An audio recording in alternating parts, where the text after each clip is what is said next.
and laying aside all private interests, prejudices, and partial affections, the result of all our counsels may be to the glory of thy blessed name, the maintenance of true religion and justice, the safety, honor, and happiness of the Queen, the public weal, peace and tranquility of the island, and the uniting and knitting together of the hearts of all persons and estates within the same, in true Christian love and charity, one towards another, through Jesus Christ our Lord. Amen.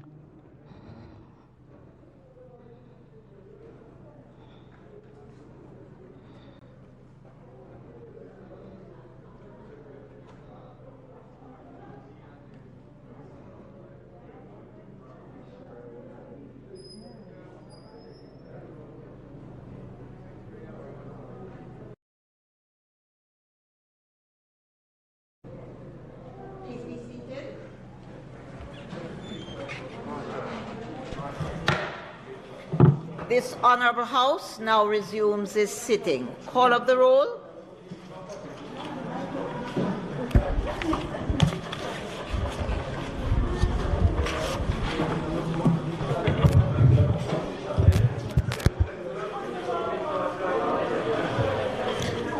Mrs. Holness, Mr. Bartlett, Mr. Holness, Dr. Clark, Dr. Chang, Mr. Montague, Mr. Shaw, Mr. Samuda, Miss Grange,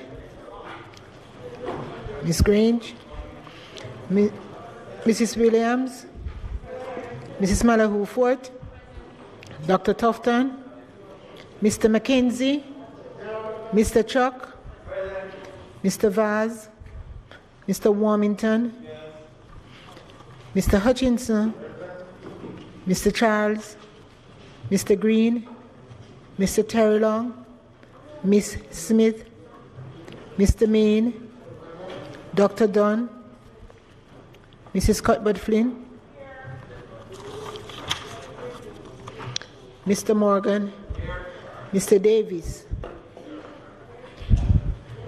Mr. Brown, Dr. Brown Burke, Dr. Charles, Mr. Chin, Mr. Clark, Mr. Cousins, Miss Crawford, Miss Daly, Miss Davis, Mr. Golding, Mr. Graham, Dr. Guy, Miss Hamilton, Miss Hannah, Mr. Henriquez, Mr. Henry, Mr. Hilton, Mr. Jackson, Mr. Lawrence, Miss Lee, Mr. Miller, Miss Morrison, Miss Nita, Mr. Paulwell, Mr. Phillips, Dr. Phillips, Mr. Robertson, Mr. Robinson, Mr. Sibbles, Mr. Slowly, Mrs. Vaz, Dr. Wheatley, Mr. Williams, Mr. Wilson, Mr. Witter, Mr. Wright. Somebody came in? Mr. Green.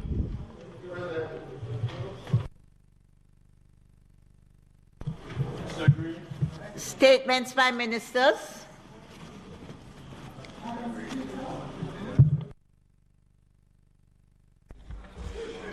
I rise to advise this Honourable House about the plans being put in place for National Labour Day 2021. National Labour Day 2021 will be observed on Monday, May 24, in keeping with the provisions of the Holidays Public General Act. Since May 23 falls on a Sunday, the following Monday shall be known as National Labour Day. Members are also being reminded that in keeping with the practice that was re-established in 2008, the invaluable contribution of the workers of Jamaica will be highlighted in the week leading up to Labour Day, which will be designated as Workers' Week. The activities to be observed for Workers' Week 2021 will be carried out from Sunday, May 16 to Monday, May 24. Recognition of the workers of Jamaica will again be central to the celebrations. The week will accord respect and pay homage to workers for their contribution to nation building and provide an opportunity for the engagement of the wider populace on matters related to productivity, work ethic, industrial relations, and other important elements of work and national development. As has become customary during Workers' Week, recognition will also be given to the commemoration of the contribution of the Right Excellent Sam Sharp, national hero who was martyred on May 23, 1832, as a result of his determination that slavery be abolished. Madam Speaker, Jamaica's contribution to the labor movement is enviable. We have earned the right to not only celebrate the significance of our National Labor Day, but also the opportunity to continue to give back in the spirit of nation building. The planning and administration of the National Labor Day and Workers' Week fall under the purview of the National Labor Day Secretariat in the Ministry of Culture, Gender, Entertainment and Sport, with support from the Ministry of Labour and Social Security and the Ministry of Local Government and Rural Development. The National Labor Day Planning Committee works closely with the Secretariat and is comprised of key ministries, agencies, departments, and private sector entities relevant to Labor Day and Workers' Week. The theme and planned activities for Workers' Week and National Labor Day 2021 have been developed in keeping with the ongoing COVID-19 restrictions under the Disaster Risk Management Act. In this regard, Madam Speaker, Jamaicans will again be encouraged to labor at home. So the theme for Workers' Week and National Labor Day is promoting a clean and healthy environment. And the slogan for National Labor Day 2021 is, "Stay home, stay safe. This Labor Day, clean up your space." As a government that sets the example for our citizens by practicing what we preach, the Cabinet has decided that in keeping with the restrictions, there will be no National Labor Day project this year. As you know, that the National Labor Day project is normally led by the Prime Minister and includes the participation of the Leader of the Opposition. Accordingly, the Prime Minister has already announced that the curfew, which commences at 2 p.m. on Sunday, May 23, will continue until Tuesday, May 25, as there will be an all-day lockdown on Labor Day, Monday, May 24. This means that in keeping with the theme, the public will be asked to stay home and clean up your space. This Labor Day, particular emphasis will be placed on ridding homes and their surroundings of conditions or elements which will encourage the breeding of mosquitoes. This is guided by the recent announcement that the Ministry of Health and Wellness is on high alert for a possible increase in cases of dengue fever, especially with the forecast of rainfall in the ensuing months. A secondary focus of Labor Day will be the encouragement of Jamaicans to either start or restart their backyard gardens. In this regard, a special appeal is being made to members of Parliament and councillors to encourage their constituents to start a backyard garden at home if they do not have one. Madam Speaker, in keeping with that objective, I have reached out to the Minister of Agriculture and Fisheries and the Minister of Housing, Urban Renewal, Environment and Climate Change to provide support for our citizens for their Labor Day projects and to raise public awareness about their initiatives. Madam Speaker, the Ministry of Agriculture and Fisheries, in collaboration with the Rural Agricultural Development Authority, RADA, has recently renewed their backyard garden program. This program seeks to assist 3,000 residents across the island to grow vegetables and herbs in small spaces in their backyards. The National Labor Day Secretariat will be collaborating with the Ministry of Agriculture and RADA to see how interested householders can be assisted with seedlings to establish their backyard gardens. Another program that we will be collaborating on is the National Tree Planting Initiative, which was launched by the Prime Minister in 2019 with the objective to plant 3 million trees in 3 years. This initiative is designed to support national development in the areas of climate change and national reforestation efforts with the aim to increase forest cover and establish high-value urban green spaces for all Jamaicans and ultimately to get every Jamaican involved in the tree planting effort. The Forestry Department, an agency of the Ministry of Housing, Urban Renewal, Environment and Climate Change, leads the activities under this initiative. The Labor Day Secretariat will seek to intensify this effort by encouraging interested members of the public to collect ornamental and timber seedlings at the Forestry Department's nursery and to plant the trees in their yards on Labor Day. The Secretariat will also be encouraging members of the public to participate in the two programs and to work on their backyard gardens and plant trees. Madam Speaker, the proposed list of activities for Workers' Week and National Labor Day on Sunday, May 16, there will be a supplement in the print media which will have messages related to Workers' Week. And on May 18, there will be a ceremonial wreath laying at the Aggie Bernard Monument in downtown Kingston, led by the Minister of Labour and Social Security. And on Wednesday, May 19, Industrial Relations, there will be an Industrial Relations webinar, Labour Talks, again hosted by the Minister of Labour and Social Security. And then, of course, on Sunday, May 23, we'll have a virtual Labor Day Workers' Week church service hosted by the Mandeville Church of God. And, of course, there'll be national observance in churches virtually across the island.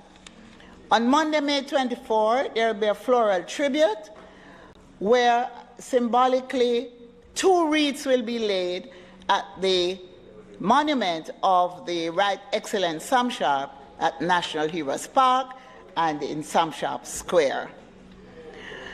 Madam Speaker, I thank you and members for allowing me this opportunity to share the statement outlining the plans for Workers' Week and National Labor Day 2021. And I remind all Jamaicans that this Labor Day, stay home, stay safe, and clean up your space. Thank you, Madam Speaker.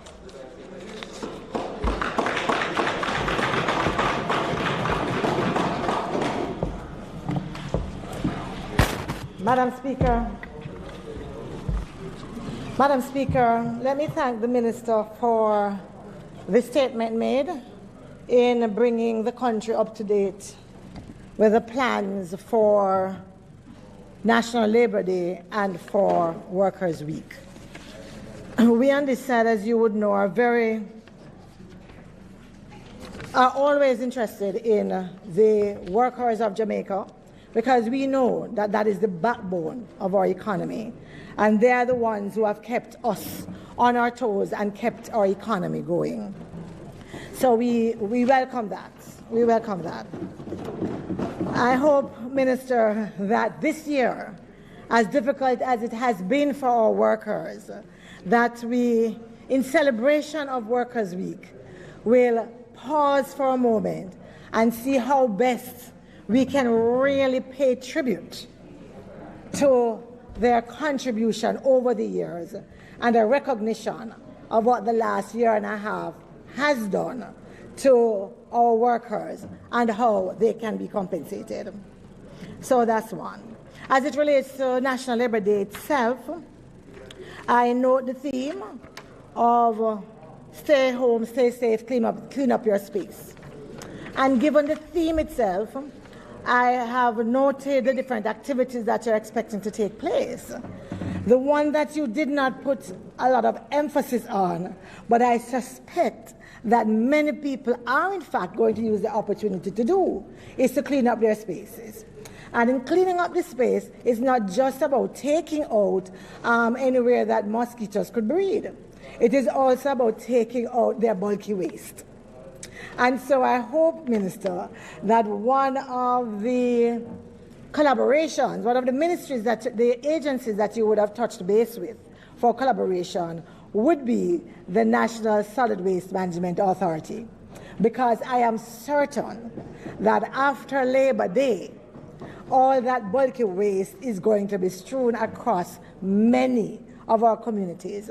And it would be a tragedy to have such a wonderful initiative on Labor Day and then not to be able to move them away, in time. Because once you have made this call, I believe we need to expect that. I like the introduction of the planting of trees and the backyard gardens and so on. The backyard gardens, I think, is always very important, especially now when we have seen how important feeding ourselves really is. And I know that for a number of individuals who have already begun, that this has really been an improvement, yes, to their own meals, and also in terms of even helping their children. I think that we don't make enough about how therapeutic gardening can be, both for our seniors as well as our children, especially in the pandemic, as individuals talk about anxiety and other issues. So I believe that that is a good activity to introduce there. And I saw about the tree planting. I know that sometimes, when we talk about tree planting, we talk more of the forest trees. But I also believe that there is a place for us to encourage individuals to also plant our fruit trees. And often forestry doesn't have enough of those. And so what we need to do between RADA and forestry is to see how we can make sure that those are also available to citizens, residents who would want to include those as part of their activities. So once again, I also add to remind individuals to stay home, stay safe, and clean up their spaces, and have a wonderful stay-at-home weekend.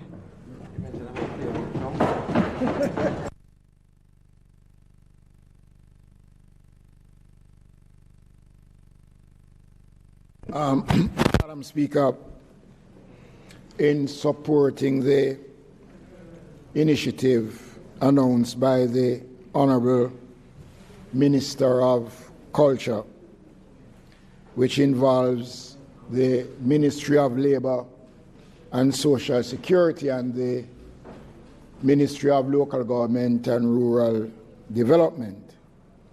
The point made by my neighbour from Southwest is a very important one, and just to advise this Honourable House that the National Solid Waste Management Authority will be working very inclusively in the program to ensure that once this cleanup operation is done, that every attempt will be made to remove the bulky waste that will be generated. But I want to use the opportunity to say to persons who are going to be engaging in that activity to be mindful that we can't deal with everything on the same day. And some person will probably use the opportunity to dispose of some things that they have sitting down for quite a long time. So I'm just going to say that we are in support and we are on board, but we are going to ask that after the collection is done, that persons don't come after the trucks would have picked up the stuff and put out what was not there before. So we are in full support, and I can give the member the assurance that the National Solid Waste Management Authority is fully on board.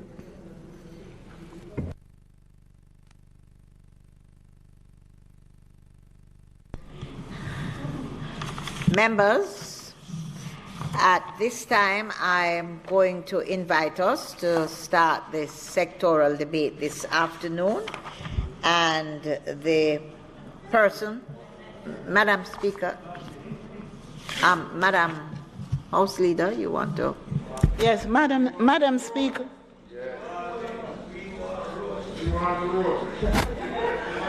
Madam Speaker, I would ask you to take Minister Warmington at this time, and after to take Minister Samuda. Thank you. Members, I now invite the Honourable Everett Warmington, Minister without portfolio.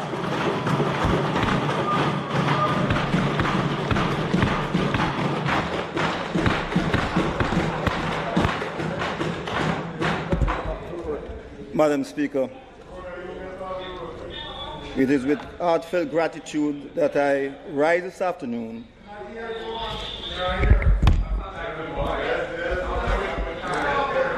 If you had told me I would have bought your hearing aid, then my fault you can't hear.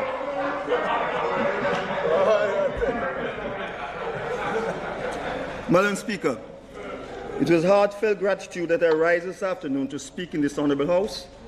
I want to thank the Most Honourable Prime Minister, Andrew Holness, once again in trusting me with this august responsibility in the Ministry of Economic Growth and Job Creation. There is no doubt in my mind that this ministry is central to all that we as a government wants to and intend to accomplish for Jamaica and its people through growth and development. I also want to say thanks once more to the people of Southwest St. Catherine for their continued support in returning me to this honourable House as a member of Parliament for the 7th time.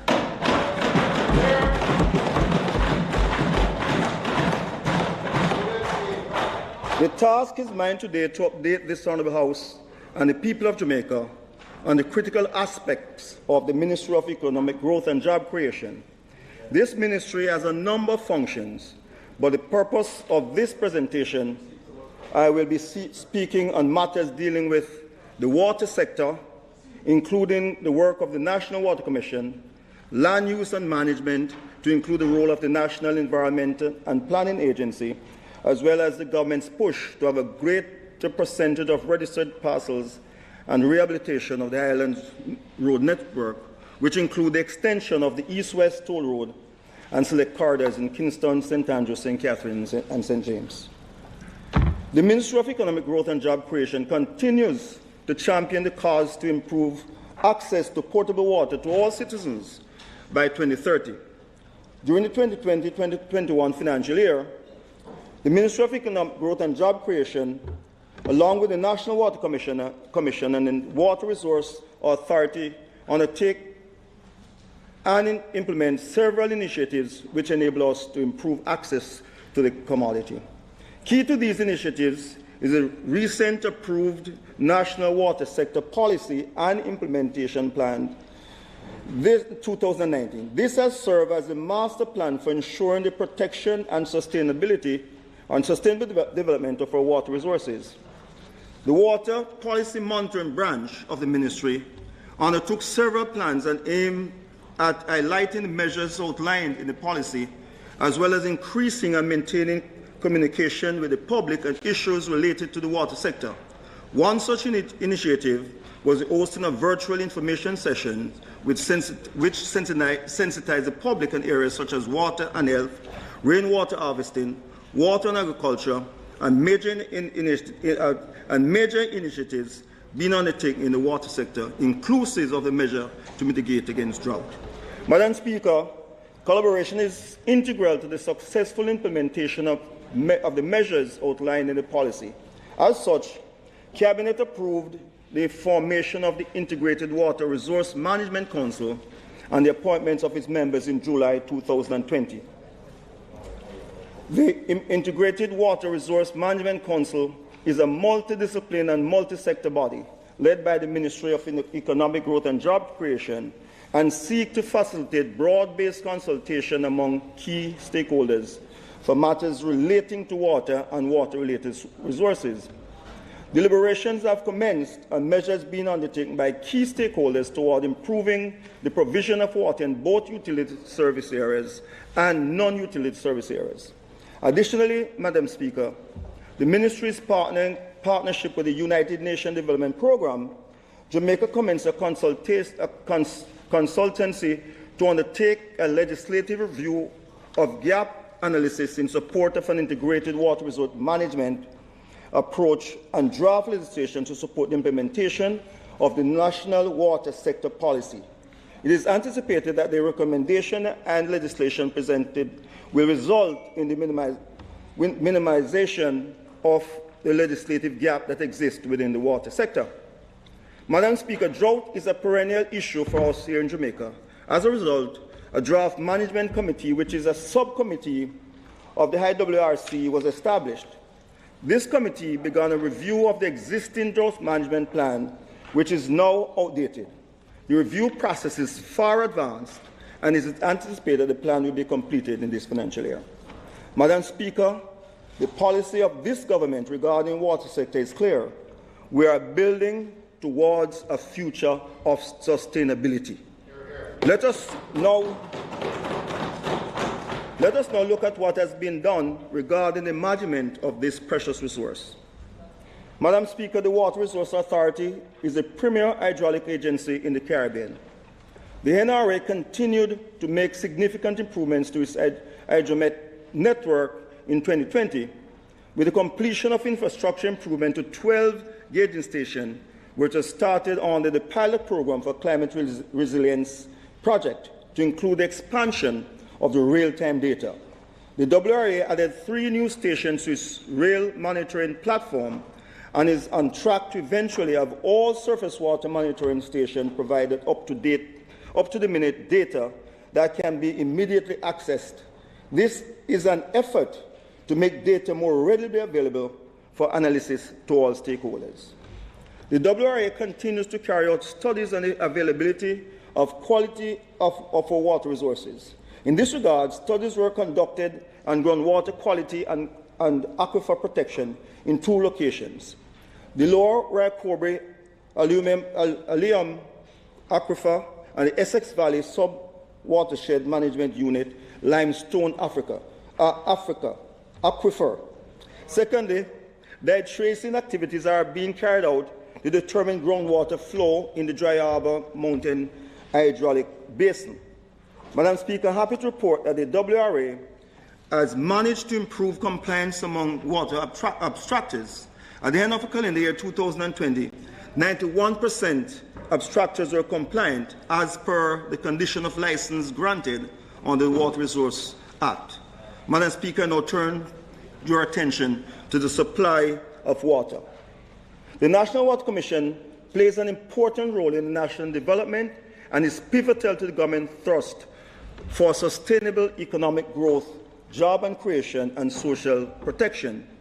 During 2020-2021 financial year, the National Water Commission saw achievements in key areas of its operation. 1, completion of some sections of the Onslow Water Supply Project in St. Elizabeth, namely Williamsfield to Barbary Hall and Williamsfield to Hopewell. Completion of the Waltham to Bunker Hill pipeline in Trelawney. The National Water Commission and National Works Agency continue their collaboration in executing integrated water supply or sewer and road projects.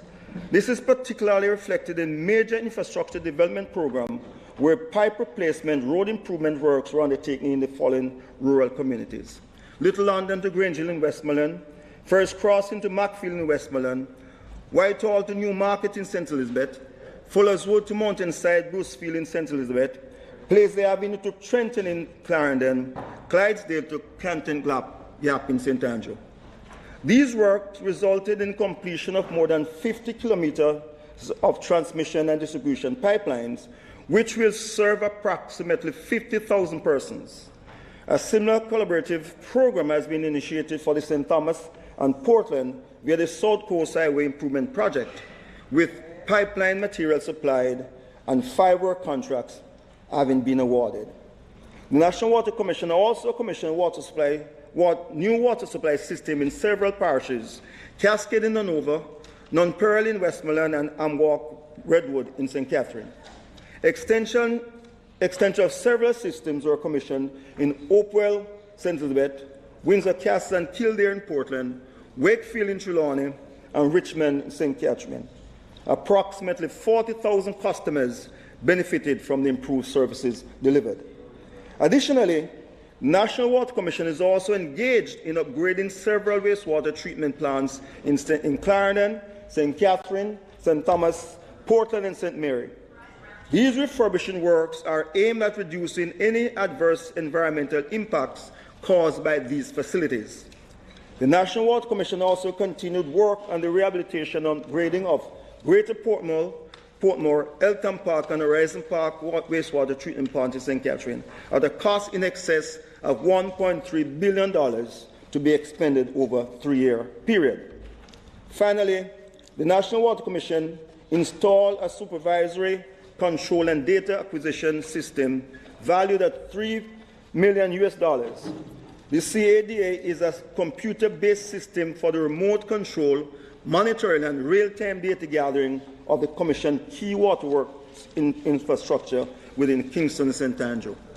Madam Speaker, the National Water Commission commits to intensify its effort to improve the operational efficiency and reliability of its existing water supply system and performance of its wastewater treatment and sewage facilities, as well as to extend its water supply and sewage infrastructure to provide piped water and sewage services aimed at achieving the target of 85% coverage of the population.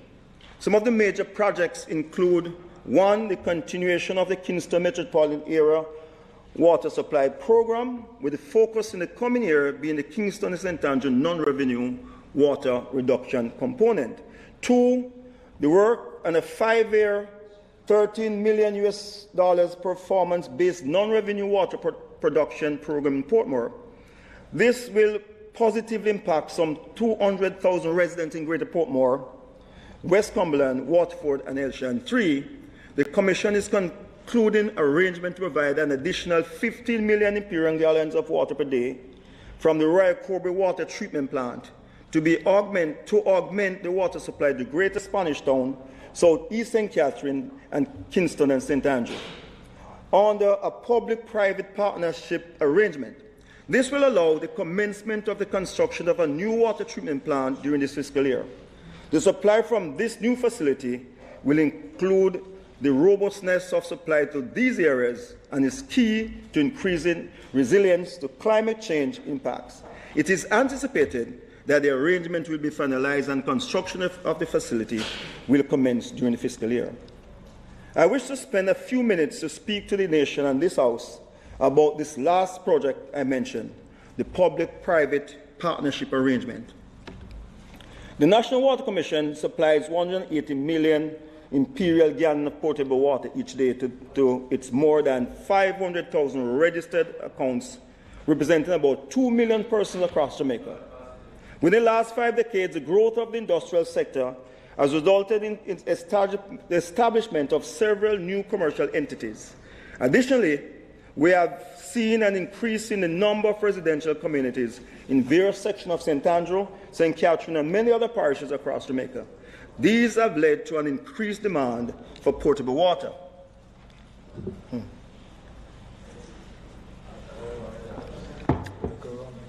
No.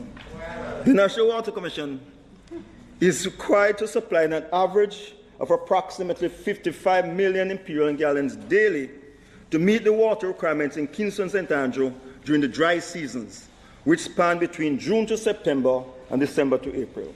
Under the current water production conditions, in the worst case, only 28 million imperial gallons per day is available for distribution in Kingston and St. Andrew during the dry seasons, representing a shortfall of approximately 27 million imperial gallons daily. This is expected to deteriorate further in the coming years due to the increased demand and exacerbated by climate variability and climate change. In order to reduce the shortfall between water demand and supply in Kingston and St. Andrew in the medium term, The National Water Commission is seeking to implement various initiatives, including the purchase of 50 million imperial gallon capacity water treatment plant at Content St. Catherine. Yeah. Madam Speaker, in April 2021, Cabinet considered the water purchase agreement to be executed between the National Water Commission and a special purpose vehicle to be incorporated by and on behalf of Vincic Construction Grant Project, EPLI Limited, Jamaica and the Jamaica Producers Group Limited, to design, build, finance and operate and maintain a 15 million imperial gallons of water per day water treatment plant in Content, St. Catherine, over an initial period of 25 years via a private-public partnership agreement. Benefit of the project will be: 1, improve reliability of the water supply to Kingston St. Andrew by the production of an additional 15 million imperial gallons of water per day. 2, improve delivery of high-quality, reliable, and continuous water supply service to approximately 150,000 customers in Kingston St. Andrew, Portmore, and Spanish Town. 3, reduce need for trucking and water restriction to affected areas during drought. And 4, potential for additional revenue by negotiation of contracts for supply to existing and new committed or planned developments where presently there is no National Water Commission supply available. For example, the proposed Caymanas Economic Zone. The cost of the project, the capital cost of this undertaking is $60 million or 8.84 billion Jamaican dollars. Madam Speaker, the next step in the transactions are: 1, execution of the water purchase agreement; 2, Ministry of Finance and Public Service and the Office of Utilities Regulation approval of the financial structure; 3, construction contract execution; and 4, construction commencement. We expect that once commenced, the project will be delivered in 2 years. The government last year commenced work on the installation of over 14 kilometers of water lines along Spanish Town Road through a contract valued at approximately $3.4 billion. I am pleased to say that despite some hiccups, the project is moving apace, with the contract slated for completion in December 2021. To date, the contractors working on behalf of the National Water Commission have completed 26% of the work. I expect that this percentage will significantly increase within the next 3 months. Additionally, the National Water Commission will be undertaking a portfolio of projects to reduce NWC large electrical and energy bill. These include use of more efficient electromechanical equipment, as well as application of renewable energy technology, such as a floating solar PV at the Mona Reservoir. The National Water Commission will continue the procurement and installation of renewable energy system at key facilities and locations. Madam Speaker, another critical component of management and protection of our water resources and the health of our population is the treatment of our wastewater. The Central Wastewater Treatment Company treats wastewater gathered from Kingston St. Andrew, Caymanas Estate, and sections of Portmore and St. Catherine. I am happy to report that following last year's operation loss of $70.8 million, the company is reporting on an audited operation profit of $248.5 million for the year ending March 31st, 2021. This increase in operating performance is due to the restructuring of 1/3 of the long-term loans for interest-only loans to amortize principal payments. Madam Speaker, the government is working assiduously to ensure that Jamaica's water resources will be available for generations to come. As we remain committed to this task, we call upon citizens to do their part in protecting and conserving our water resources. As we call for each citizen to play their part and be water smart, the Ministry, along with its water agencies, are also ensuring that our water resources are protected, properly managed, and sustainably developed. The Caymanas Estate Development Development Area, located in South St. Catherine, occupies 4,322 hectares and is home to 7 communities and approximately 2,030 households. This Caymanas Estate Development Area is an urban development corporation designated area in which the corporation is recognized by the OUR as a licensed service provider for water and sewage. The estate also featured agriculture, commercial, light industry, recreational, and green space development. The estate is an earmark for further growth under the UDC Caymanas East Estate Development Plan, with the residential component alone set to grow to over 3,700 households. Madam Speaker, the Cedar water demand is presently met by a well field comprised of 7 wells of varying serviceability, which tap into groundwater from the lower Royal limestone aquifer. In meeting the existing demand, the wells are at risk of overproduction, resulting in increased salination. To address this issue and to make provision for the future development of the Caymanas Estate Development Area, the UDC embarked on a phased project to assess and rehabilitate the well field. With the assessment, feasibility, and design phase completed in 2019, the UDC is now obtaining the necessary approval and securing funding for the implementation phase. Madam Speaker, the works estimated at a cost of $290 million will see 1. Recommissioning of 3 existing wells, 2. Rehabilitation of 4 existing wells, and 3. Construction of 4 new wells. The projects will satisfy 100% of UDC planned residential and industrial demand and 62% of the irrigation demand, thereby meeting the existing and future development needs of the Caymanas Estate Development Area. It would also reduce the threat of overproduction and increase salinity from the existing wells. Accordingly, the UDC will seek to better capitalize on its water rights of nearly 29,000 cubic meters per day associated with its well by securing well abstraction licenses from the Water Resource Authority. Once the well field is redeveloped, the special beneficiaries of the project will include the Caymanas Village and New Era Caymanas part, the Caymanas Village and New Era Caymanas Country Club, its estates community, Caymanas Golf and Country Club, Kingston Polo Club, the Caymanas Polo Club, future residents, commercial, recreation, and light industrial development. Although the well construction is not directly labor intensive, it will give rise to secondary employment opportunities, as the future build-out of the estate will be facilitated by the implementation of this critical primary infrastructure project.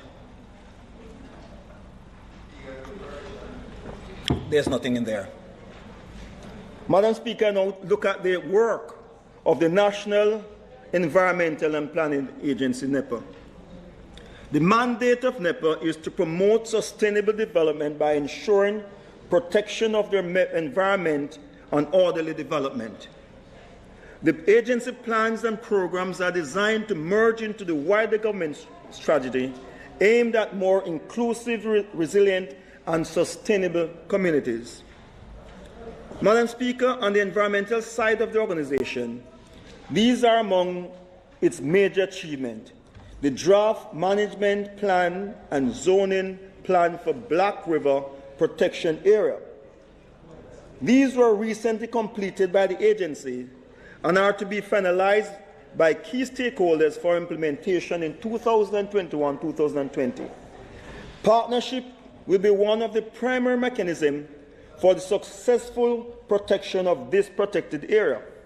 The effective management of this protected area will require a multi-stakeholder, multi-sectoral approach, as well as the active engagement of local communities, resource users, private tech sectors, non-governmental organizations, donors, as well as government bodies, at local and national level, example, agriculture and fisheries, environment and tourism. The first meeting of the Management Committee was held and will be one vehicle used to involve stakeholders in the management of the area with a management plan as a guide. The ministry pledges to lead the charge in ensuring that the Black River protected area is effectively managed for the people of Jamaica. The implementation activity for the $13.5 million fund project, the Integrated Water, Land and Ecosystem Management in the Caribbean, Small Island Development State, National Sub-Project, Biodiversity, Mainstreaming in Coastal Landscape within the Negril Environment Protection Area of Jamaica project. Madam Speaker, the objective of the project is to promote conservation internationally significant biodiversity through the restoration of wetland ecosystem services and the sustainable use of wetland biological resources, and is to be implemented over 4 years, having commenced in 2018. The project is being executed in partnership with several ministries, departments, and agencies, non-governmental organizations, and community-based organizations, has 5 components for its overall goal as follows. A, to restore historical, hydrological, and physical processes. B, to enhance and reestablish native vegetation communities to provide habitat to wetland fauna. C, to eliminate conflicts and degrade ecosystem functions. And C, to implement institutional arrangement to ensure the long-term sustainability of wetland biological resources. 3, the implementation of a US $49 million funded covering biodiversity and reducing land degradation using an integrated approach project within the cockpit country.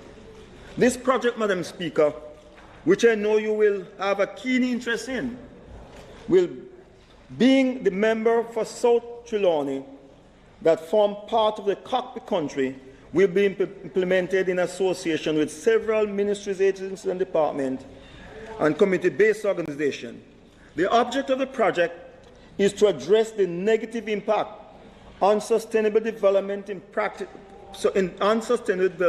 practices by trying to establish and operationalize comprehensive landscape approach in the cockpit country that harmonizes socio-economic development, sustainable management of natural resources, and conservation of biodiversity in this mixed-use landscape of Jamaica. It is to be implemented over the next 6 years, starting this year. Again, Madam Speaker, we are building towards a future of sustainability.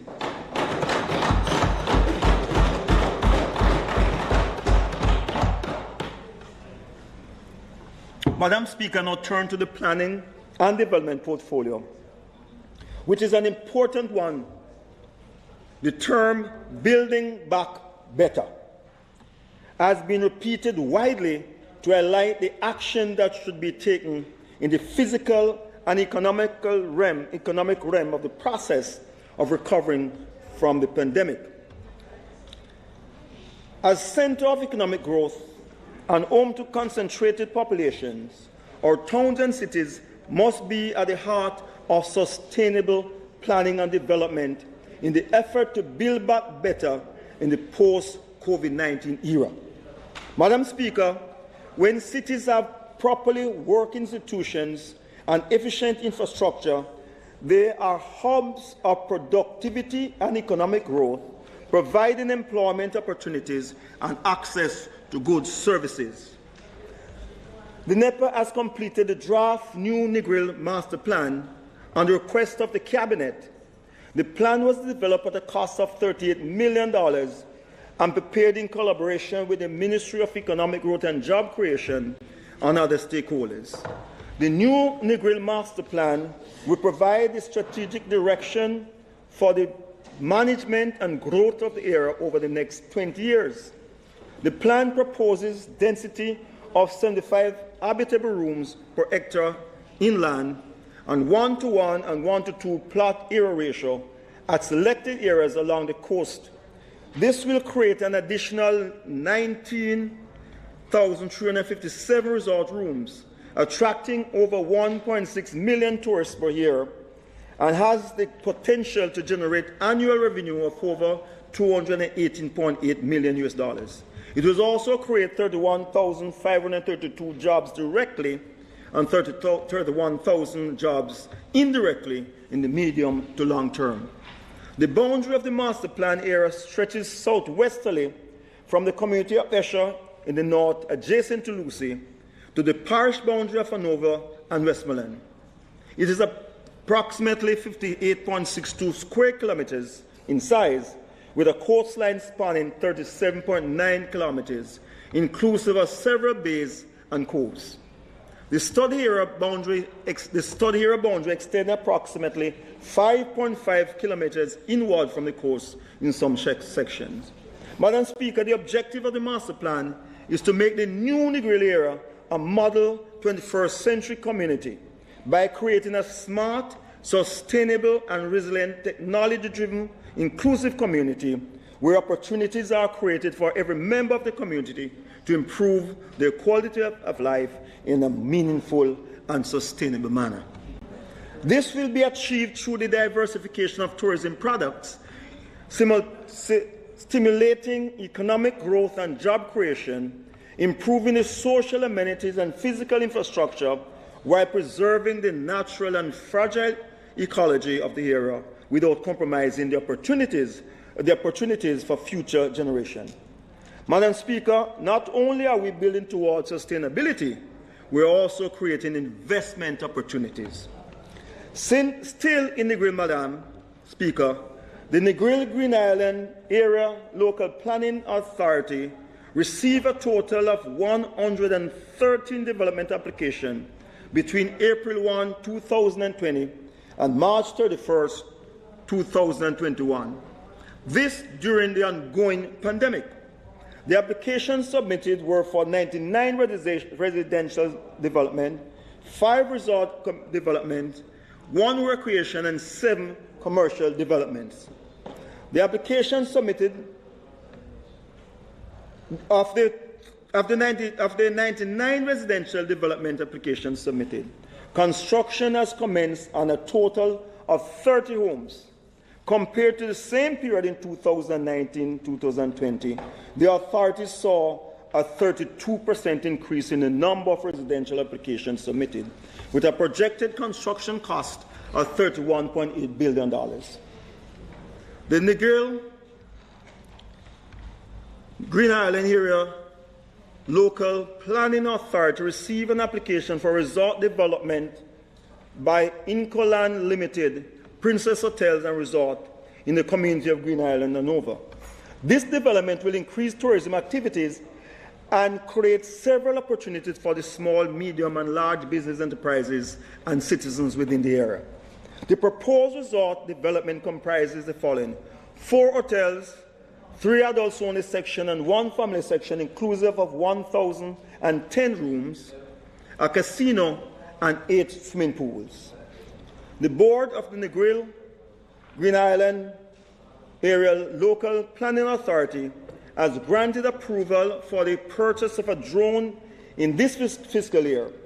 Drone technology will be utilized in assisting with the monitoring and enforcement of development within the development order area. The officers would be able to collect data and carry out surveys on the ground at a faster pace. This also aids with an aerial perspective of the environment. This is necessary, especially during the pandemic, to ensure that the officers minimize face-to-face interaction with the public whilst carrying out the mandate of the agency. For the 2021-2022 fiscal year, the authority will continue to focus on the areas of approval of development application within 30 days, monitoring and enforcement of development within the Negril and Green Island Development Area Order through drone technology, and the management of the craft market and beach to include seeking funding for their improvements.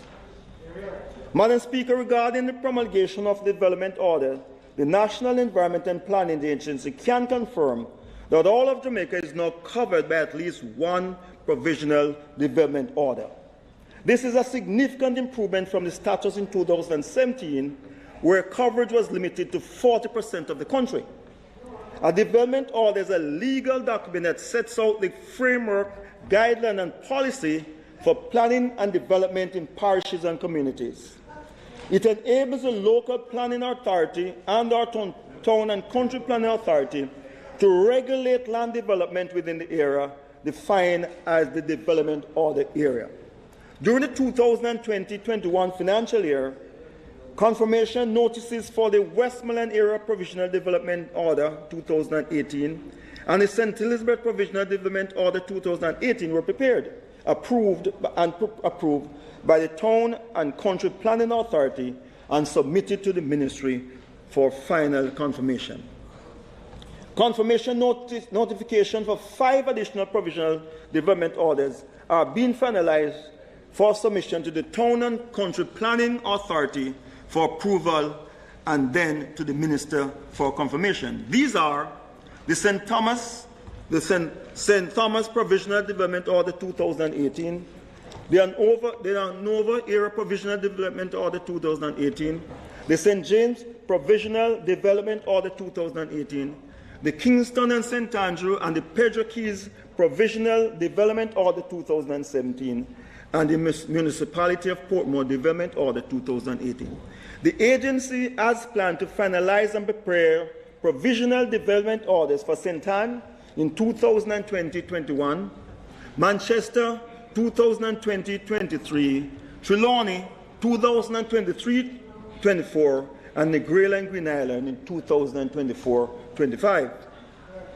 Madam Speaker, the Jamaica Development Application Portal for electronic submission of development application by developers for the 3 pilot municipal corporations of Kingston St. Andrew, St. Anne, and St. James was successfully launched to a selected user group, including some developers.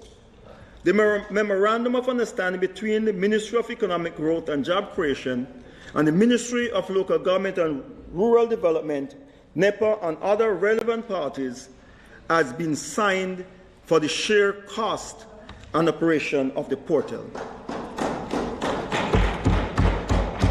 Upon successful completion and resolution of teething issues, this portal will be rolled out in other municipal corporations and will greatly assist the government in reducing the time taken by the relevant agencies to assess development applications. The revision of the maximum height standard for resort hotel development in resort areas with specific application to the Negril area. Madam Speaker, I spoke earlier about the stride we made in the resort town of Negril last year. Even with COVID forcing us from enjoying the full gift of nature in many respects, another accomplishment in respect of Negril that we had last year was the completion of the draft master plan, or what we refer to as the new Negril. NEPA is now conducting an executive review of this plan. It is our intention to engage a consultant on the integrated water, land, and ecosystem management in Caribbean Small Island Development State project to undertake a reassessment of the height, density, and setback requirement of the confirmed Negril and Green Island Development Order area based on the master plan. The master plan will serve as a blueprint for the reassessment of height and density standard for other resort areas in Jamaica where necessary, in keeping with the development order. Madam Speaker, the government is currently undertaking the development and investment of an investment manual for Jamaica to provide a comprehensive guide to developers, investors, and the general public, and the procedures and standards to be undertaken all kinds of development on the island. This activity has commenced with updating of the charters on ship generated, medical and hazardous waste, and planning and development.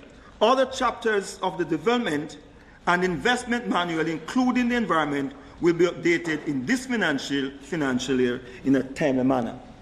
Madam Speaker, we are working towards a future of sustainability, structural innovation, and investment opportunity.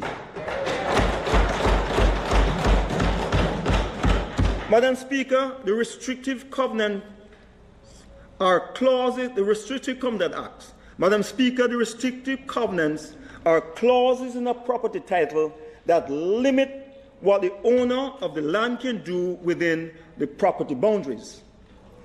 They are intended to enhance property values by controlling development. During this financial year, the government will commence amendment to the Restrictive Covenants Act to protect the rights of property owners and to also to make the process of covenant modification less onerous to all parties. Subdivision of land. Madam Speaker, work will also commence this year on the revision of the Land Improvement Act, which governs the subdivision of lands, which is the first step in the land development process. The Ministry of Economic Growth and Job Creation is currently reviewing the process for subdivision and has prepared a draft validation conformity checklist to streamline the process in the local planning authorities and the confirmation process within the ministry to reduce the turnaround time for subdivision of land applications. No be carrying on the land, behave yourself. No be carrying on the land, behave yourself.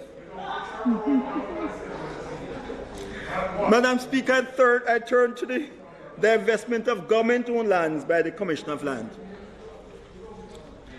Madam Speaker, I now turn to the land portfolio, but to be honest, that member has never asked for a project.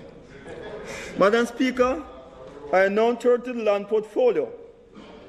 Support was provided to the program of the divestment of land by the Commission of Lands to facilitate equitable, broad-based land ownership and to promote economic growth and development.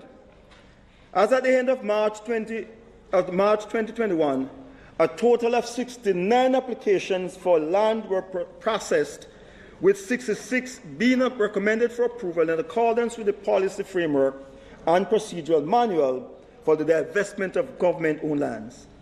The total value for the properties approved for divestment during the period by the Minister was $349,830,930.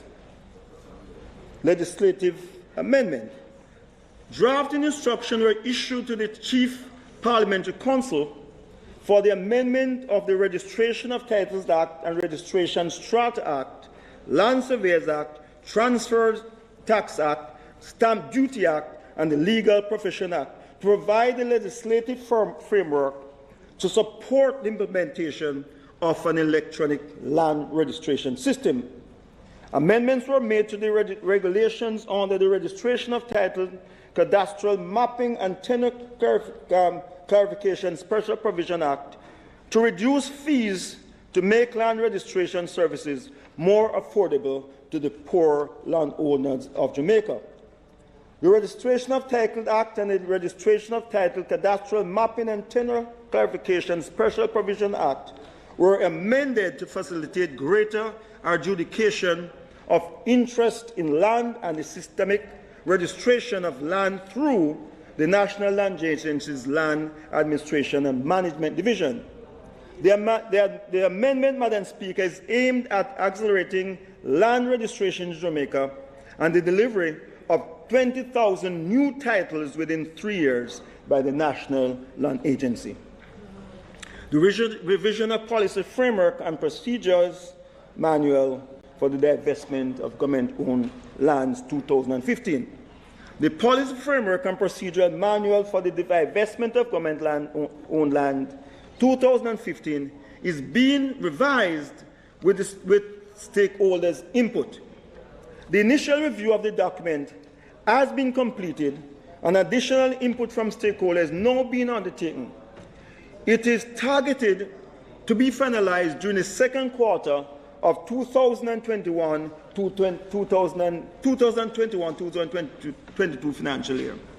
The revised draft National Land Policy has been undergoing further amendment prior to being resubmitted for approval as a green paper. Subject to Cabinet approval, public consultations are targeted during the 2021-22 financial year. Madam Speaker, the public service employs thousands of persons across ministries, agencies, and departments. Persons move constantly based on where it is determined they are needed. The housing of certain categories of workers, especially when they move, say, from parish to parish, sometimes cause undue challenges. The government owns many residential-type properties, and therefore we are moving to finalize a policy for the sustainable management of government-owned residential properties. Finalization of this policy is pending receipt of comments from the National Land Agency. Madam Speaker, I'm asking for you to consider the standing order to be suspended to enable the minister to continue his speech to its conclusion. The question before the House is that sufficient time be given to the minister to complete his presentation. Those in favour? Those against? The ayes have it. Go ahead, Minister. Thank you, Madam Speaker.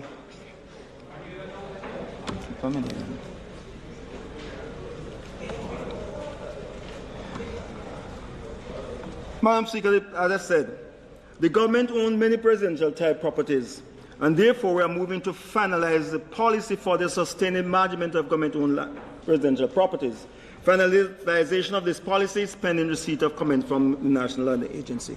Madam Speaker, this policy is needed to support the government's obligation to provide an adequate and well-maintained residential unit to meet its housing obligation to certain categories of workers. Madam Speaker, since the enactment of the amendments to the Registration of Titles, Cadastral Management and Tenure Clarification Special Provision Act in 2020-2021 that enabled the processing of matters on the systemic land registration via an adjudication process, the government's land titling program has been re-engineered to deliver 20,000 titles in 2 calendar years. It is expected that 10,000 titles will be delivered in year 1, starting January 2, 2021. The systematic titling process is targeting privately held land at a community scheme level and will operate alongside the existing voluntary system of registration of lands, where persons visit the National Land Agent's office and request the service to issue a title for their lands.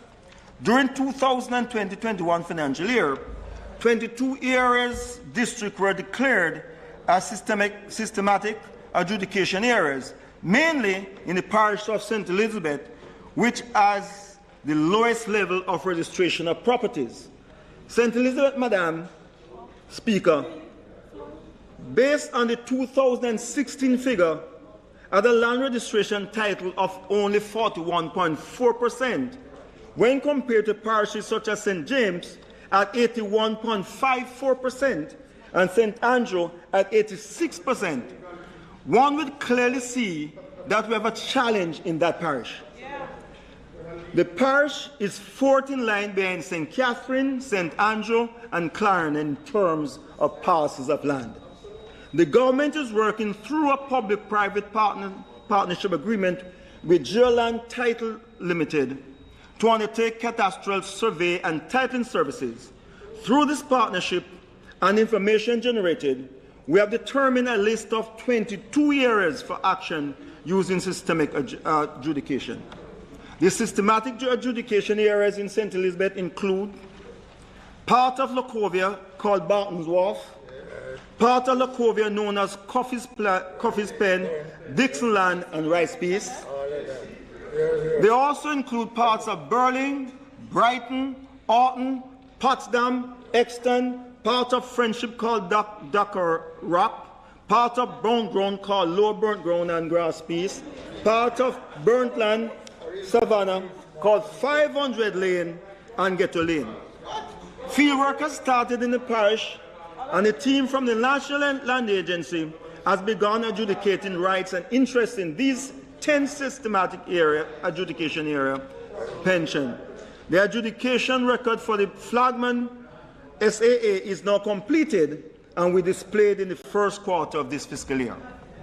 Existing National Land Agency staff have been redeployed from other divisions to increase the adjudication team from 11 to 20 in dedicated members of staff in St. Elizabeth as of April 2021.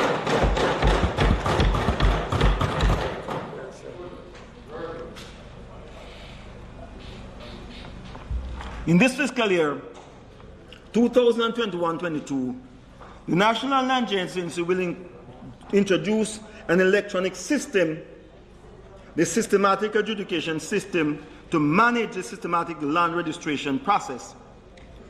The SAS was custom built to meet specifications set out by the agency's Adjudication Service Division, having appreciation for the sheer volume of information to be processed in producing 20,000 certificates of titles. It was determined that the land adjudication process must be digitized to the greatest degree possible. This will serve to improve efficiency whilst simultaneously supporting greater security and reducing the natural margin of error created by manual processing of the application. There will also be a mobile application in development to come online by July 2021, which will function with an internet connection and will therefore facilitate collection of data in the field. During 2020-21, the first draft bill of the amendment to the requisite legislation, the registration of titles that was submitted by the Chief Parliamentary Council to the National Land Agency consultant for review. The electronic titling project, which is being partially funded by the World Bank under the Foundation for Competitive and Growth Project, is expected to be implemented 3 years after the selection of a suitable vendor and the commencement of the digitization of volumes of existing titles, which is a priority for the 2021-22 financial year. The objective of e-titling is to improve efficiency in the land registration process in Jamaica when all title records are issued and updated in an electronic format. Other benefits to be accrued from e-titling are the significant reduction in the turnaround time to transfer land, the reduction in the potential incidents of land fraud, reduction in the requirements for storage capacity for title records, and reduction in the cost of title production to the agency. One of the government's thrusts is to build a comprehensive national digital cadastral map of the entire island of Jamaica, showing all of the land parcels to support, in particular, a national cadastral land titling, environmental resource management, the development approval process, and general the economic growth and development of the country. A national cadastral map, by definition, represents a compilation of mosaic of all surveys carried out in accordance with the land surveys regulations, together with the mapping of the legal boundaries of unsurveyed land parcels, done in accordance with guidelines for executing cadastral mapping. The NDA, NDCM, and the National Cadastral Mapping is an integral tool for use by the Surveyor Mapping Division for the process of examination and certification of survey plans for title registration. The NDCM will also be a very useful tool for land surveyors to ensure that their subdivisions are fully aligned to the title register and thereby reduce the instances of survey plans which are submitted for examination and certification being rejected. The completion of the digital cadastral map is vital to the agency's effort to promote much more efficiency in land registration. During the 2020-21 financial year, the first phase of the online platform digital submission of survey plan and cadastral map, which will assist in increasing the rate at which the national digital cadastral map is developed, was completed.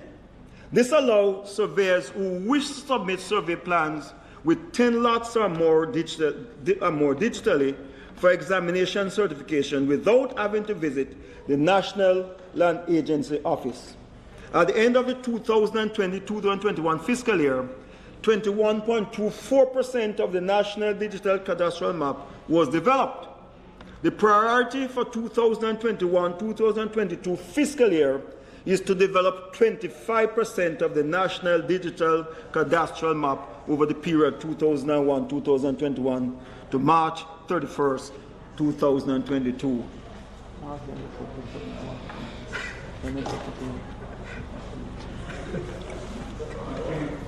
Madam Speaker, during the last fiscal year, GeoShare Jamaica was launched.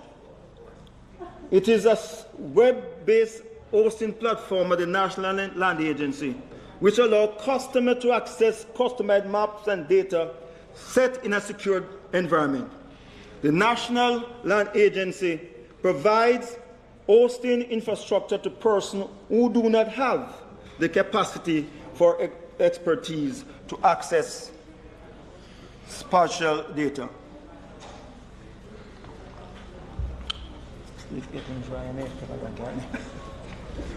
Madam Speaker, this organization is very important to our mission as we move towards a future of sustainability, structural innovation, engineering creation, and investment opportunities. COVID-19 did put some damper on the thrust of the organization, but it also found time to assist some of those impacted. And this time I'm talking about the Factory Corporation of Jamaica. The organization instituted policies to assist clients who have been negatively impacted by the coronavirus COVID-19, especially those in the productive sector. The assistance of Factory Corporation, totaling $55 million, included a 3-month moratorium on rent for companies that had experienced significant decline in business, special assistance to companies previously experiencing problems. Some $40 million was spent on these initiatives. Waivers of annual rental increases for 1 year, April 1, 2020 to March 31st, 2021. This amounted to approximately $15 million by the Factory Corporation of Jamaica. Madam Speaker, 42 of our 119 clients directly benefited from these initiatives by the Factory Corporation of Jamaica. Notwithstanding COVID-19, the Factory Corporation of Jamaica was able to progress with its projects.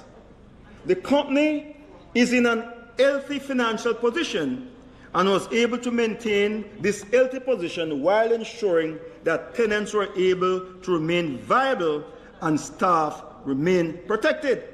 The corporation implemented the necessary measures to keep the staff engagement up. Madam Speaker, the occupancy levels of available space moved from 93 to 98% during the 2020-2021 period, and profits grew from $487 million to $523 million as of January 2021, based on unaudited results. Madam Speaker, these are some of the major infrastructure accomplishments for the Factory Corporation of Jamaica for the fiscal year 2020-2021. We now look at the garments redevelopment and expansion. In May 2020, ground was broken for the first of 2 phases of the redevelopment and expansion of the CARMEX free zone to fulfill the increased demand for the productive space. This will facilitate the construction of 4 buildings totaling 90,000 square feet of space and 2 buildings for small and medium-sized enterprises totaling 36,000 square feet. Thank you. 3 of the 4 buildings will shortly be delivered, and the 4th will be completed by the end of July 2021. There has been a 100% commitment for the space to be completed. Construction of the small medium enterprise building will begin shortly within 3 to 4 months construction, with a 3 to 4 months construction period. Madam Speaker, in total, the GARMEX redevelopment expansion program will see the construction of 13 buildings totaling 370,000 square feet when completed, in addition to providing more space for manufacturing, agro-processing and warehousing. The Factory Corporation of Jamaica will be developing a commercial zone with space for fast food establishment, retail outlets and banking facilities to support the GARMEX free zone, the wider community and green spaces.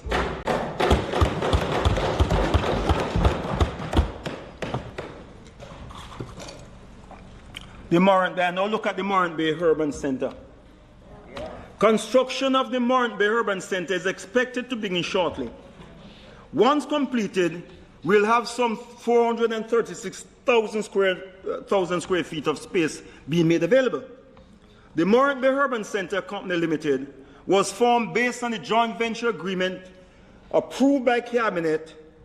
China Harbour Engineering Company and the Factory Corporation of Jamaica are the current shareholder of the company. This development is seeing government using lands to engage the formation of public-private partnership. The board and board committees have started meeting to take full control of the implementation of the project, which is awaiting the final funding and equity stake, which is 22%, approval from the board of the National Commercial Bank. We have received NCB in indicative term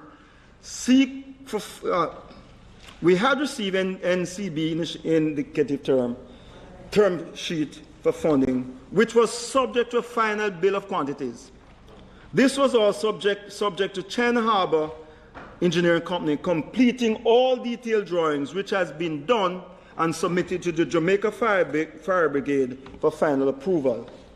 It should be noted that despite the COVID-19 pandemic, a feasibility study conducted by PricewaterhouseCoopers has found that the commitment and viability of the Morant Bay development is stronger than pre-COVID-19.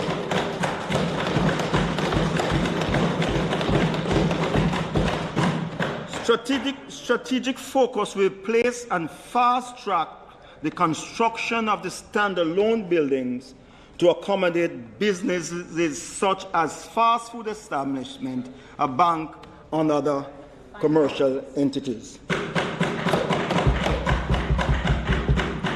I want to look now on the Bournebrook Industrial Estate. Madam Speaker, the Bournebrook project is a joint venture between the Factories Corporation of Jamaica and the National Insurance Fund, through which we intend to build out some 100,000 square meters of factory space. A feasibility study has been completed and has indicated that significant value can be created for the people of Port Antonio in Portland and the surrounding areas with this development. The design contract for the Bournebrook project has now been signed. 100,000 square feet of space will be developed to house government and private sector entities. The contract was signed in February 2021 with GW Associate Consultants to commence detailed development drawings in alignment with the conceptual drawings that were previously approved. Madam Speaker, the construction budget is expected to cost $1 billion Jamaican dollars. There will be a return on investment through lease rentals. Construction expected to commence in the second quarter of the 2021-22 financial year. It will be conducted in 2 phases over a 24 months period. Madam Speaker, we also expect that within this fiscal year, the detailed design for the development of the Nugget facility in Portmore St. Catherine and the development of the AIDS-free town, the AIDS-free zone in Clarendon will be finalized. The completion of the Garmex Morant-Bay Urban Centre and the Boundbrook projects will see the employment of approximately 500 workers in the construction phase and over 3,000 workers thereafter.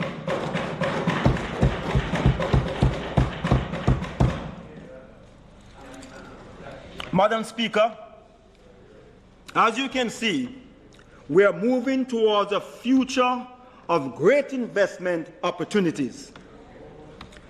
Jamaica, Madam Speaker, the Special Economic Zone Authority, we look at that now. And I turn to the investment portfolio, beginning with the Jamaica Special Economic Zone Authority.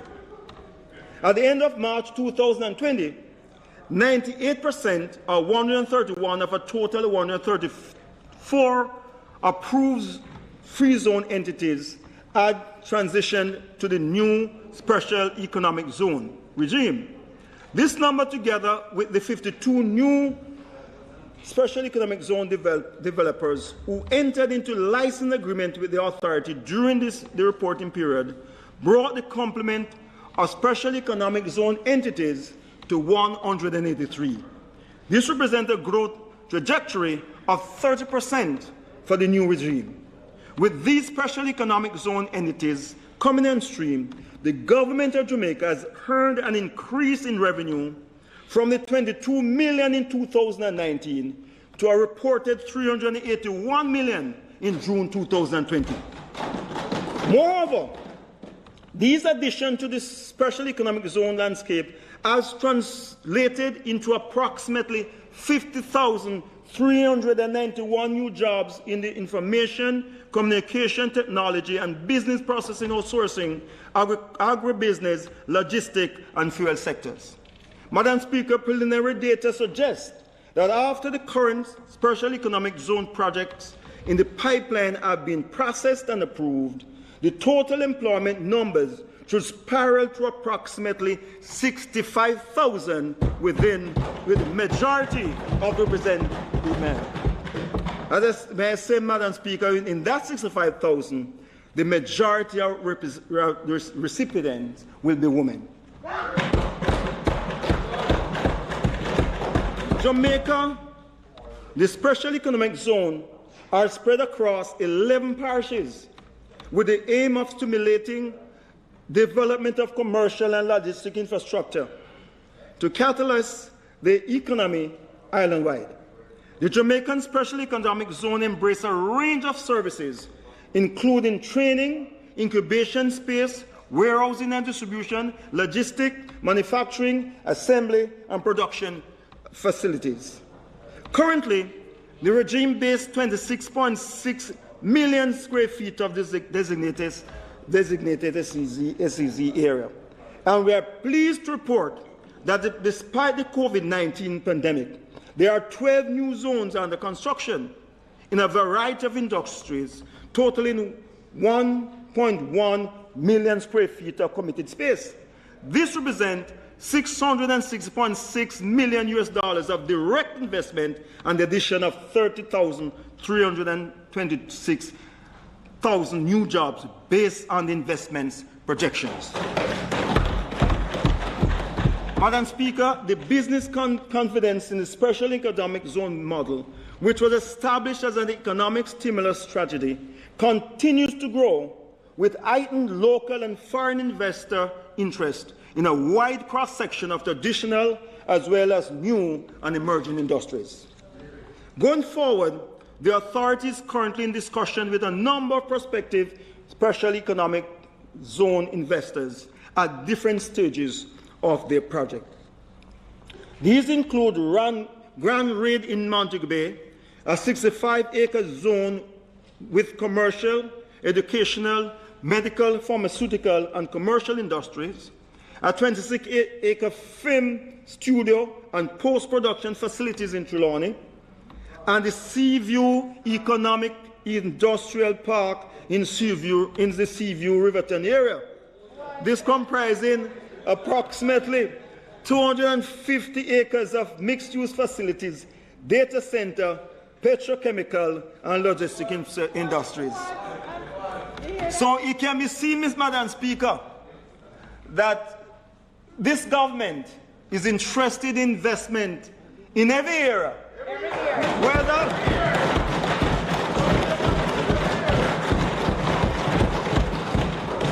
it is represented by a government member or an opposition member. This area is represented by the leader of opposition business.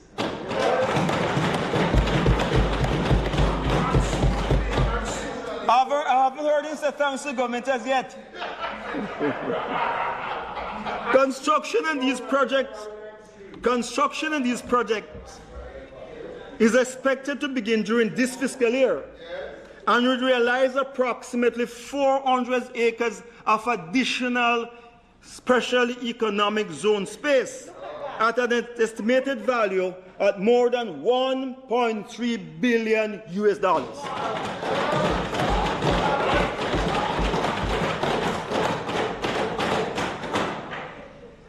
Madam Speaker, I turn to the Jamaica International Financial Services Authority. I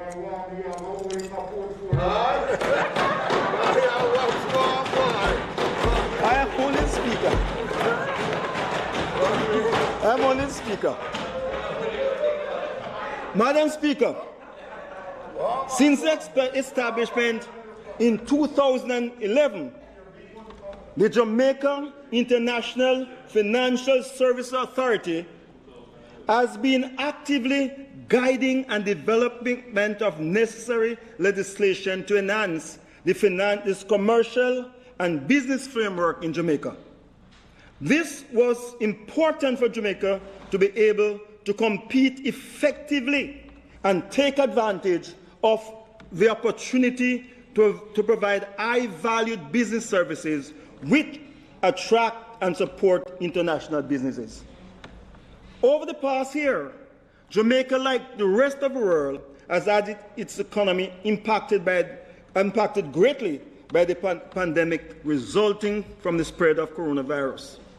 The significant impact on Jamaica has been a timely reminder of the need to diversify the economy. Jamaica's reliance on traditional foreign exchange earners such as bauxite, agriculture, and tourism have neither been either to withstand natural disaster or a pandemic. The impact has been felt globally. However, a look at some jurisdictions that rely heavily on financial services show that this sector did not suffer as much as other sectors. One factor is that the day-to-day management of trust fund and family offices continue to be operational, thereby generating revenue and employment. There is now the opportunity for the Jamaica International Financial Services Authority to position the financial services sector to become a pivot industry which is sustainable and will provide significant gain to the GDP of the country during similar times, given the heavy reliance on the tourism and other sectors. Inflows to the financial service industry, which caters not only to high net worth industries and multinational corporations, was minimally impacted. This reflected an almost uninterrupted service that created continuous cash flows. The Jamaica International Financial Services Authority's work in developing a competitive suite of business legislation provides us one of the best opportunities to position Jamaica to create a sustainable, less vulnerable environment to economic shocks by diversifying the country's economic base. The legislation or nearshore advantage afford us our nearshore advantage, affordable costs of doing business, and our highly skilled personnel make it ideal for Jamaica to be ready to engage in sophisticated, high-valued financial outsourcing and back-office services. Jamaica is positioning itself to become a well-established, strong regulated, and transparent jurisdiction, which offers world-class business support and financial services and solutions to the global financial services marketplace. Achievement, you grudge me.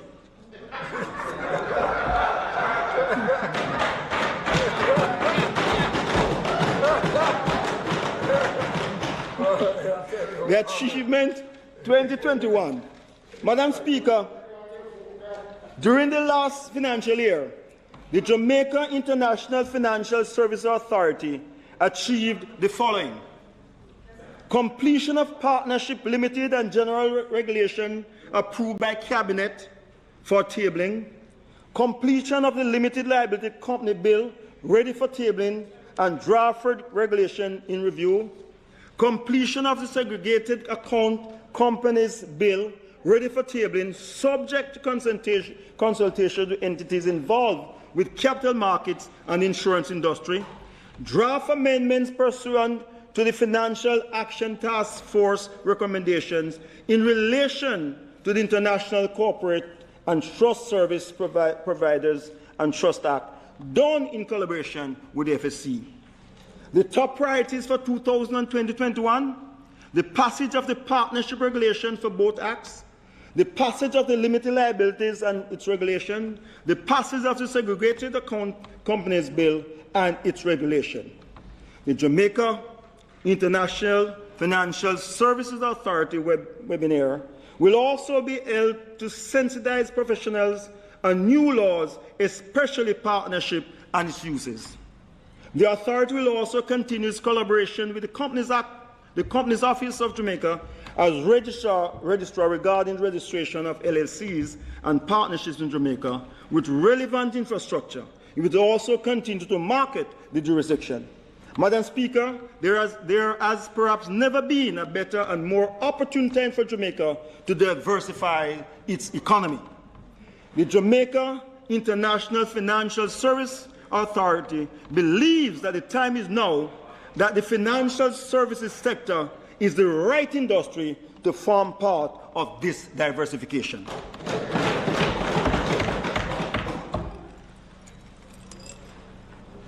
The sector has proven to be resilient and likely to produce significant income stream. A look at the jurisdictions that provide these services show that they enjoy a very high standard of living, as well as a strong tradition of excellent and professional services. These two things are inextricably linked, thereby creating the perfect environment to live, work, raise a family, and do business. Madam Speaker, the future of sustainability, structural innovation, and investment opportunity is in a safe hand. The government of the Jamaica with a power. The National Works Agency. Madam Speaker, I want to now turn my attention to the nation's road infrastructure. The premier organization in respect of the main roads is the National Works Agency. I wish to salute the team at the National Works Agency for some very great work over the past year. A year when we had numerous challenges with rains, breakaways, collapsed roads, among others. Madam Speaker, it was also the year when the National Works Agency became an ISO 9001 certified for projects valued over $2,050 million. This is an accomplishment that is worthy of recognition by all members of this House. Madam Speaker, it is well known that the government has been on a major drive to improve the island-wide road infrastructure. This push has seen us completing several key projects while undertaking others across the length and breadth of Jamaica. The major infrastructure development program, which is an improvement program that incorporates ancillary waterworks, is now substantially completed. Activities being undertaken currently are corrective actions identified effects as per the terms and conditions of the contract. Madam Speaker, the program was undertaken at a cost of $441 million and has been successful. It comprised road and bridges improvements, drainage improvements, small community-based infrastructure work such as improvement and construction of sidewalks and other pedestrian facilities, grating replacement, etc., the installation of water lines and sewer facilities, and the implementation and improvement of telecom cables and ducts. Our major achievement, Madam Speaker, because I know that some in the society tend to have very short memories, let me help to recall some of the seminal achievement of this program, 90% of which was implemented by this government.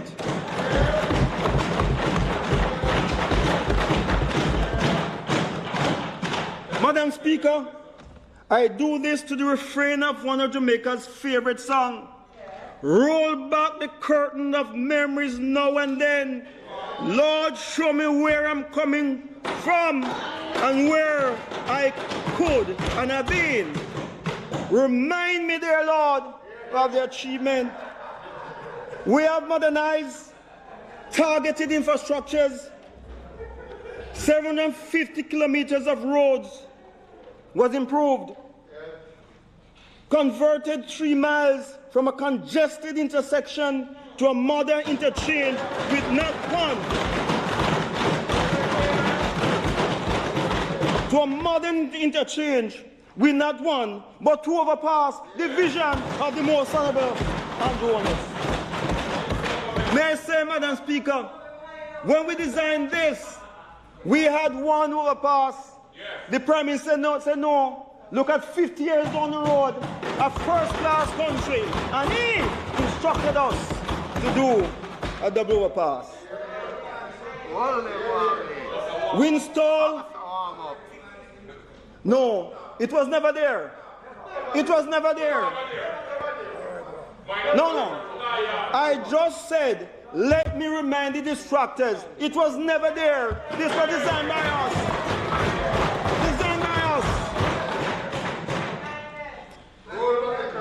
With not 1 but 2, install new water lines, install and commission new sewage facilities along Constance Road. You had that?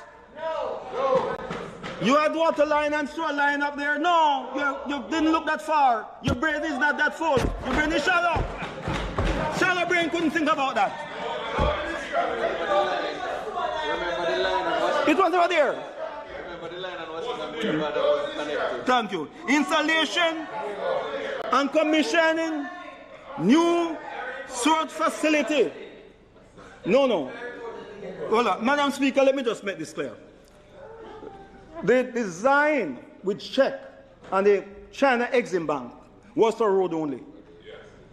At the start of the Constant Spring project, this Prime Minister asked us to cease and include water line, sewer line, and fiber optic cable. Let me be clear. It was never there. And he instructed us as NWA to ensure that all major projects going forward must include sewer, water, and cable. This is why the project was delayed. The South Coast Highway didn't have it either. Maypen to Williamsfield did not have it either.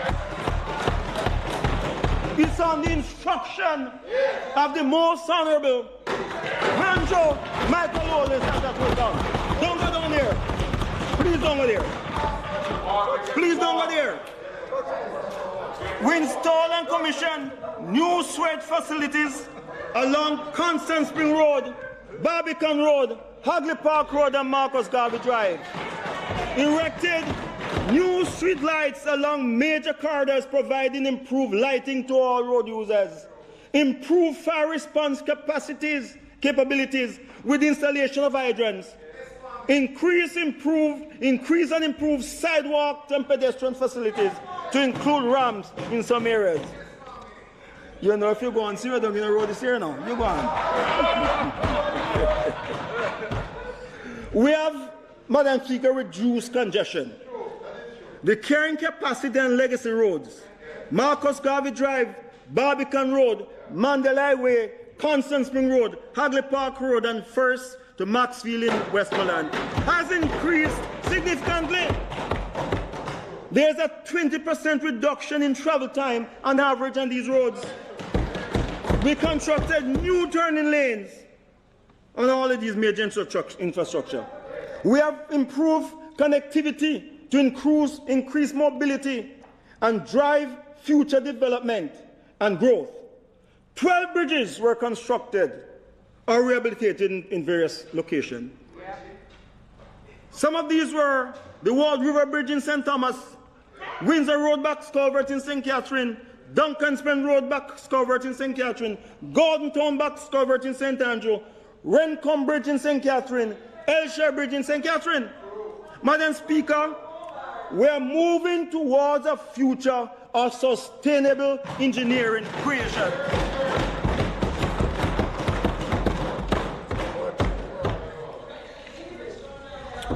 Madam Speaker, I now look at the South Coast Highway Improvement Project. The South Coast Highway Improvement Project is a two-part program. Mr. Megatwa. Huh?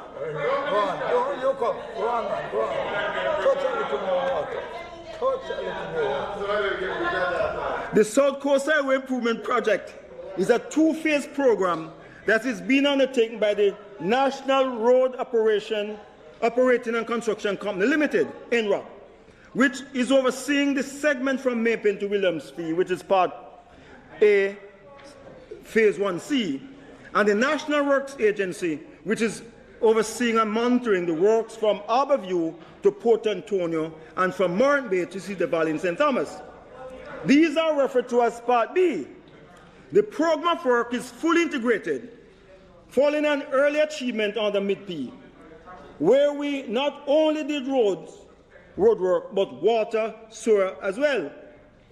Since I mentioned the National Road Operating and Construction Company, let me touch briefly on the work of this agency before expanding on the undertaking of National Works Agency. Madam Speaker, work also continues on Phase 1C of the South Coast Highway Infrastructure Project. These work are being piloted by NROC. This is the 28-kilometer stretch from Mapen to Williamsfield. At the end of April 2021, the project was 22% complete. We have budgeted $7.2 billion this year for this aspect of the program. The thrust this year is to have the project 50% completed.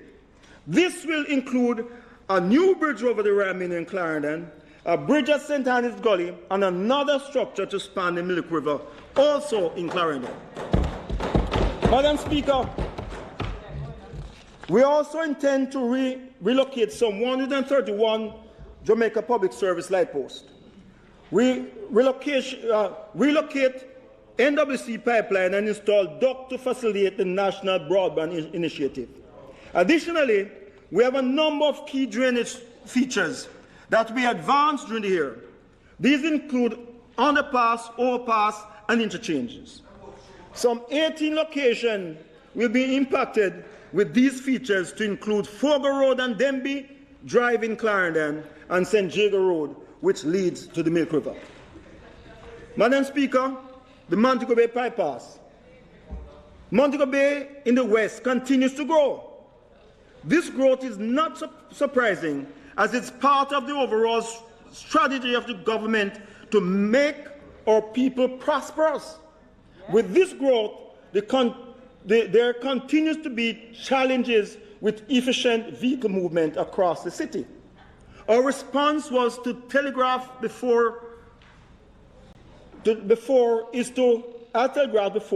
to construct a perimeter road for the city of Montego Bay. NRAC is again the lead agency in the Ministry of Economic Growth and Job Creation through which the project will be implemented. To accomplish this task of improving the worsening traffic situation in Montego Bay, Madam Speaker, $1.2 billion have been budgeted for this year to commence the work. This program of work is not just about bypass road for Ensure to AGS Coombs Highway. It is quite a bit more. The project includes a Long Hill bypass, a drainage study for the city of Montego Bay that is always flooding, as well as improvement in the West Green Avenue and Barnett Street area. Contract for the surveying of the 25-kilometer corridor. Contracts have already been let, with contracts for the valuation of the identified parcels of lands that will be acquired in order to construct the road. These surveys are used in preliminary alignment, which is largely expected to be followed during the design stages. Activities targeted for the current financial year include the acceleration of the survey, valuation and land acquisition, engagement of the consultant to serve as the engineer's representative, and commencement of construction in the fourth quarter of the financial year. Madam Speaker, we expect that in short order, we will have affirmative resolution in this House for the signing of the contract for the construction works and the commencement of the design for the construction. The government is also looking at some exciting new initiatives as we strive to have our people moving more efficiently and ultimately driving up their productive capacity. To this end, the Ministry of Economic Growth and Job Creation is now looking at a portfolio of roads that could be tolled and are conducive to the involvement of the private sector. NRAC is again the lead agency on the ministry behalf. It has identified some corridors that have capacity deficit, meaning that the existing traffic volume exceed their projected capacity. The private arm of the World Bank, the International Financial Corporation, is now carrying out preliminary assessment on these likely projects. Madam Speaker, I must say that these assessments are being done at no cost to the government and people of Jamaica at this time, as it is considered essential to assess the proposed project fundamentals. We are looking at the following sections of roads with a view to improving their efficiencies, given the current realities and where we project to see and where we project to be in the future. The road sections which have been identified have been divided into four packets are: 1, Montego Bay Perimeter Road and the Long Hill Bypass Project, 28.6 kilometer. Package 2, Mommy Bay to Salem Center, and 12.3 kilometers. Package 3, Sea Castle to Greenwood in St. James, 6.8 kilometers. Package 4, Greenwood Trelawney to Discovery Bay Center, 40.7 kilometers. It is expected that a report of the assessment to determine the toll mechanism will be submitted to the Ministry of Economic Growth and Job Creation by the middle of the financial year. Oxmoor and reach outside. Madam Speaker, the National Work Agency is the lead agency on behalf of the government undertaking the Part B activities under the South Coast Highways Infrastructure Project. Part B, as I said earlier, is being implemented in an integrated way, like no other project of worked before. Water supply, laying of fiber optic cables, and sewer infrastructure work where applicable, along with road works, are being undertaken. Currently, under two separate contracts arrangements, the works are contracted at a cost of $229 million in total, with the road work costing $200 million and the water and sewer component costing $29 million US. The Southern Coastal Highway Project Part B is being executed in 3 parts. Part B2 compasses the area from Harborview to Yallahs Bridge and will see the rehabilitation of 17.4 kilometers of roadway. This segment is being done by China Harbour Engineering Company and as at April 1, 2021 was 14.4% completed. Current activities include the finalization and approval of design and some aspect of land acquisition. The contract cost for this segment is $114.6 million US. Part B 3 and 4 span 123.65 kilometers from Yallahs Bridge in St. Thomas to Port Antonio in Portland, and also from Mount Bay Runabout to Cedar Valley, also in St. Thomas. Madam Speaker, this segment has been divided into 15 distinct sections, and that is referred to as packages. The packages are being let in 3 tranches, with the ultimate goal of completing the work during the 2022-23 financial year. Already we have let 10 packages to local contractors as per the agreement with China Exim Bank and the government of Jamaica. As of April 1, 2021, the packages that are on the way were 16% completed overall, with individual projects at varying states of completion ranging from 4 to 44%. Roads making up tranche 1 of the program are Mount Bay Bridge to Prospect, Ardley to Long Bay, Manchineel to Fair Prospect, Mount Bay to Georgia, Georgia to Cedar Valley. Tranche 2 is comprised of Yallahs Bridge to Loden Hill to Pomfret, Pomfret to Mount Bay Bridge, Boston to Drapers, Drapers to Port Antonio. For the fiscal year 2021-22, anticipated physical targets for the program are as follows: 60% completion on Part B2 from Harborview to Yallahs Bridge, 100% completion on Tranche 1, 65% completion in Tranche 2, 100% completion in land acquisition component, and 70% completion in utility relocation activities.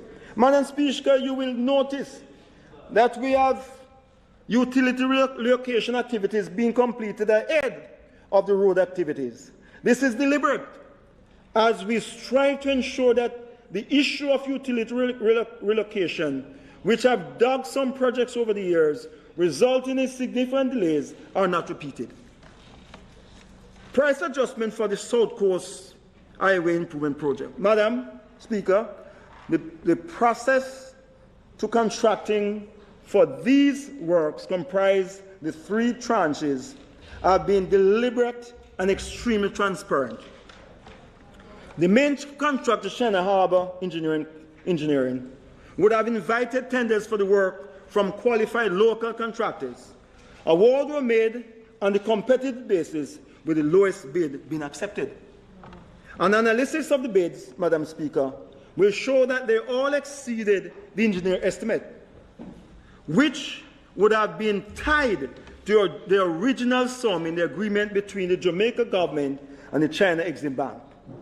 What this therefore means is that we will have to find additional funds to cover the costs of the higher tender sum.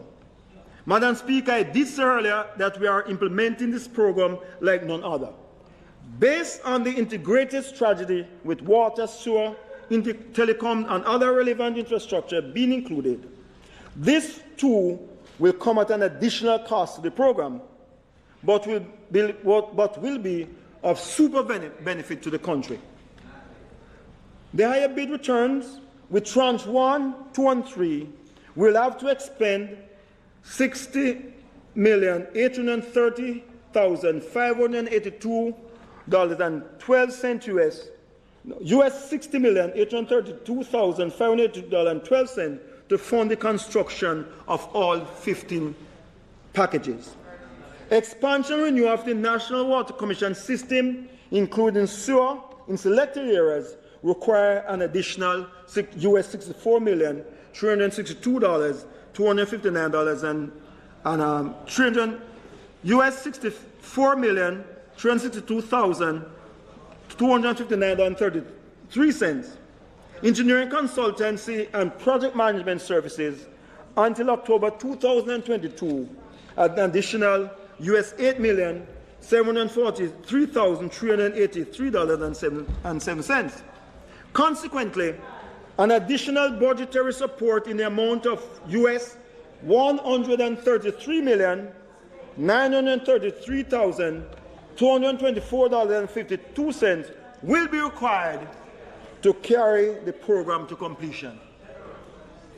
Madam Speaker, in light of the impact of COVID-19 on the government of Jamaica revenue, a recommendation has been made for the cost for engineering consultant and project management services be financed in its entirety by the government so that funds earmarked in the South Coast Highway Improvement Project main contract will remain available for construction expenditure, which should delay the need for additional budget support until 2022-2023. Madam Speaker, now look at the Capital Expenditure Program 2020-21, or CAPEX. Madam Speaker, I turn attention to the other major program that the government intends to roll out during this fiscal year. Success, it is said, breed even more success. Following the success of our effort at reducing travel times and delay in Kingston metropolitan region, with projects such as the Mandela Highway, Agley Park Road, and the Constant Spring improvement, we'll be pushing beyond these areas as we seek to improve vehicular movements and improve pedestrian safety on our roads. With these in mind, work will begin this year on the following roads: Brayton Road to Elsha Main Road in Portmore, Grange Lane in Portmore, East Kings House Road, Arthur Wynne Drive, Washington Boulevard Bridge, Mandela to Portmore Bridge and Exitway.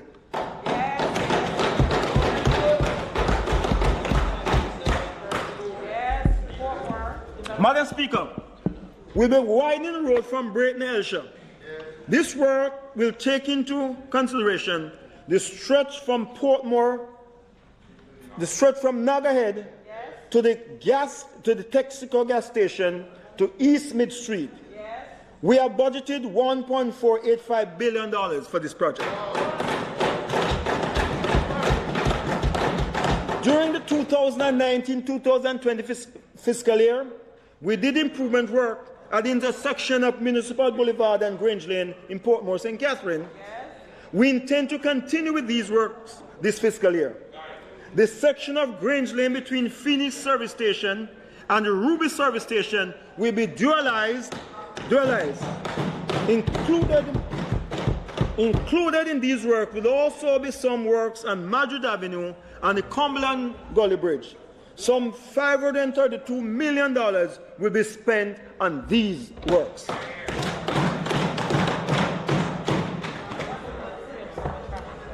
Madam Speaker, following the success of the works to improve travel through Barbican community in St. Andrew, and in many requests received for further work, this will be done under the Barbican Road project. A short piece of dualization has been done along East Kings House Road. Well, if you listen, you'll learn what I'm saying. If you listen, you'll hear, madam. You have your road and coming. Don't you have 3 roads? This year, thank you. A short piece of dualization has been done along East Kings House Road. This year, listen, madam, you'll understand what I'm saying. And you know you'll agree when I'm done. You'll agree when I'm finished. This year, as a short piece of dualization has been done along East Kings House Road.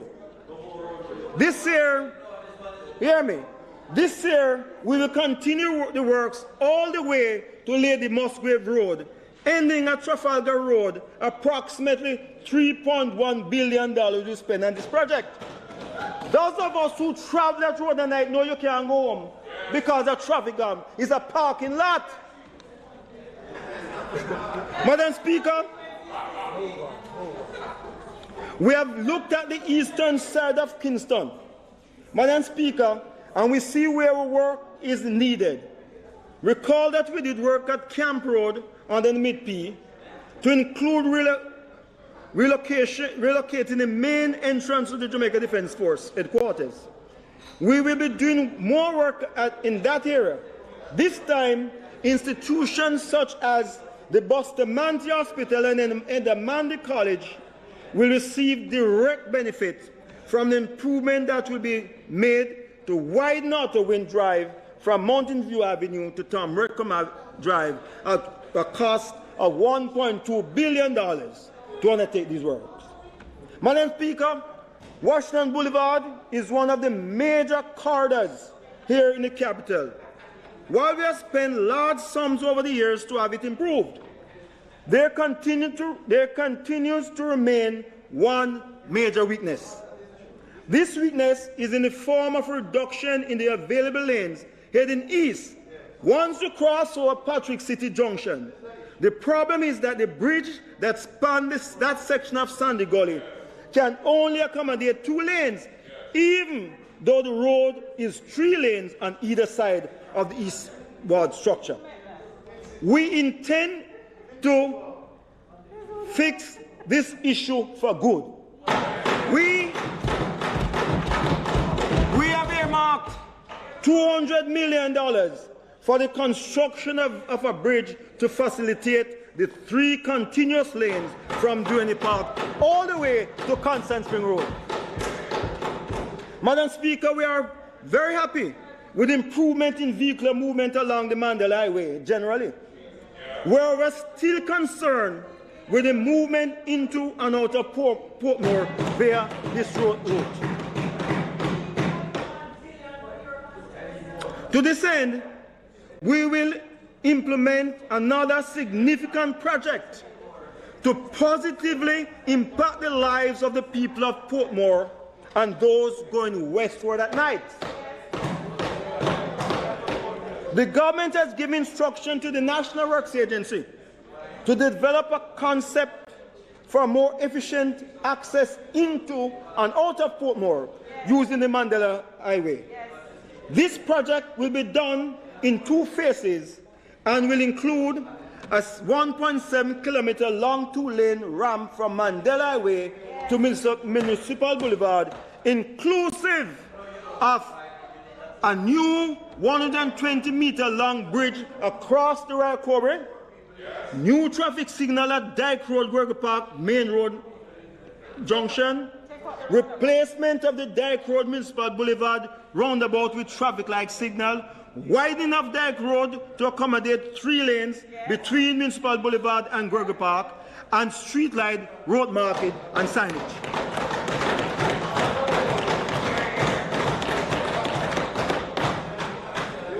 Take out that roundabout. These, Madam Speaker, will be deliverables under phase 1 of the project. Phase 2 of this project will see, among other things, the construction of an overpass at Dyke Road, the widening of 3 kilometers of road along Municipal Boulevard Road to Grange Lane from 2 to 4 lanes with concrete medians, and installation of street lights, road marking, and signage. Madam Speaker, the benefits to be realized by the people, especially those who live or work in Portmore and going westward at night, will include a reduction in travel time from 45 to 50 minutes, an increase in the afternoon peak capacity from 1,200 vehicles per hour to 3,000 vehicles per hour, and a significant improved road condition for people to traverse. We have looked at the likely negative impact that this project may cause, to include some motorists inadvertently turn off the Mandela onto this new roadway while intending to travel east-west toll road. Madam Speaker, the cost for this project is likely to be high, but the government is committed to finding an appropriate solution for the congestion levels now being experienced by people of Portmore, St. Catherine, and other areas going westward, especially with the area poised for exponential growth over the next few years. Madam Speaker, the cost. Madam Speaker, in the coming months, the Lentman program is slated to come on stream to assist with maintenance of roadways across the island.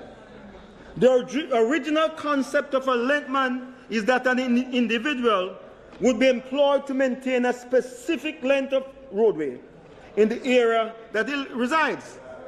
On a monthly basis, the road section under the program would be checked by government personnel to ensure that the work is up to par and to approve payments to the responsible individual.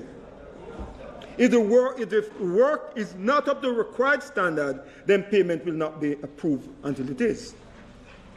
We believe that two obvious advantages of this type of program is that the individual is more likely to take pride and care in the maintenance and beautification of a roadway in his community as he is directly benefiting from it. The community members also would likely know the individual that is responsible for which section of road and would emit pressure on that individual to ensure that the work is done properly. The new Lentman program is conceptualized as a technology-enabled, performance-based, labor-intensive preventative maintenance program for inter-parish roads and high-traffic corridors and will be executed by local community labor. Madam Speaker, 62 corridors have been identified island-wide for inclusion in this program. These 62 roads would account for 600 kilometers of roadway to be maintained. The concept is similar to the original program insofar as the maintenance of the roadways is concerned. The role of the Lentman under this revamped program will, however, be expanded. On the assigned section of roadway, a Lentman will be responsible for debushing, cleaning of debris, cleaning of drains and culvert, as well as repairing minor damages to the road shoulders and retaining walls. The Lentman will also be expected to assist the National Works Agency to leverage advancements in artificial intelligence technology.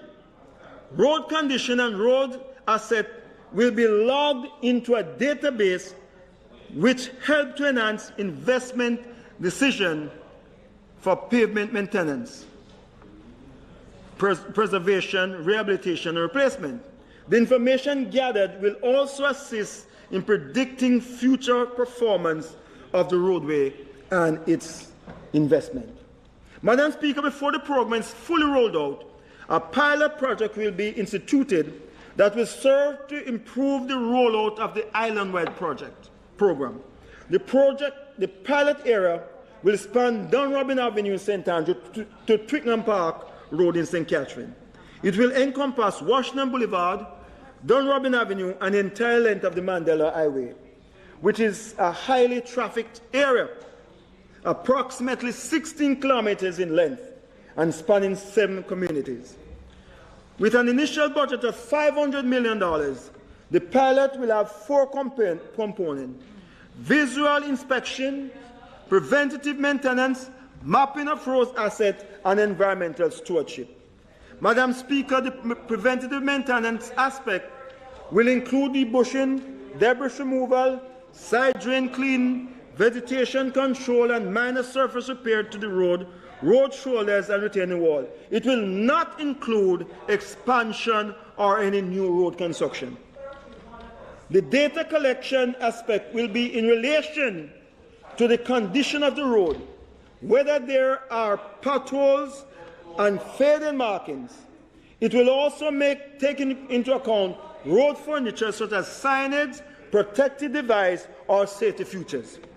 The environmental aspect will encompass the collection of litter as well as the educating of road users to raise environmental awareness and promote the protection of the environment.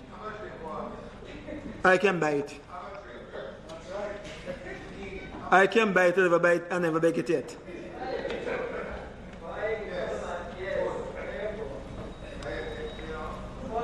You're satisfied now? The 2021-2022 fiscal projections. The NWA undertakes recurrent activities each year that required funding. These are the emergency repairs to roads, river training activities, the cleaning of gullies, island-wide disaster mitigation, bridge development and construction, the maintenance of secondary roads, as well as traffic management and control.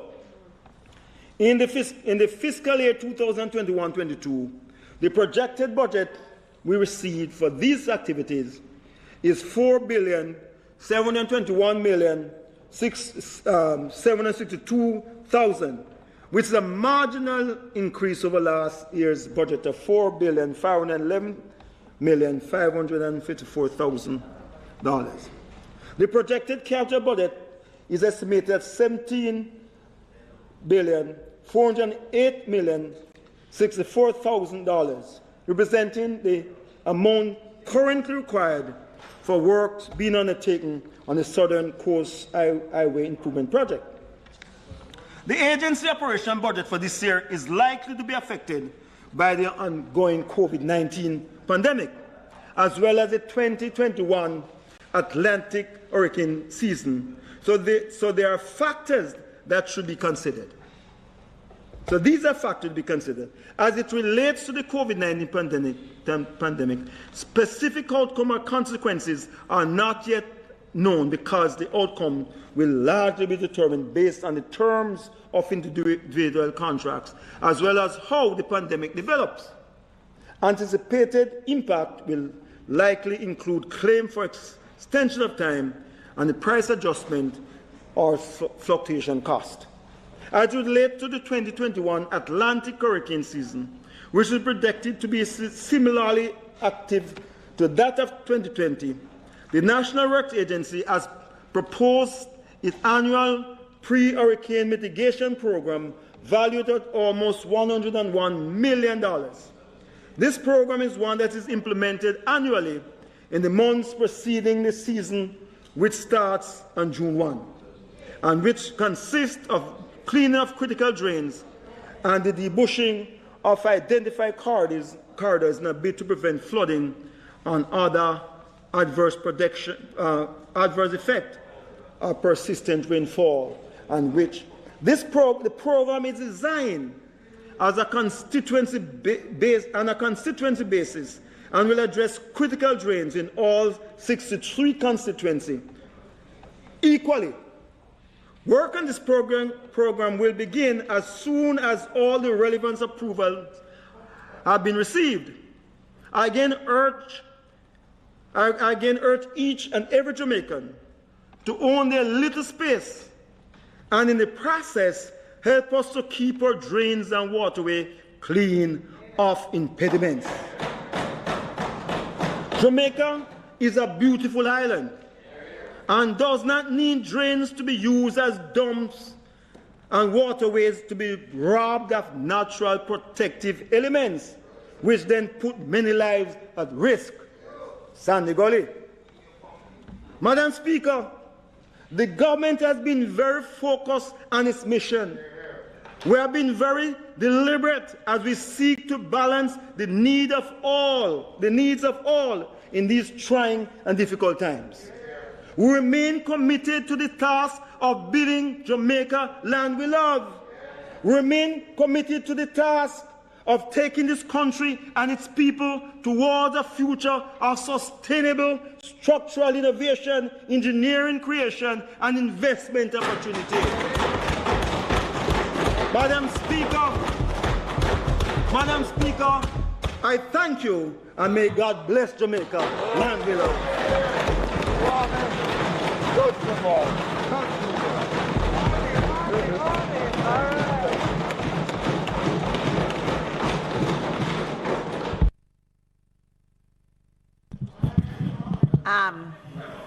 Thank you very much, Minister Warmington, for a very comprehensive and informative.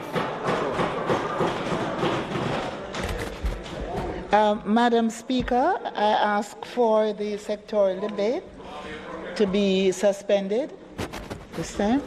And the question before the House is that the sectoral debate be suspended at this time. Those in favor? Those against? The ayes have it. Public business, I now invite Minister Samuda.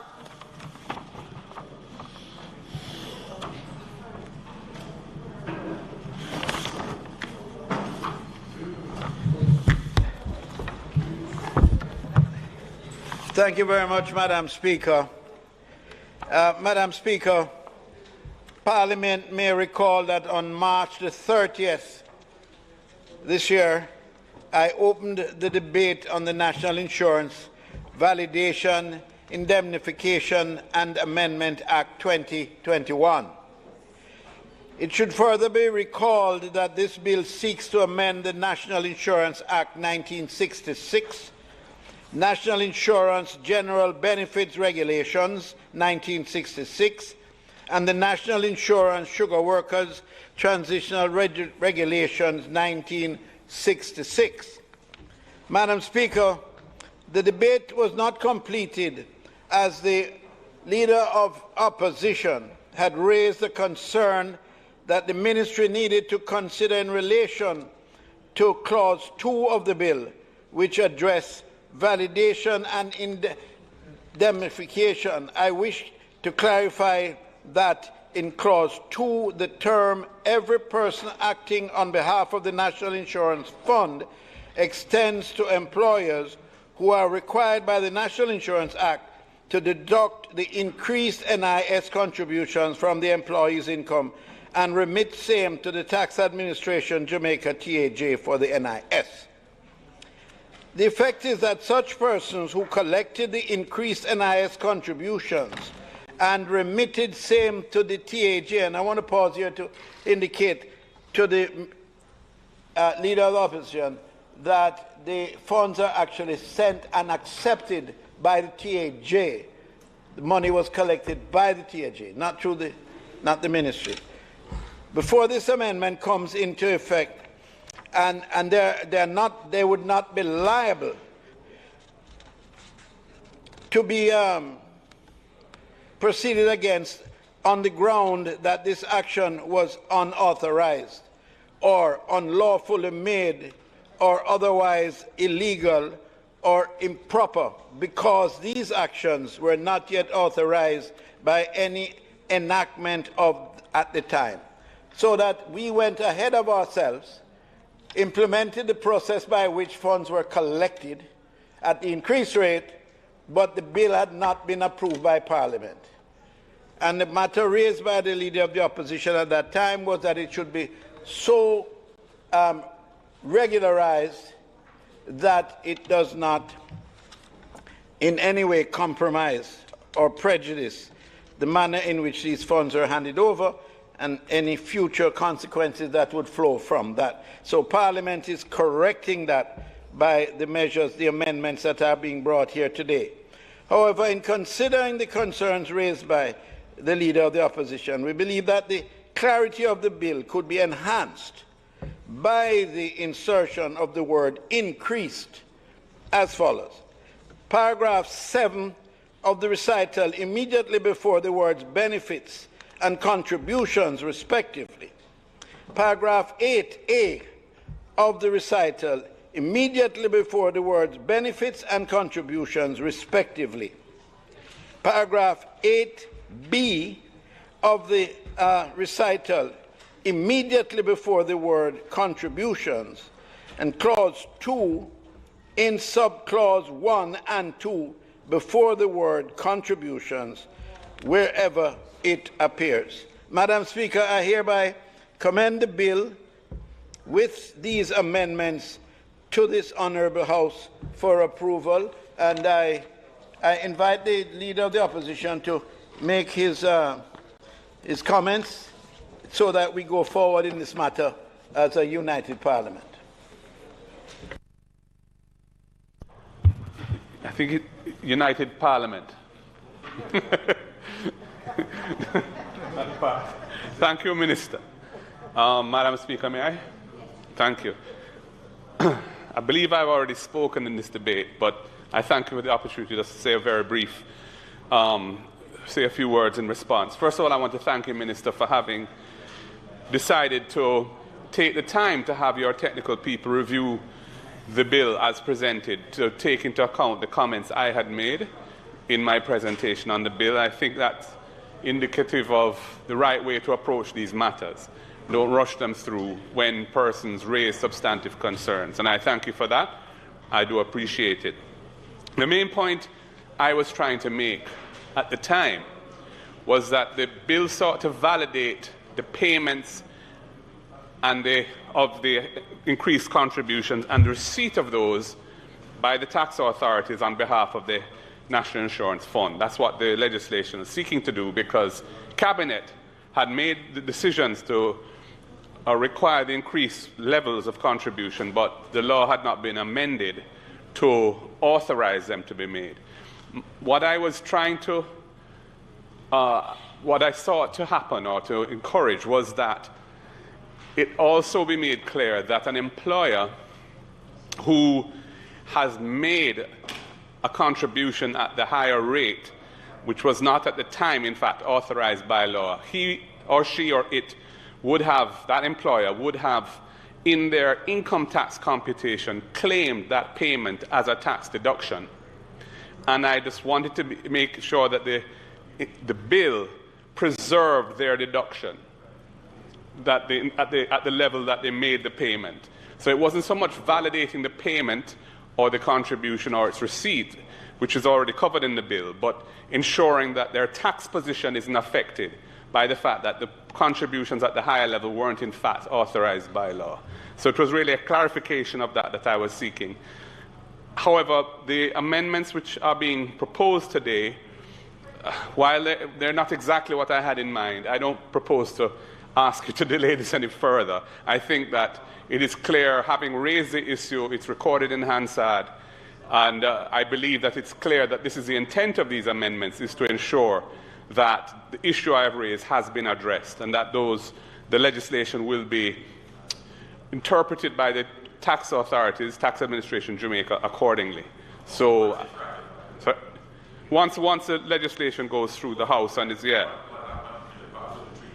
yes, you see, but specific, it was, the issue wasn't really directly addressed in the bill, but it arose from the situation that had arisen, i.e., persons would have, in their income tax computation for those years, would have claimed the deduction, and then the question would have been, would they have been really, as a tax matter, been authorized to claim it? And I just want to make it clear that they were, so that their tax position wasn't impacted by this. But the Minister is proposing some adjustments to the language, and I will thank him for that and not ask for anything else. Thank you, Madam Speaker. Thank you very much, Member and Leader of the Opposition. I just want to point out the fact that we accept this in a spirit of cooperation, because indeed this whole matter is tied to the World Bank Jamaica Economic Resilience Development Policy Loan number 2. And in fact, that came into effect April 1. And so we really are accepting through the Parliament that diversion from what ought to have been, if you understand what I mean.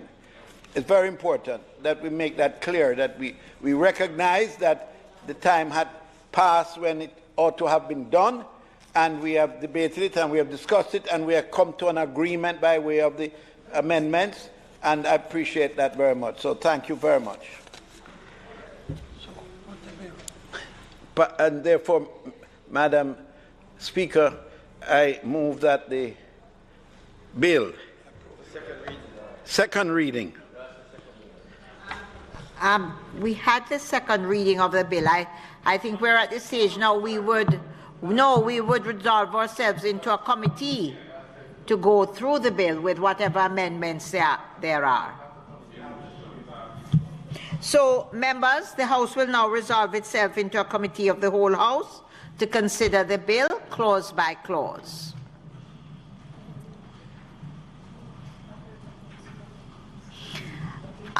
Minister, are there any amendments that are printed for us, please? I gather there are some amendments. I read them out in my presentation, Madam Speaker. Yes, but we wanted the printed version. Yeah, it would help the process if you could give them that. So they as we go... Here. Have that. I don't have the specific amendments, but it's in the document, so just hand that to. So as we go through, you will indicate where the amendments are? Yes. Is that so, Minister?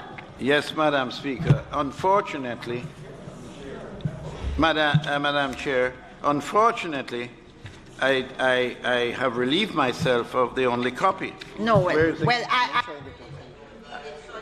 I does. Yes, as I know, to the amendments, please. Yeah, I sent up the only copy that I had of the actual amendments that are being proposed. A simple solution is to make another copy.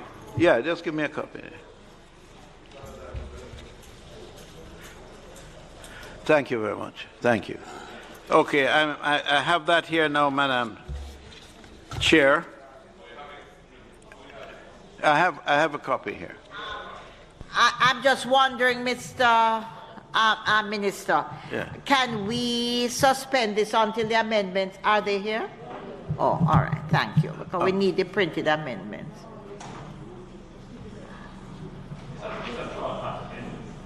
It's a very short matter. You don't have a copy there, Madam? I give. We are just getting them now. We need the printed amendments to go through. Thank you.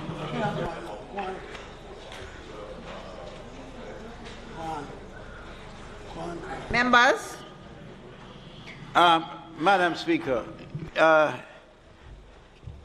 in paragraph 7, insert the word increased immediately before the word benefits and contributions, respectively.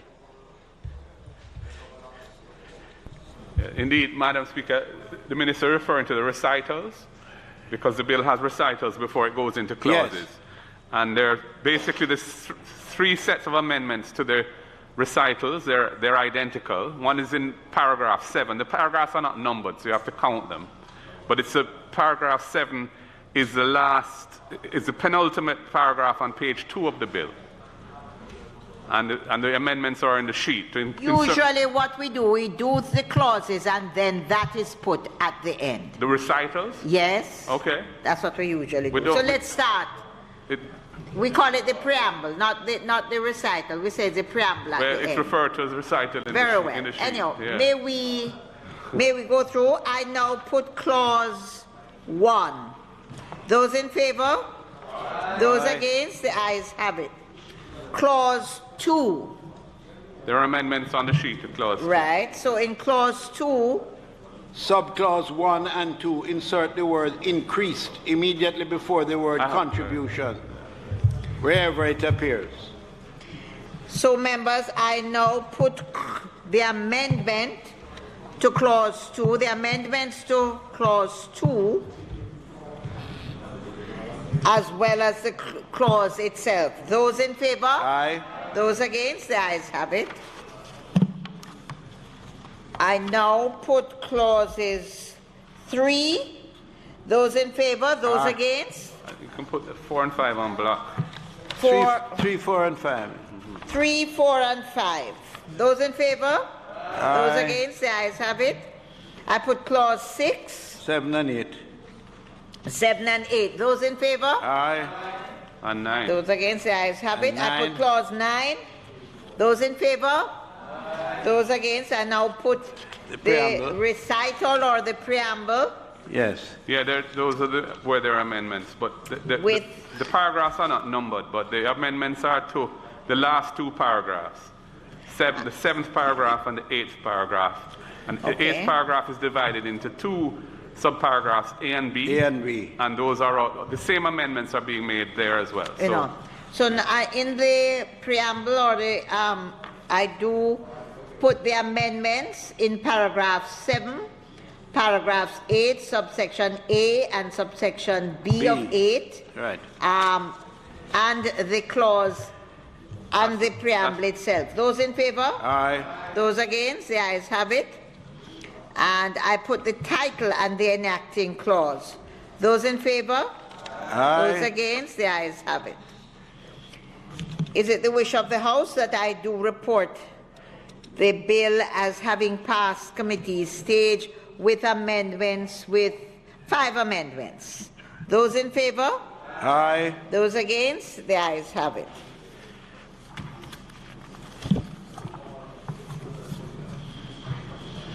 Madam.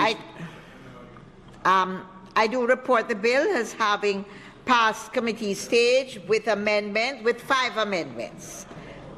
Madam Speaker, I now ask that the bill be read a 3rd time. The question is that the bill, shortly entitled the National Insurance Validation, Indemnification and Amendment Act 2020, be now read a 3rd time. Those in favor? Aye. Those against? The ayes have it. Madam Clerk, read the bill for us a 3rd time.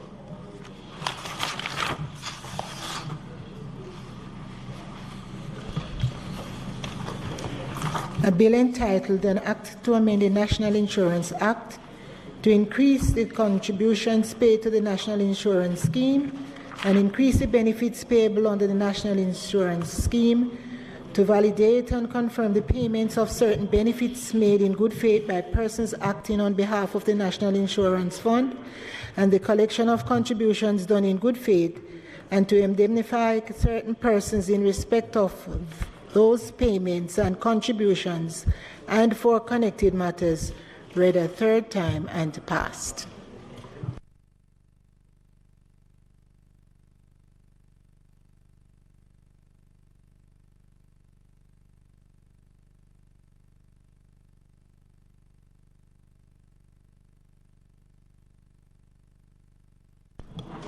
House Leader, where we're next. PM, I now invite you to.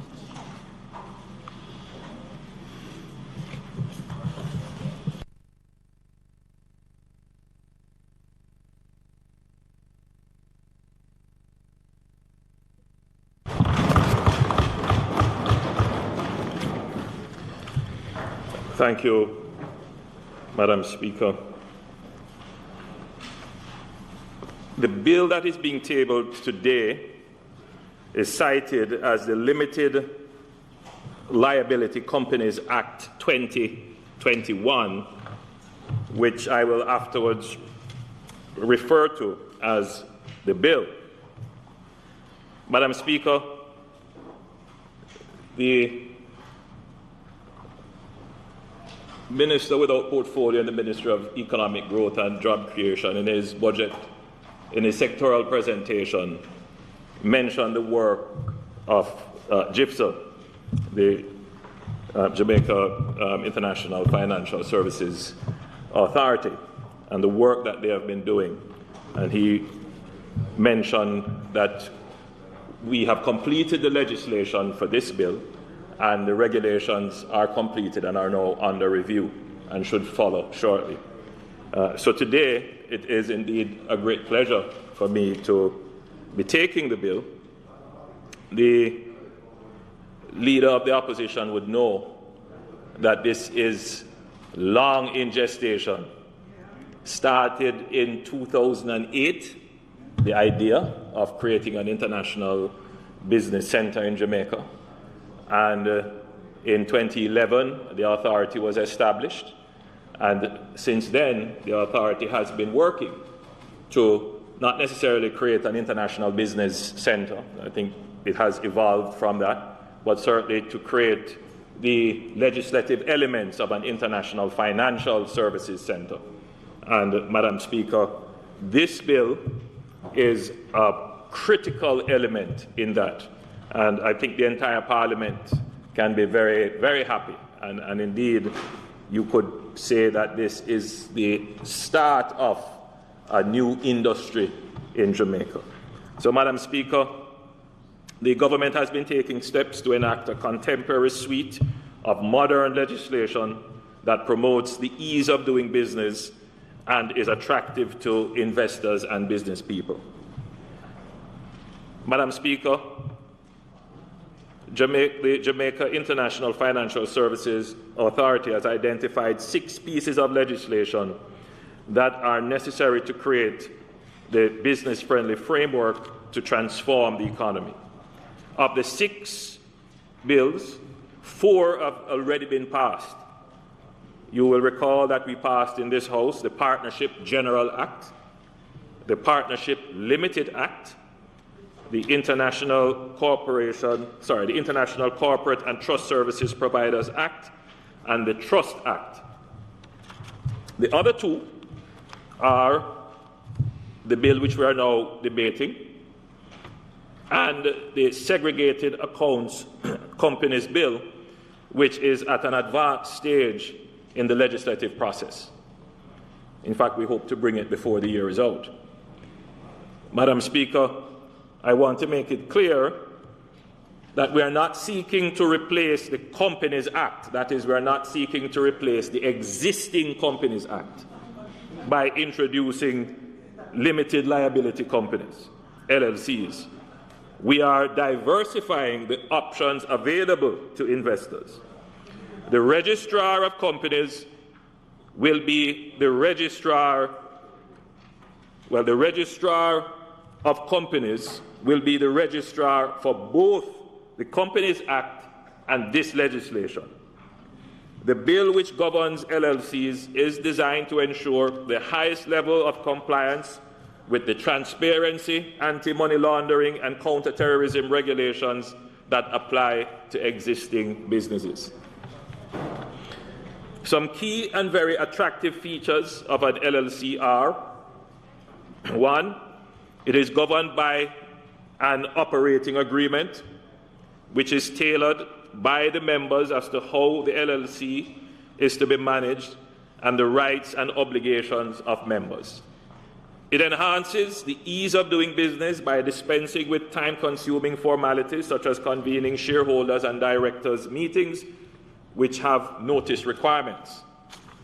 It facilitates diversification of the economy by supporting and allowing business decisions to be made more quickly, thereby completing important transactions without reducing the transparency required to do business in a modern world.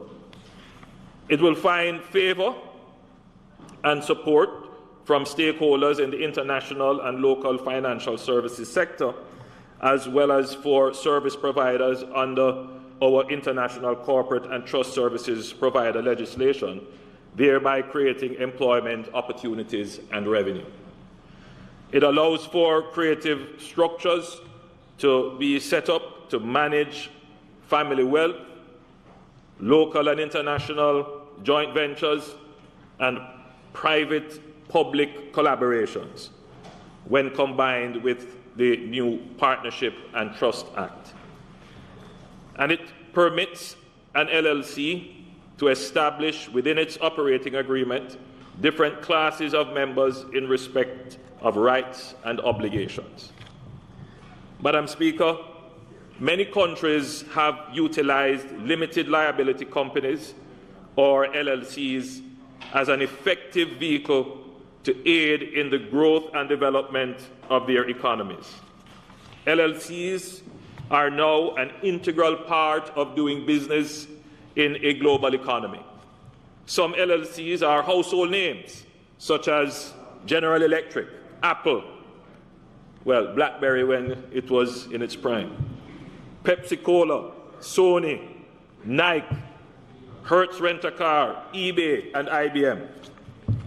The bill is a significant step in modernizing Jamaica's legislative framework in the commercial sector in the range of options to organize a company's affairs, which positions Jamaica more attractively to investors and creates opportunities for diverse service providers. Madam Speaker, I will now turn to parts of the bill, where I will briefly outline the clause-by-clause details. Part 1. Madam Speaker, Part 1 is comprised of 3 clauses which indicate, 1, that the Act may be cited as the Limited Liabilities Companies Act 2021 and provides that the Act will come into effect on a day to be appointed by the Minister. Clause 2 sets out the definition of key terms as used throughout the bill. Clause 3 outlines the conditions under which a person is deemed to have knowledge and or notice of a fact under this bill. This aspect of notice is integral in assessing, conduct, or construing the effect of certain actions. Clause 3 is very detailed as to the diverse situations of knowledge and actual or constructive notice of certain factors. Madam Speaker, at this point, I want members to note that Clause 2.1 has been amended to include the criteria for establishing the individual that has ultimate effective control by reference to either A, being in a position to determine the policy of the LLC or make final determinations as to the decisions of the LLC, or B, controls more than 50% of the voting in the LLC, or would hold more than 20% of the issued shares of the LLC. Madam Speaker, in the definition of ultimate effective control, the threshold of 20% of share ownership is specified herein in order to be in line with international standards and with our Local Companies Act. I have a list of amendments which have been circulated, and as I go along, I will point out the more substantive changes. Another point that I would like members to note in relation to this definition is that changes have been made to make the language gender neutral. When I came into the Parliament, I always wondered why they would refer to the person as him or his.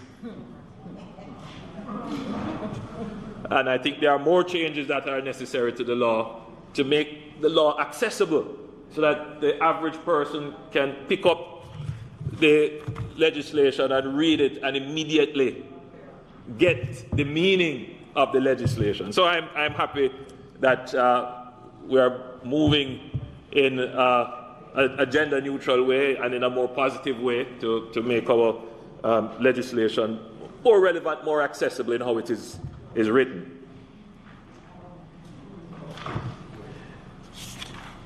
And indeed, this move will account for most of the amendments that I will move when we are at committee stage.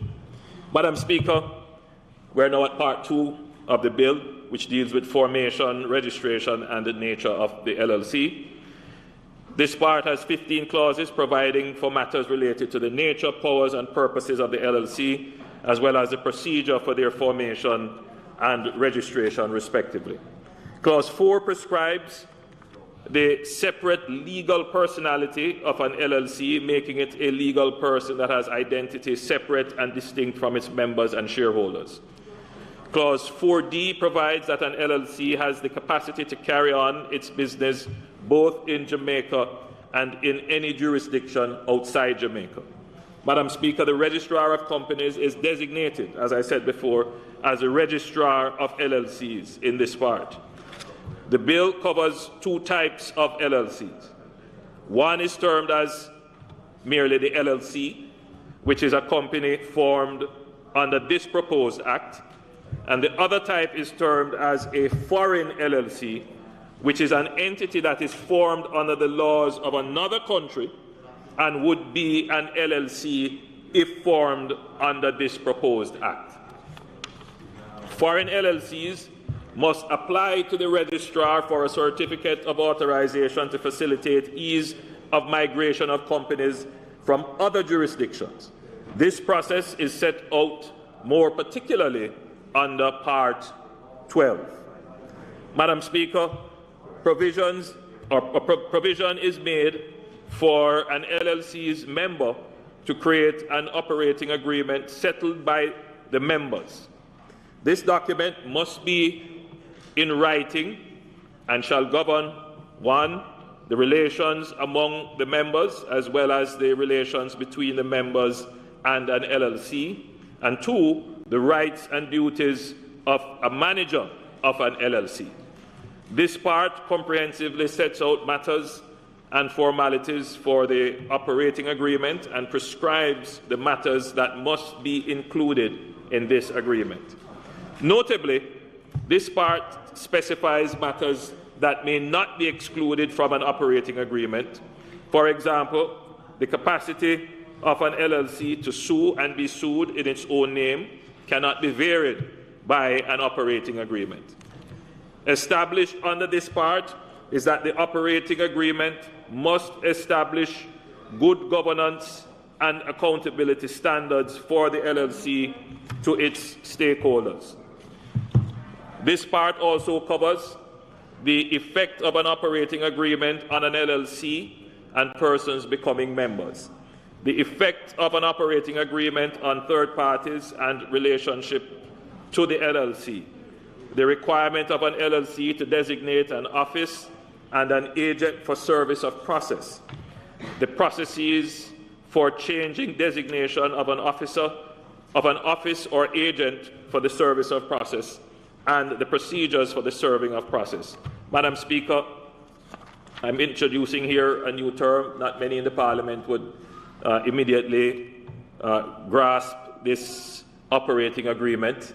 As we go along in the debate, this, Madam Speaker, would be an agreement between the members as to how they will operate and what they will decide to do. It could be akin to a shareholders agreement, or it could be akin to what we now determine to be the Articles and Memorandum of Association of a company.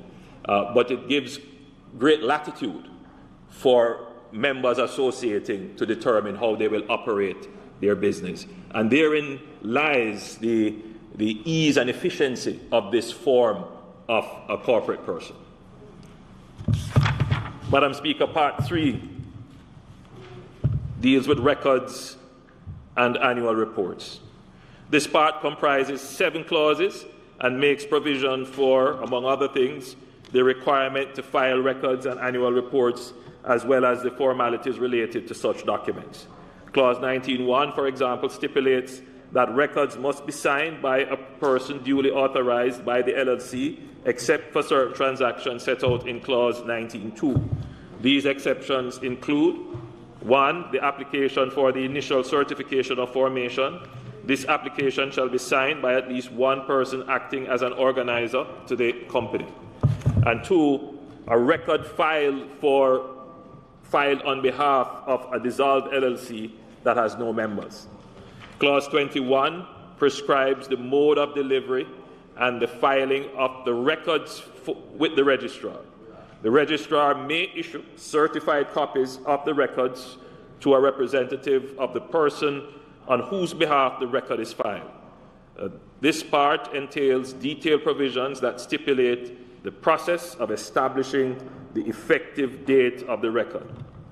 Significantly, Clause 23 establishes the liability for false or inaccurate information in a filed record. A person who suffers loss because he relied on the false information in the record may recover damages for the loss. The clause sets out the categories of persons that may be liable for the damages. This is a very important clause that emphasizes the importance of maintaining accurate and true records. Also, it highlights the urgency for the relevant attestor of the document to take timely action to make any necessary amendment to the record in order to mitigate a person incurring loss by relying on the false information or inaccurate records. Under Clause 24, the registrar may issue a certificate of existence speaking to an LLC's status in relation to matters such as, among other things, compliance under the Act for the filing of returns and whether the LLC is resolved. This would probably be the equivalent of the certificate of incorporation, certificate of good standing. Similarly, Madam Speaker, in relation to a foreign LLC, the registrar may issue a certificate of authorization which would speak to the foreign LLC's compliance with the Act and that it is authorized to transact business in Jamaica, among other matters. Madam Speaker, Clause 24(4)(a) has been amended to also include reference to Section 86.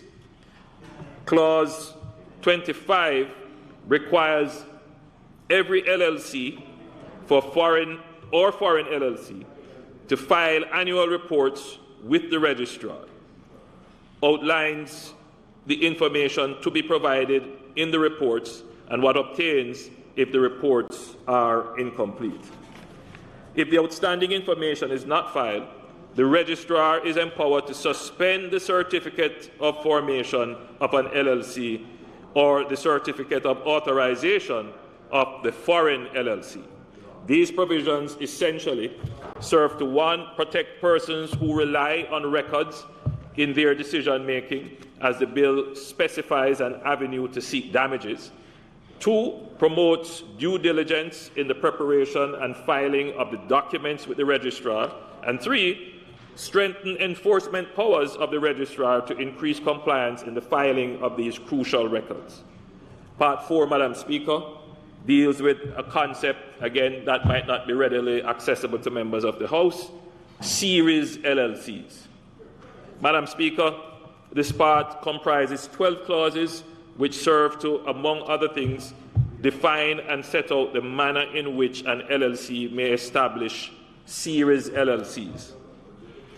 An operating agreement of an LLC may establish one or more designated series of members having separate rights, powers, or duties with respect to specified property or obligations. This may be similarly done for managers or LLC interests. The operating agreement may also provide for this establishment of a series to take place at a later date. Notably, this series, also established and distinguished, may have a separate business purpose or objective from the LLC. The liabilities of the series are specific to the series and are enforceable only against those series. Also, unless the operating agreement specifies otherwise, the liabilities of an LLC are separate from the series. The framework for the detailed regulation of series is set out in this part to include clauses as to: 1, a member or manager opting to take personal liability related to a series, voting rights of series, management of series, and 3, entitlements and limitations related to distribution of series. And members, please note that a member entitled to distribution has similar status and remedies available to a creditor. And 4, generally, under Clause 46 of the bill, an LLC may not make distribution if the liabilities exceed the value of the assets of the LLC, would not be able to pay its debt as they become due in the ordinary course of business. Madam Speaker, all of this sounds very esoteric. But essentially, what this does is, which makes it different from a company incorporated under the Companies Act is to allow subscribers, members of the LLC, to have different types of limited liability. So, Madam Speaker, if you were to consider, for example, a corporate entity set up, and the members, for example, came together with ships, which is quite regular. So, to use an example, though it is an odd example, if for whatever reason the leader of the opposition and myself were to form a business, and we had ships, and I use that extreme example,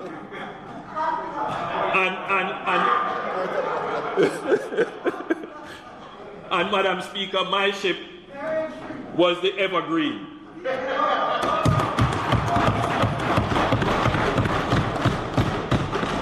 And the leader of the opposition ship was the Evergiven. And his ship got stuck in a certain canal and incurred significant liabilities.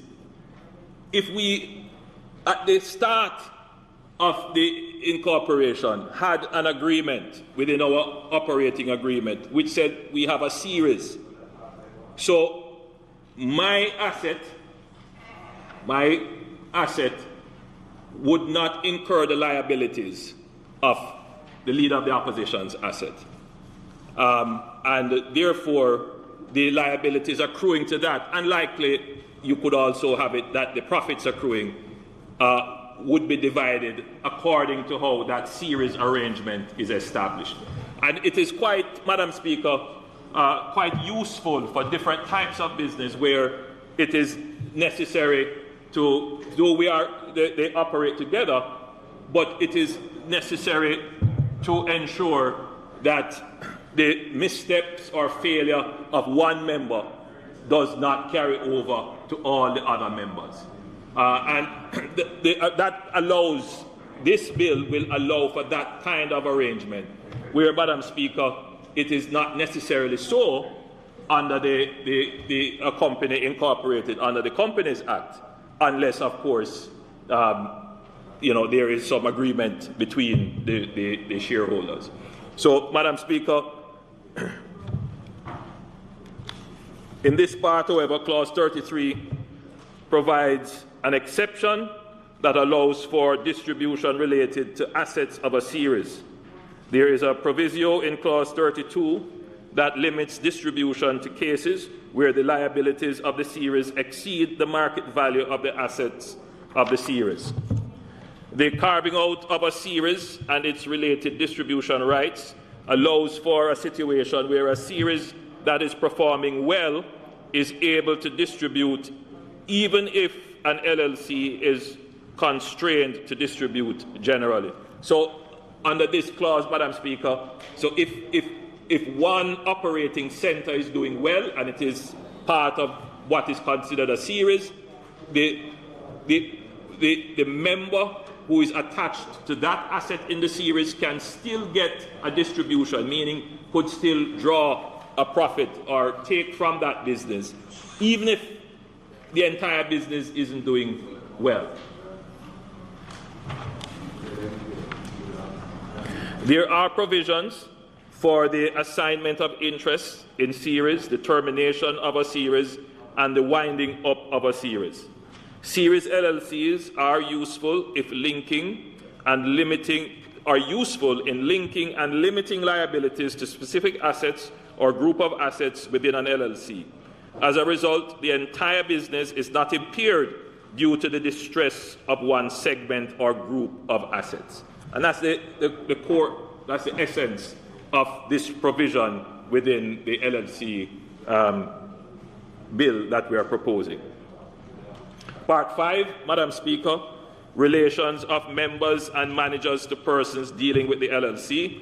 This part comprises 4 clauses and outlines the relationship between the members and managers of an LLC to external persons dealing with an LLC. Madam Speaker, similar to limited liability under the Companies Act, this bill provides for separation and limitation of liability of a member as distinct from that of the company. It is important to highlight that a member is not an agent of an LLC solely by reason of being a member. It's a very important point. The debts and obligations or other liabilities of an LLC shall be solely the debt, obligations, or other liabilities of the LLC. The bill establishes clearly that the LLC is a corporate person, is a person under the law, and has the ability to transact. And the effects of the transaction, whether it incurs liabilities or profits, are that of the limited to the LLC. Clause 39 provides that a statement of authority must be filed with the registrar, and this statement must define the role, authority, or limitation of all persons authorized to act on behalf of the LLC. The statement of authority affects only the power of a person to bind an LLC to third parties. Madam Speaker, earlier in the bill at Clause 3.2, it was specified that a person who is not a member of an LLC or for an LLC, that is a third party, is deemed to know of any limitation on the authority to transfer real property as provided in Section 39(7). Here, in this part, we see that Clause 39(7) of the bill specifically provides that all persons are deemed to know of the limitation to transfer title for real property in circumstances where A, there is a statement that contains a limitation of authority to transfer real property held in the name of the LLC, and 2, this statement is recorded in the office of the Registrar of Titles. Madam Speaker, Clause 40 provides for a person granted authority under a statement of authority to file a statement of denial, and specifies what shall be included in that statement. It must indicate the statement of authority to which it refers and expressly deny the grant of authority. Clause 41 speaks to the liability of members and managers of an LLC. Madam Speaker, just to quickly run through this statement of authority. This is a very important function of the LLC. Anyone who is going to act on behalf of the LLC would have to be authorized either by the members or the managers. And it is this person with whom the public would interact. Madam Speaker, the statement of authority which is filed would give the full powers of the person. And it is important for persons who are transacting business to have an understanding of what is the authority that is given to the person with whom you are transacting. And this, Madam Speaker, is also related to the transaction of real property, where it is expected that if you are going to do business, you should know, you should take the time to find out who you are transacting with. Madam Speaker, Part 6, relations of members to each other and to LLC. Madam Speaker, this part comprises 11 clauses and comprehensively addresses matters related to the corporate governance standards for management and the conducting of business among the members as well as between members and the LLC. The part makes provision for matters such as 1, how a person becomes a member, the required form of contribution to the LLC, and the liability for contributions. 2, the sharing of and right to distribute money or kind before dissolution, limitation on distributions and liability for improper distributions. 3, the management of an LLC and voting at meetings of the LLC. 4, indemnification and insurance of a member or manager. 5, standards of conduct for members and managers. And 6, rights of members, managers, and dissociated members to information. Clause 50 provides that an LLC shall reimburse a member or manager for any payment made in the course of his activities on behalf of the LLC, provided that he had complied with clauses 46, 48, and 51, which speak to limitation on distribution, management of the LLC, and the standards of conduct of members or managers, respectively. Madam Speaker, Clause 51, among other things, imposes the fiduciary duties of loyalty and care, as well as sets out in great detail the duties in situations including winding up. Clause 51(6) obliges a member to discharge his duties under the Act and under the operating agreement with the contracting obligation of good faith and fair dealing. Clause 51(7) provides for assertion that having acted in the best interest of the LLC is a defense to a breach of the duty of loyalty in Clause 51(2)(b) when dealing with the LLC in its winding up proceedings. Part 7, Madam Speaker, deals with beneficial ownership. This part comprises 6 clauses providing for, among other things, the requirement to maintain a register of beneficial owners, the information of each beneficial owner that must be included in the register, the right of each beneficial owner to inspect the register, and the process to be complied with to rectify the register. Clause 56 obliges an LLC to identify beneficial owners, take steps to confirm their particulars, and update the register of beneficial owners. The information contained in this register is deemed to be confidential information, except where requests by order of the court or by a competent authority. Madam Speaker, Clause 53 accords with international standards and other local legislation which require that a beneficial owner must be an individual.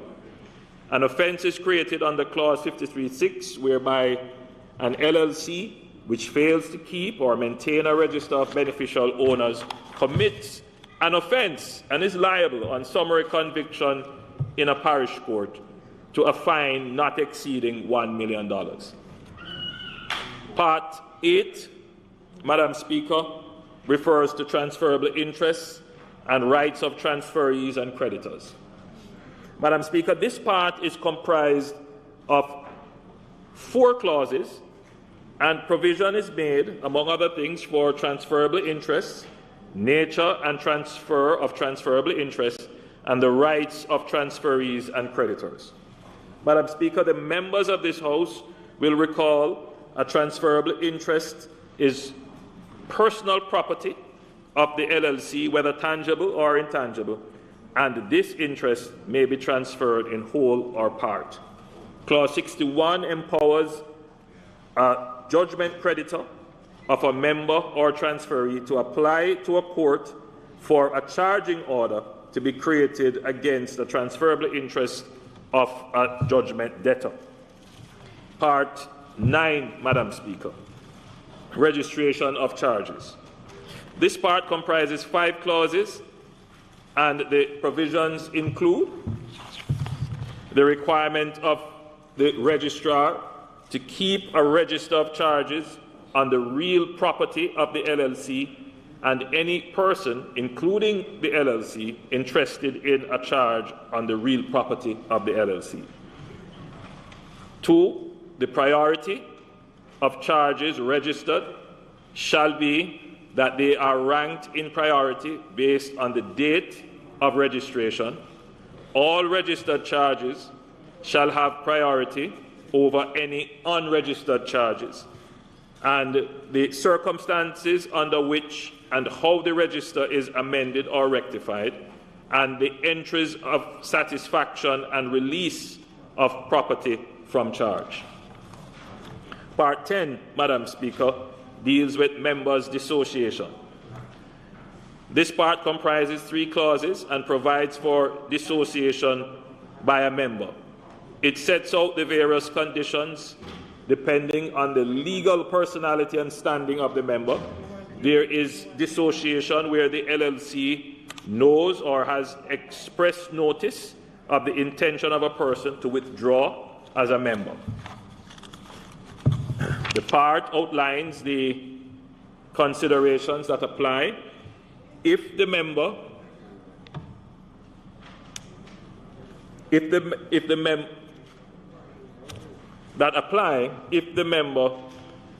is voluntarily dissociating or deemed to dissociate is an individual or an entity. Madam Speaker, automatic dissociation may also arise on the occurrence of events such as full distribution of a transferable interest held by a trust. In such a case, the trustee is automatically dissociated. An LLC may apply to a court for an order to expel a member who engaged in wrongful conduct that has adversely or materially affected the activities and affairs of the LLC. A person's dissociation as a member of an LLC does not itself discharge the person from any debt, obligation, or other liability to the LLC or to the other members which the person incurred while a member. Part 11, Madam Speaker, deals with dissolution and winding up. Madam Speaker, Part 11 is comprised of 11 clauses. Outlined under this part is what obtains when an LLC is dissolved and is being wound up. The provisions include 1, the events that will cause the dissolution of an LLC and the subsequent winding up of its activities and affairs. 2, the powers of the court to grant an order for the dissolution and winding up of an LLC. 3, the steps to be taken by the dissolved LLC in winding up its activities and affairs. Madam Speaker, an LLC may rescind its dissolution prior to the date on which the statement of termination becomes effective. However, if the dissolution was done under directive of a court order, the dissolution cannot be rescinded. Further, Madam Speaker, the members will notice that this part outlines what must obtain where there are known claims made or filed against the dissolved LLC. It also provides that a dissolved LLC is required to publish a notice of its dissolution and request persons having a claim against it to present their claim in accordance with the notice. Madam Speaker, when an LLC is wound up, the assets shall be applied first to creditors, including members who are creditors. This part outlines how any surplus assets are to be distributed. Madam Speaker, Part 12 deals with foreign LLCs. This part is comprised of 9 clauses and provides for the operation of foreign LLCs in Jamaica. It also provides for the issuance and limiting effect of the certificate of authorization. The bill provides that a foreign LLC can only do business in or maintain actions or proceedings in Jamaica if it is registered in accordance with this Act. This part outlines 1, what is to be included in the certificate of authorization, the list of activities that do not constitute transacting business in Jamaica, the naming requirement of the foreign LLC, 4, the revocation of the certificate of authorization and the cancellation of the certificate of authorization, and 5, the effect of failure of a foreign LLC to obtain a certificate of authorization. The effect is that the foreign LLC cannot transact business in or maintain an action or proceeding in Jamaica. However, this does not impair the validity of a contract governed by Jamaican law or an act of the foreign LLC. Madam Speaker, Clause 82 and 83 have been amended to provide for the governing law and application of certificate of authorizations, respectively. So, Madam Speaker, just for clarity, the scheme of the law is that a business that is registered under the LLC legislation is termed an LLC, and it is domiciled here in Jamaica.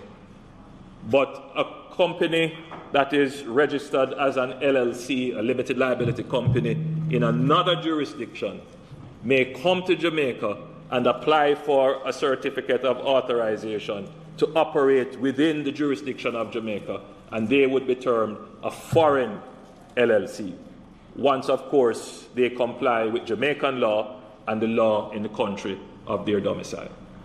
So it's a fairly efficient regime to allow for foreign businesses to come and operate in Jamaica without having to go through all the processes of incorporation under the Companies Act.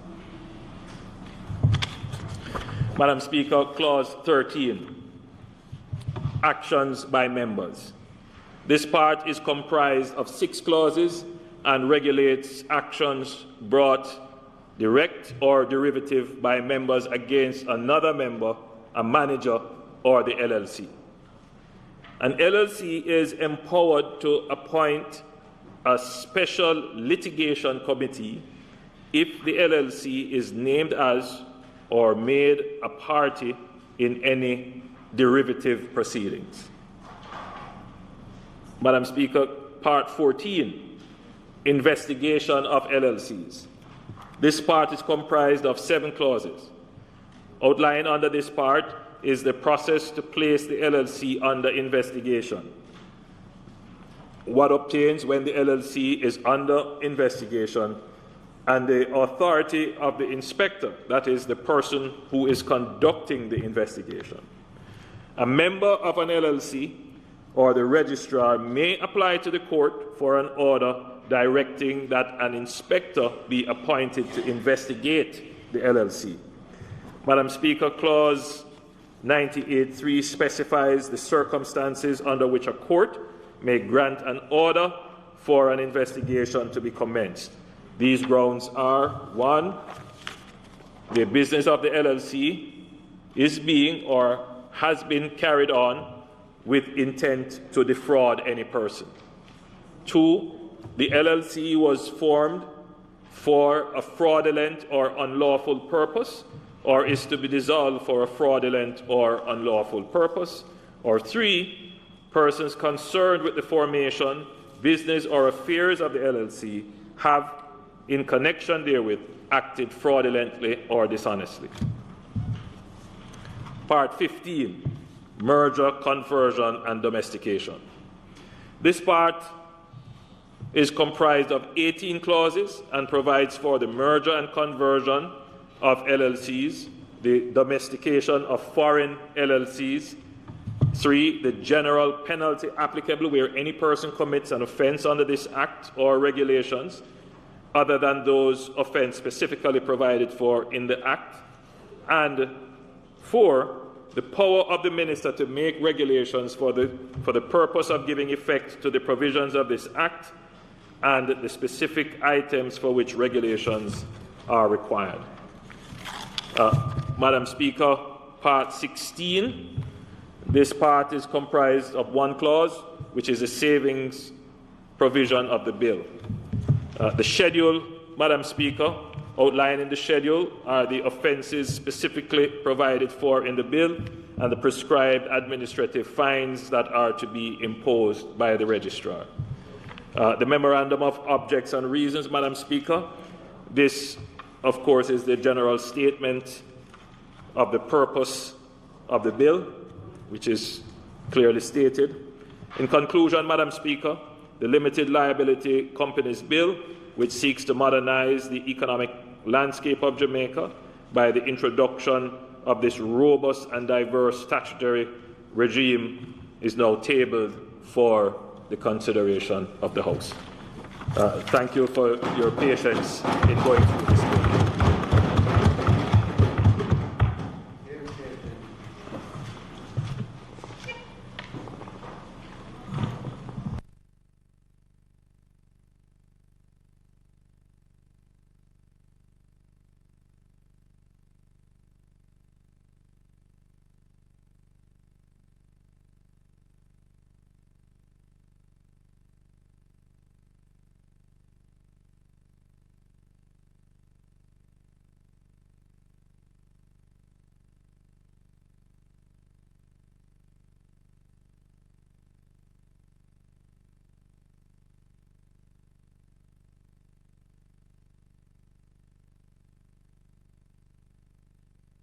Madam Speaker.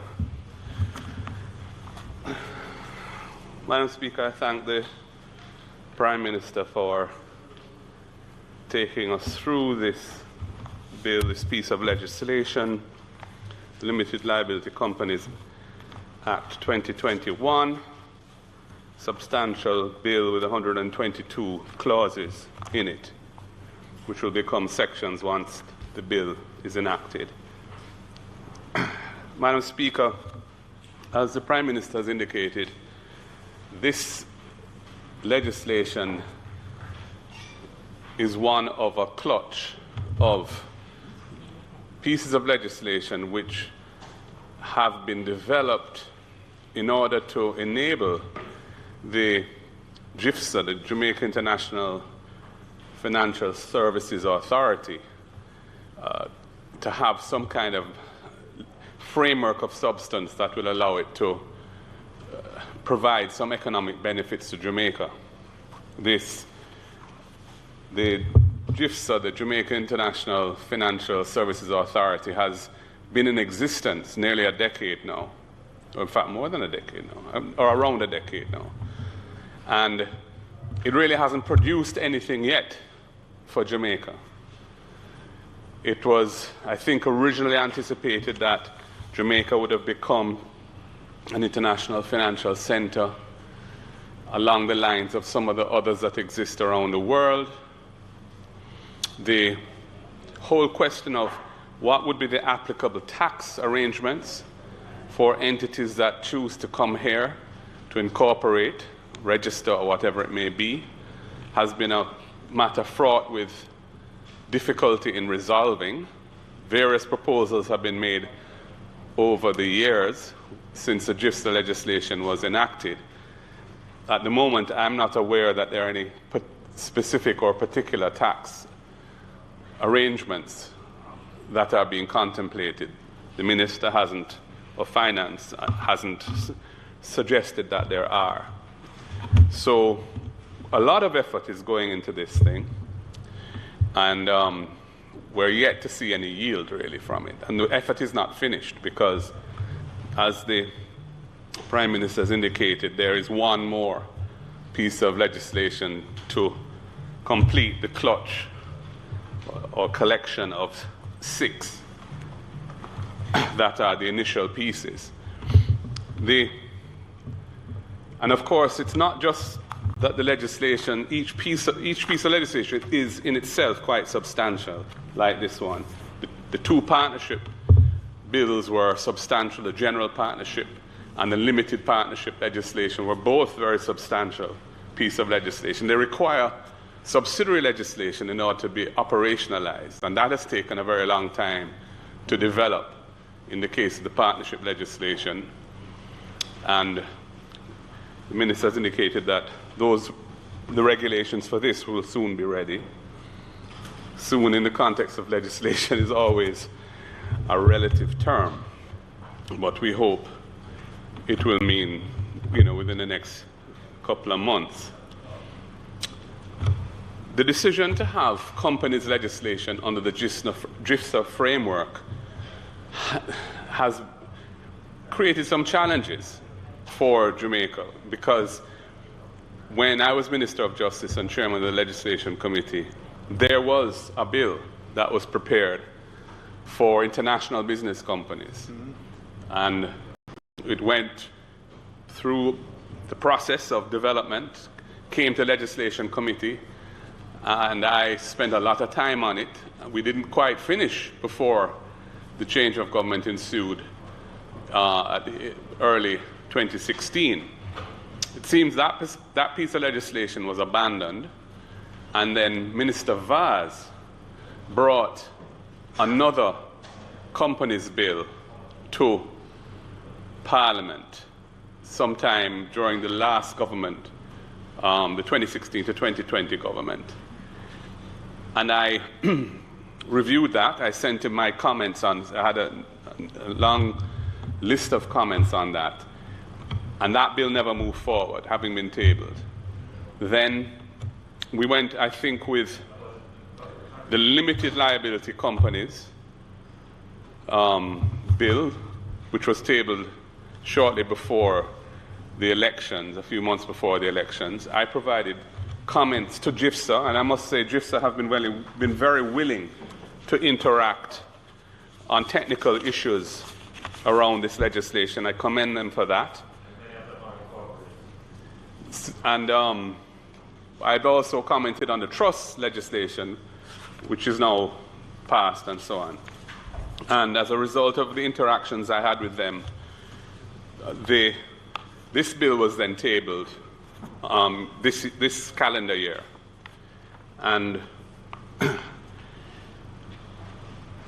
most of what they had agreed with me in our correspondence found its way into this version, which is a good thing. But I do have some issues that I wanted to raise this afternoon. But just to say that, given the limited legislative resources that Jamaica has in terms of the development of legislation, we're really putting a lot of effort into this concept of the JIFSA, the Jamaica International Financial Services Authority. And, you know, with what is happening with international taxation and so on, the rationale behind this type of thing has shifted over time. I'm not sure what the business case for it is now, but we're so far down the wicket. I think the inclination is let's just try and complete the suite and see if we can market it and make it something that Jamaica will benefit from. And I hope that is the case, though I wouldn't say I'm confident of it, but I'm hopeful. So, Madam Speaker, the Prime Minister has gone through a fairly lengthy clause-by-clause description of what's in the bill, and I'm not going to repeat that. But there are a couple of points I wanted to make, and I'm going to go through them in the order that they arise in the bill. And the first one relates to a proposed amendment that has been tabled today, and it is to do with the definition of ultimate effective control. So the definition of ultimate effective control is being amended by what is proposed on this sheet. And the difficulty I have with it is the proposal to define it in a way that would say that ultimate effective control would mean either one of two things. One would be that the person is in a position to control more than 50% of the voting power in the LLC, which is a normal thing, or would hold interest in more than what was in the bill as tabled, 50% of the issued shares. And that is being reduced from 50 to 20. Now, so what that would suggest is that somebody who has 20% of the issued shares in the LLC would be deemed to be in ultimate effective control of the LLC. This is actually different to what exists in the Companies Act. The Companies Act was amended in 2017 to insert for the first time a definition of ultimate effective control. And that definition speaks to a person who's in a position to control more than 50% of the voting power in the company, or would hold an interest in more than 50% of the issued shares of the company. Now, 2 points arise here. First of all, I think it's a bad idea to have two different definitions in companies legislation in the same jurisdiction as to what ultimate effective control means. I think that's confusing. And this is an important definition because it ties in with the whole anti-money laundering framework of the country. These are definitions that have become relevant and important in the context of the international effort to eliminate or reduce money laundering and the financing of terrorism. So I don't think we want to have two different approaches to that definition.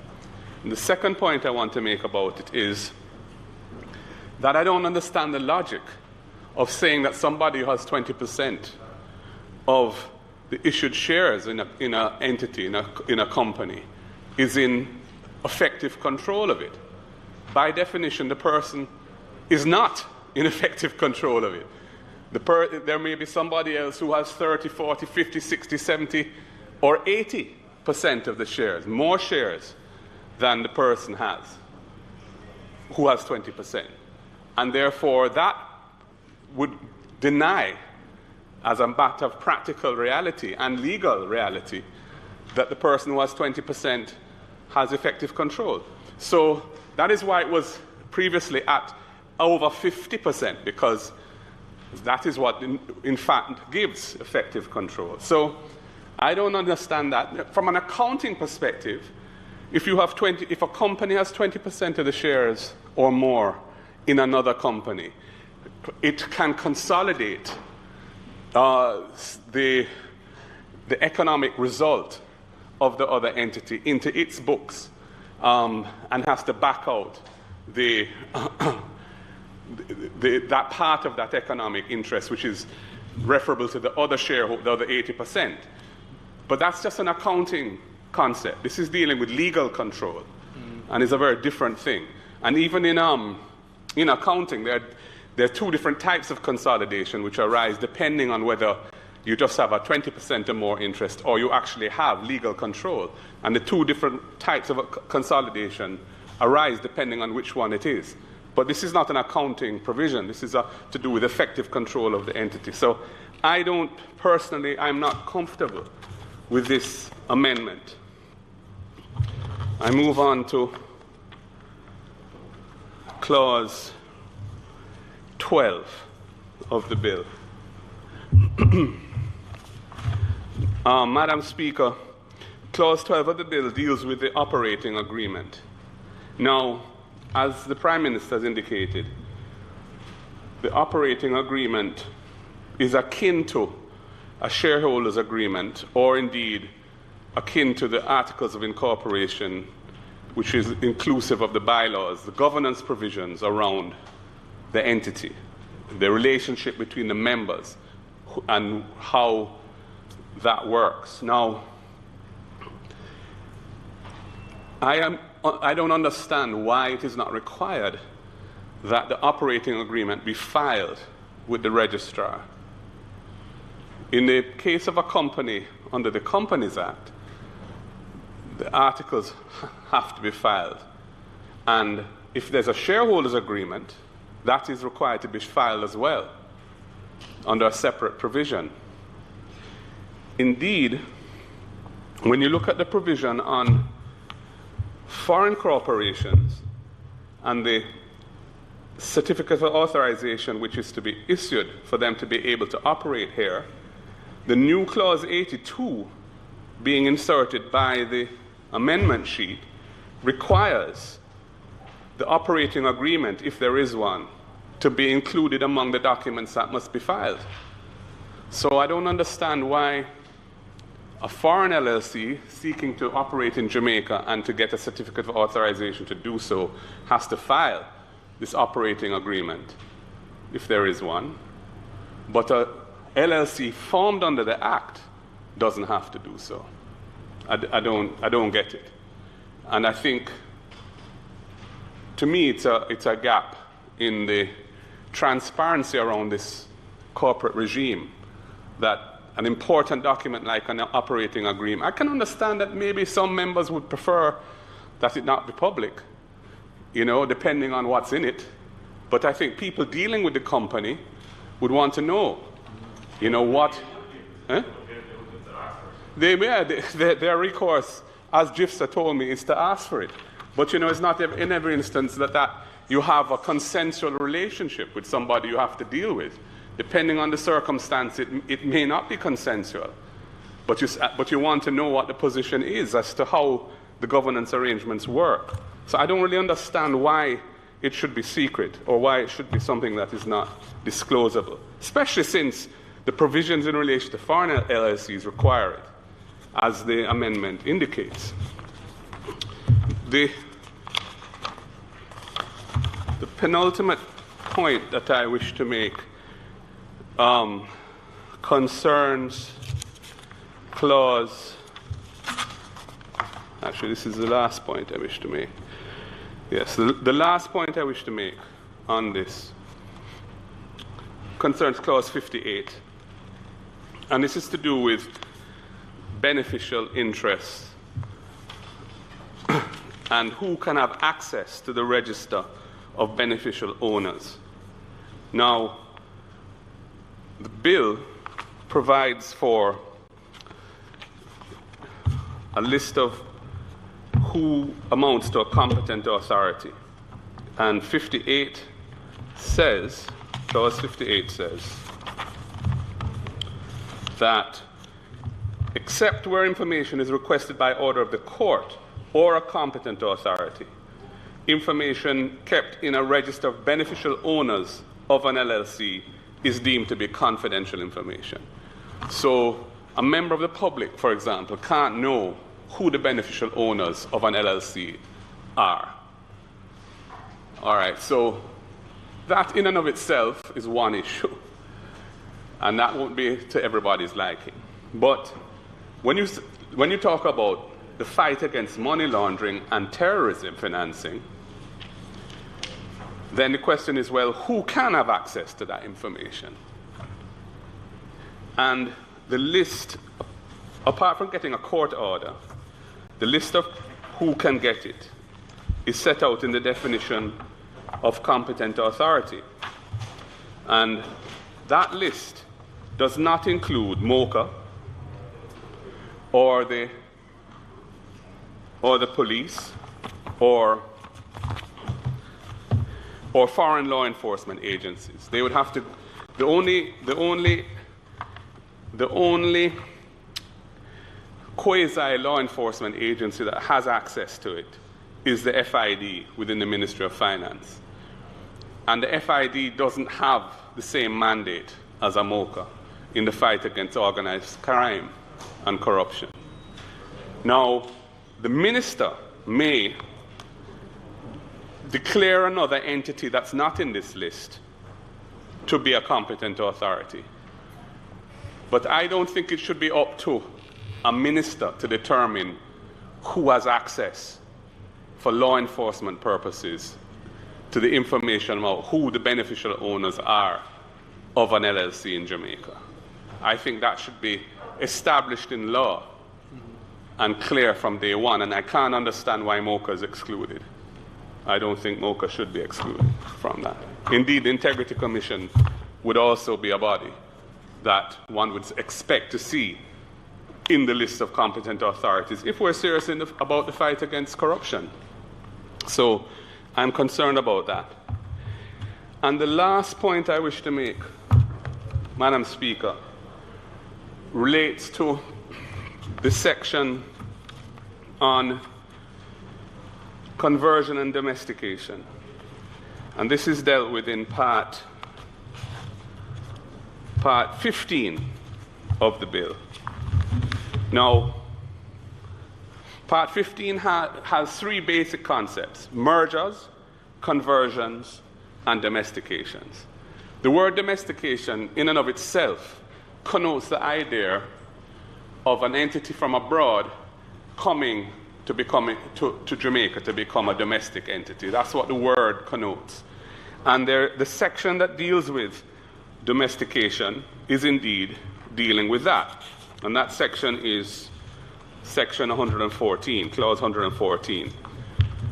Clause 114, however, only allows a foreign LLC to domesticate, not any other type of foreign entity, not an IBC, for example. Now, what I understand to be the intent is that if a foreign entity that's not a foreign LLC wants to come to Jamaica, it can convert. And the way in which that is achieved is through the definition of organization. Because the definition of organization, which is a longish definition, I'll read it. Organization means a general partnership, including a limited liability partnership, limited partnership, limited liability, limited partnership, LLC, business trust, corporation, or any other person having a governing statute. And includes, and these are critical words, and includes a domestic or foreign organization, regardless of whether it's organized for profit. Now, I was trying to persuade GIFSA that because of the way the notion of domestication suggesting the idea of an entity from abroad coming to Jamaica to become a domestic entity, and the provision in 114 being limited to foreign LLCs and not any other type of organization, and the intent of the Act being to allow and encourage entities that may have been established abroad to come here, it would have been good that rather than just rely on the definition of organization, it would have been better to have a provision in the section on conversion which makes it clear that a organization that is not a domestic organization can convert to an LLC. We had an exchange of correspondence on that, and I believe that they are satisfied that that's not necessary, and that is the intent and effect of the way in which it's constructed now because of the way in which organization is defined.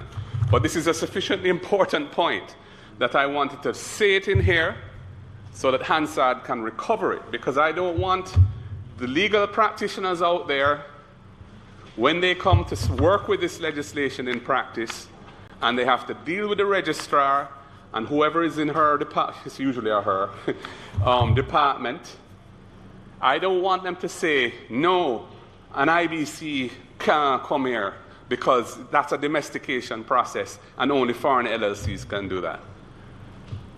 I want it to be clear that they can convert and become an LLC under this Act, even though that is in a real sense an act of domestication, but is not domestication within the meaning of this legislation. So I've accepted what has been put forward by GIFSA on that issue, but I think it's sufficiently important, as I've said, for it to be clarified expressly in here.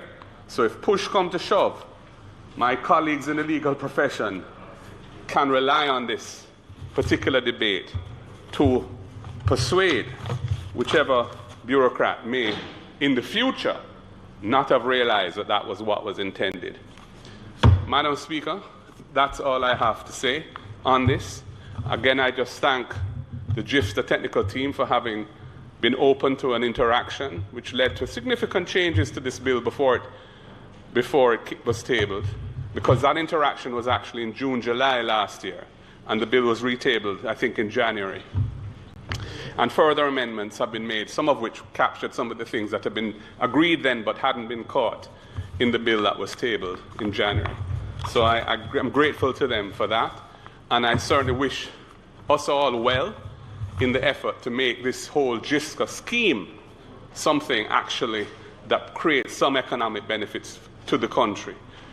The jury is still out on that, but we remain hopeful that all the efforts that have been made, and they are significant efforts of over a decade, and money that has been spent, because JISCA has been on the budget for several years now. So we hope that some fruit will emerge from all the effort and resources that have been put into this thing. I thank you, Madam Speaker.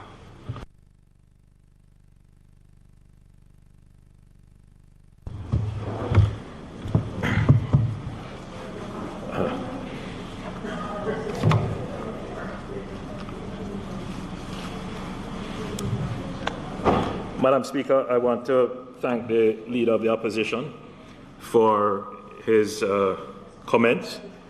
Let me start first with the tax suggestions or the tax concerns. To be clear, Madam Speaker, the government of Jamaica is not proposing to give any special tax benefits, provisions, advantage to this form of incorporation. And I'm saying that without speaking to the Minister of Finance, because I can just read his mind.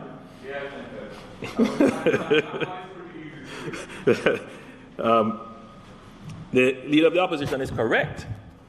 When this was conceived to create Jamaica as an international business center along the lines of other countries in the Caribbean,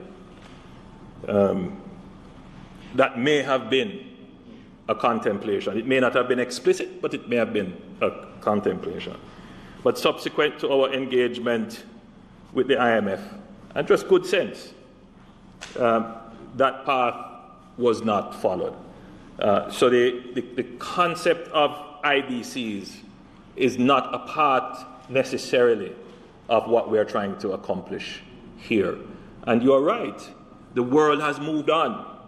Indeed, there are countries in the region that follow this old model who have had to slash their local tax rate to be in compliance with or equal to the tax rate that they give to foreign companies in order to continue the model. So they have removed the benefit of a differential tax system.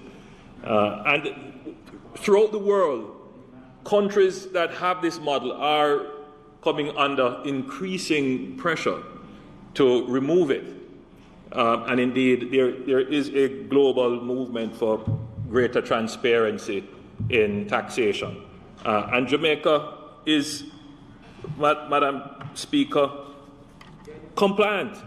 We are doing everything to ensure that we are compliant with the FATF requirements and with all the other requirements. And indeed, we believe that if we incorporate a business here, we want to see that that business is involved in genuine economic activity.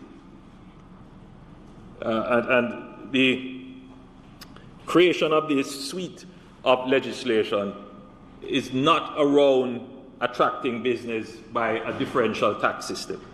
So let us just be clear on that.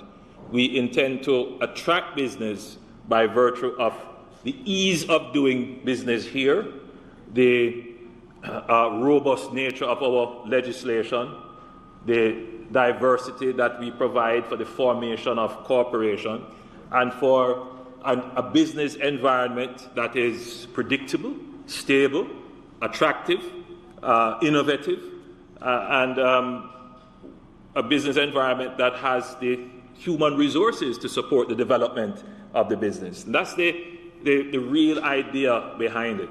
The Leader of the Opposition is correct as well that government has invested heavily in this. For 10 years, GIFSA or more, GIFSA has been on the budget of the government with many consultants and the administration of the authority.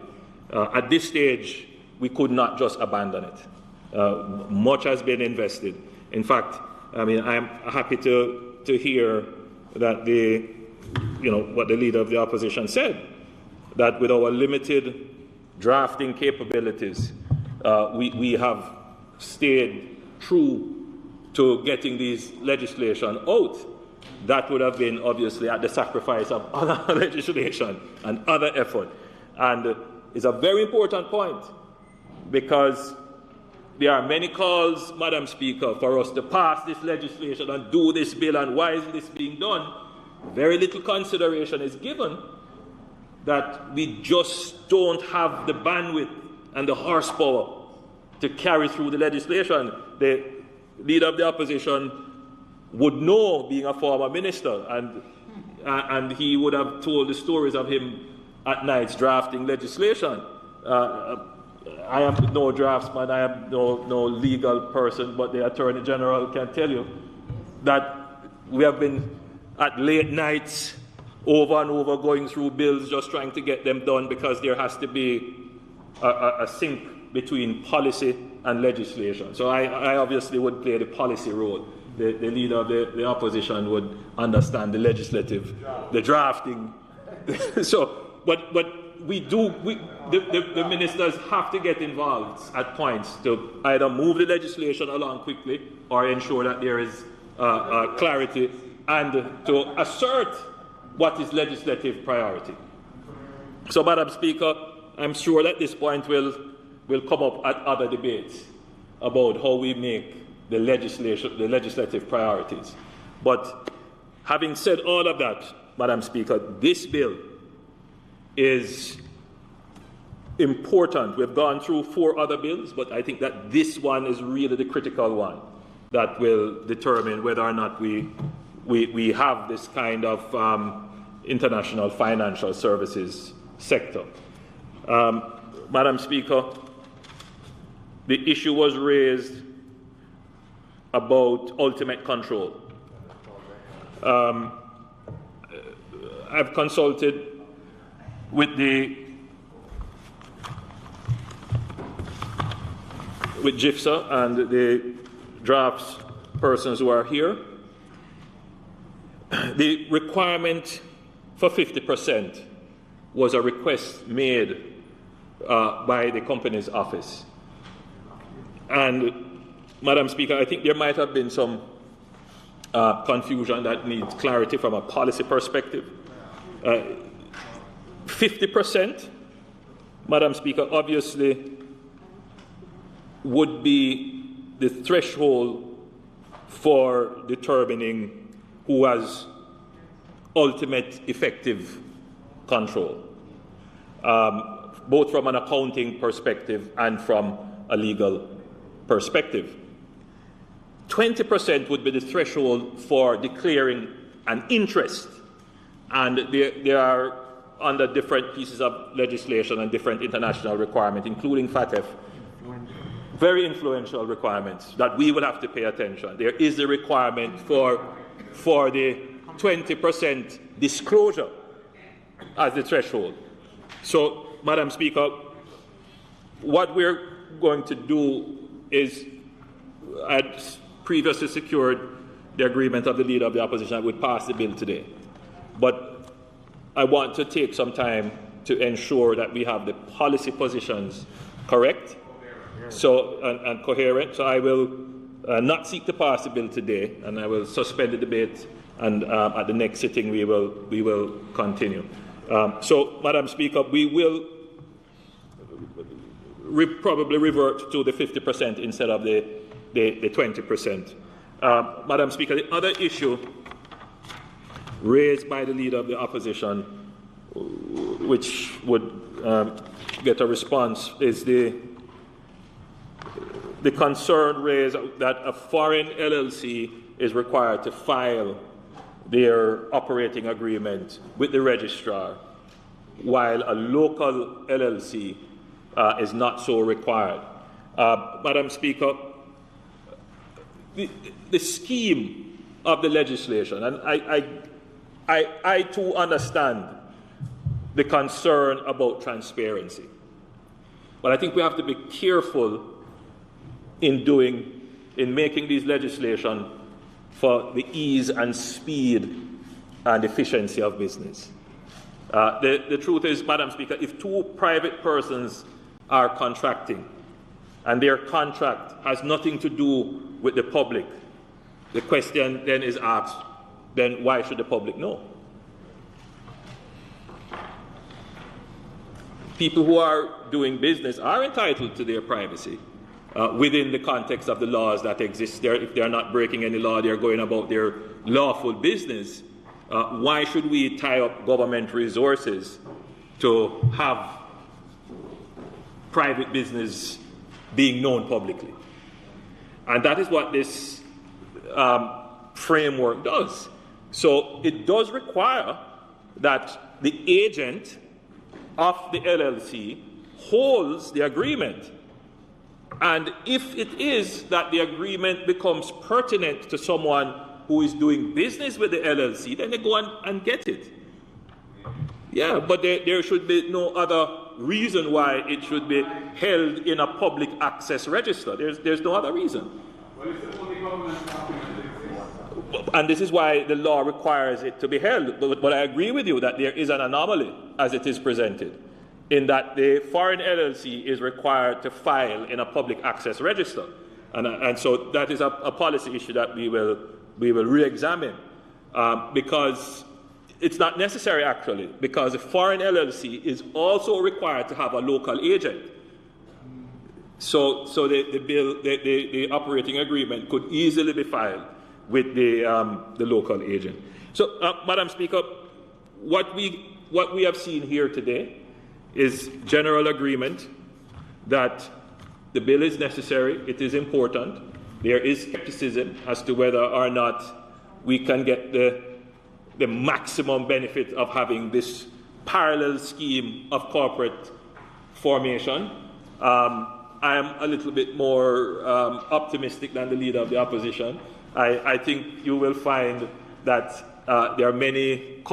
You will find many more companies emerging in Jamaica. One, because of the latitude that is given for the association of members and the agreement that can be formed, and the speed at which this can be done, and the ease of movement of the corporate entity across borders to do business. So I think, Madam Speaker, that we will see many more businesses being registered under this framework. And if you take it along with the trust legislation that was passed, the two partnership bills that we have passed, the legislation that we have passed to regulate the actual agents and law attorneys and so forth and accountants who will be working in this field, and if you pair that with the Jamaica Special Economic Zone and other areas of business formation in Jamaica, we would have created a parallel framework that would be attractive to new and existing businesses. The point made by the leader of the opposition regarding the seamlessness of transitioning from foreign LLC to a domesticated LLC, it's an important point. I am advised that it is captured in the law, but clarity never hurts. Clarity never hurts. So we will look at wording to ensure the clarity. Because I understand that bureaucracy, Madam Speaker, never follows spirit; it follows words. And people, right? So you have to be very clear in your words so that the bureaucracy works. So we will ensure that the spirit of what is intended is reflected in the words. So, Madam Speaker, I want to thank the Parliament. It's a long one of those bills that takes a lot of time, and I'll ask, Madam Speaker, for us to suspend the bill before us, suspend the debate, and at the next sitting we will continue. The question before the House is that the debate on this bill be suspended until another sitting of the House. Those in favour? Those against? The ayes have it. The bill is suspended. Madam Speaker, I ask Madam Speaker, as for the recommittal of items, announcement, statements by ministers, and notices of motions given orally to enable the Minister of Finance and the Public Service to have tabled the Public Procurement National Development Project, Montego Bay Perimeter Road Project, Order 2021, and its resolution, to make a statement on this order, Madam Speaker, and to have same approved. Thank you. House Leader, unfortunately, we have to commit the other items because we had started and I went straight to public business, and so the other items, bills from the Senate, petitions were not, and we are required to go through them. So I'll go through all the items on the agenda as we had omitted them, skipping back and forth. So, members, the question before the House is that the items on the agenda be recommitted, starting with announcements. Those in favor? Those against? The ayes have it. Announcements? Laid on the table of the House today are the following. Annual report of the Runaway Bay Water Company Limited for the year 2013-2014. The Auditor General's Department Certified Appropriation Account, Head 0100, His Excellency the Governor General and Staff for the year 2013-2014. The Public Procurement National Development Project, Montego Bay Perimeter Road Project Order 2021 and its resolution.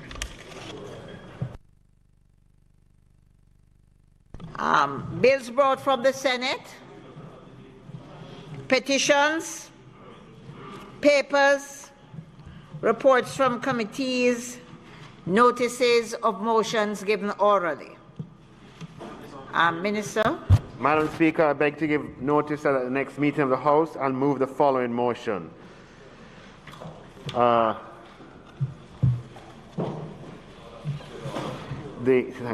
Public Procurement Act, the Public Procurement National Development Project, Montego Bay Perimeter Road Project, Order 2021 Resolution. Whereas Section 2 of the Public Procurement Act provides that a national development project means a development project approved by the Cabinet and Parliament, to which the Public Procurement Act, hereinafter referred to as the Act, or any provision thereof, is declared not to apply by order of the Minister under Section 3, subsection 3, and whereas, by virtue of Section 3, subsection 3 of the Act, the Minister may, by order, subject to affirmative resolution, declare that the Act, or any provision thereof, shall not apply, A, to a public-private partnership approved by the Cabinet, B, to a national development project, C, in respect of procurement of any class of goods, works, or services to a public body, and D, to a public body, as the Minister may, subject to such terms and conditions, if any, specified. And whereas on the 17th day of March 2021, the Cabinet approved the declaration of a development project known as the Montego Bay Perimeter Road Project to be a national development project to which the Act or any provisions thereof shall not apply. And whereas the Montego Bay Perimeter Road Project is a development project for the execution of works by China Harbour Engineering Company Limited, A, on the Montego Bay Perimeter Road, B, on the Barnett Street, West Green Avenue road rehabilitation, and includes rehabilitation and expansion works, and C, on the Long Hill bypass to reduce road traffic congestion, and D, to conduct a comprehensive drainage study of the Montego Bay bypass area. And whereas this Honourable House approves the declaration of a development project known as the Montego Bay Perimeter Road Project to be a national development project to which the Act or any provisions thereof shall not apply, now therefore be it resolved by this Honourable House as follows. 1. This resolution may be cited as the Public Procurement National Development Project, Montego Bay Perimeter Road Project Order 2021 Resolution. 2. the declaration of a development project known as the Montego Bay Perimeter Road project to be a national development project to which the Act or any provisions thereof shall not apply is approved.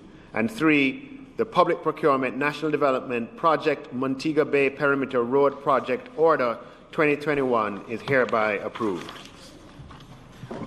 Madam Speaker, I further beg to give notice that at a later stage today, I'll move for suspension of the standing orders to enable me to take the motion. Questions and answers to questions.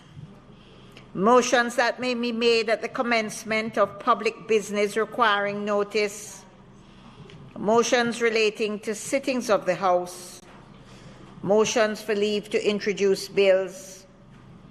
Presentation of bills without leave of the House first obtained. Public business. Madam Speaker, I'm sorry. Madam Speaker, it was not my expectation that we would be debating and taking this particular motion today. It was only tabled today. It raises important issues. This is a massive project, and I would like to have the opportunity to discuss it amongst the opposition to see what position we are going to take on it.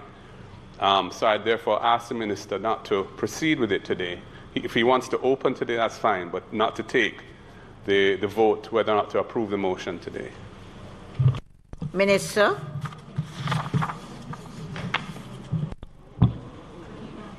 No.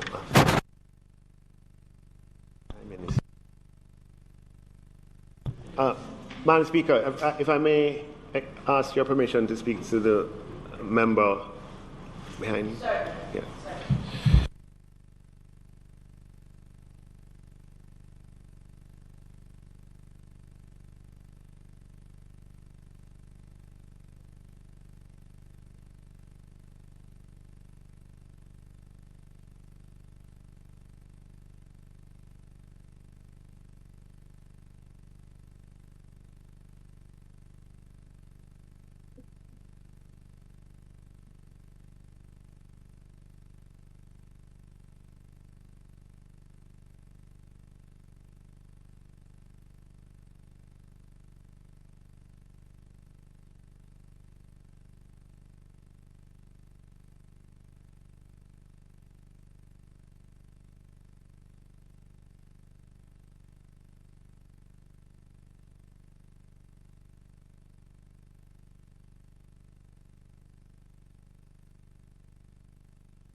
Make us suspend the House.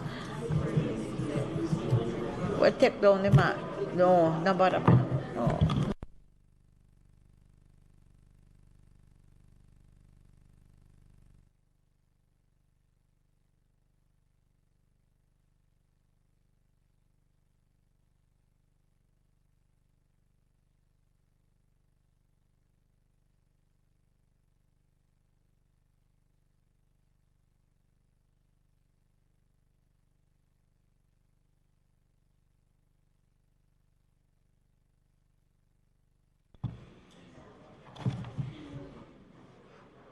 Madam Speaker, thank you for that opportunity. Conversation is always necessary. So, Madam Speaker, I will yield and open, and we can close another day. It might not be. We might have to be someone else closing for reasons. That's why I wanted to get it done today. But someone else can close, then it's not a problem. So, Madam Speaker, as this honourable. So, Madam Speaker, I now move for the suspension of the standing orders. And I don't intend to go through, but I still have to do this part before I can speak, to enable me to take notice of the motion of which I gave earlier. The question before the House is for the suspension of the standing orders to enable the Minister of Finance to take the motion, notice of which he gave earlier. Those in favour? Aye. Those against? The ayes have it. Go ahead, Minister. Madam Speaker, as this Honourable House may recall, the Public Procurement Act, which was passed in 2015, was brought into effect by appointed day notice, along with the Public Procurement Amendment Act 2018, and the Public Procurement Regulations, and the Public Procurement Review and Reconsideration Regulations, and the Public Procurement Registration and Classification of Suppliers Regulations. Madam Speaker, the bringing into effect of these pieces of legislation marked a significant milestone in the public procurement landscape in Jamaica, as these laws represent a consolidated tool which anchors the reform of public procurement in this country.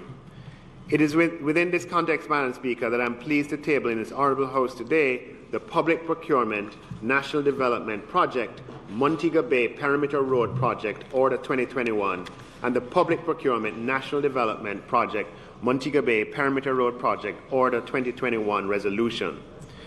The tabling of this order and resolution, Madam Speaker, also marks a milestone in the public procurement landscape of Jamaica, as this order represents the very first order being made pursuant to the Public Procurement Act, which this government is seeking to have affirmed in this House to declare a project a national development project. Madam Speaker, this order is being made pursuant to the powers granted to the Minister responsible for Finance under Section 3, Subsection 3B of the Public Procurement Act. Madam Speaker, the background is that Montego Bay is Jamaica's #1 tourist destination, home to the Sanchez International Airport, which is in normal times Jamaica's busiest. And Montego Bay's port welcomed cruise ships to its port at least twice per week prior to COVID.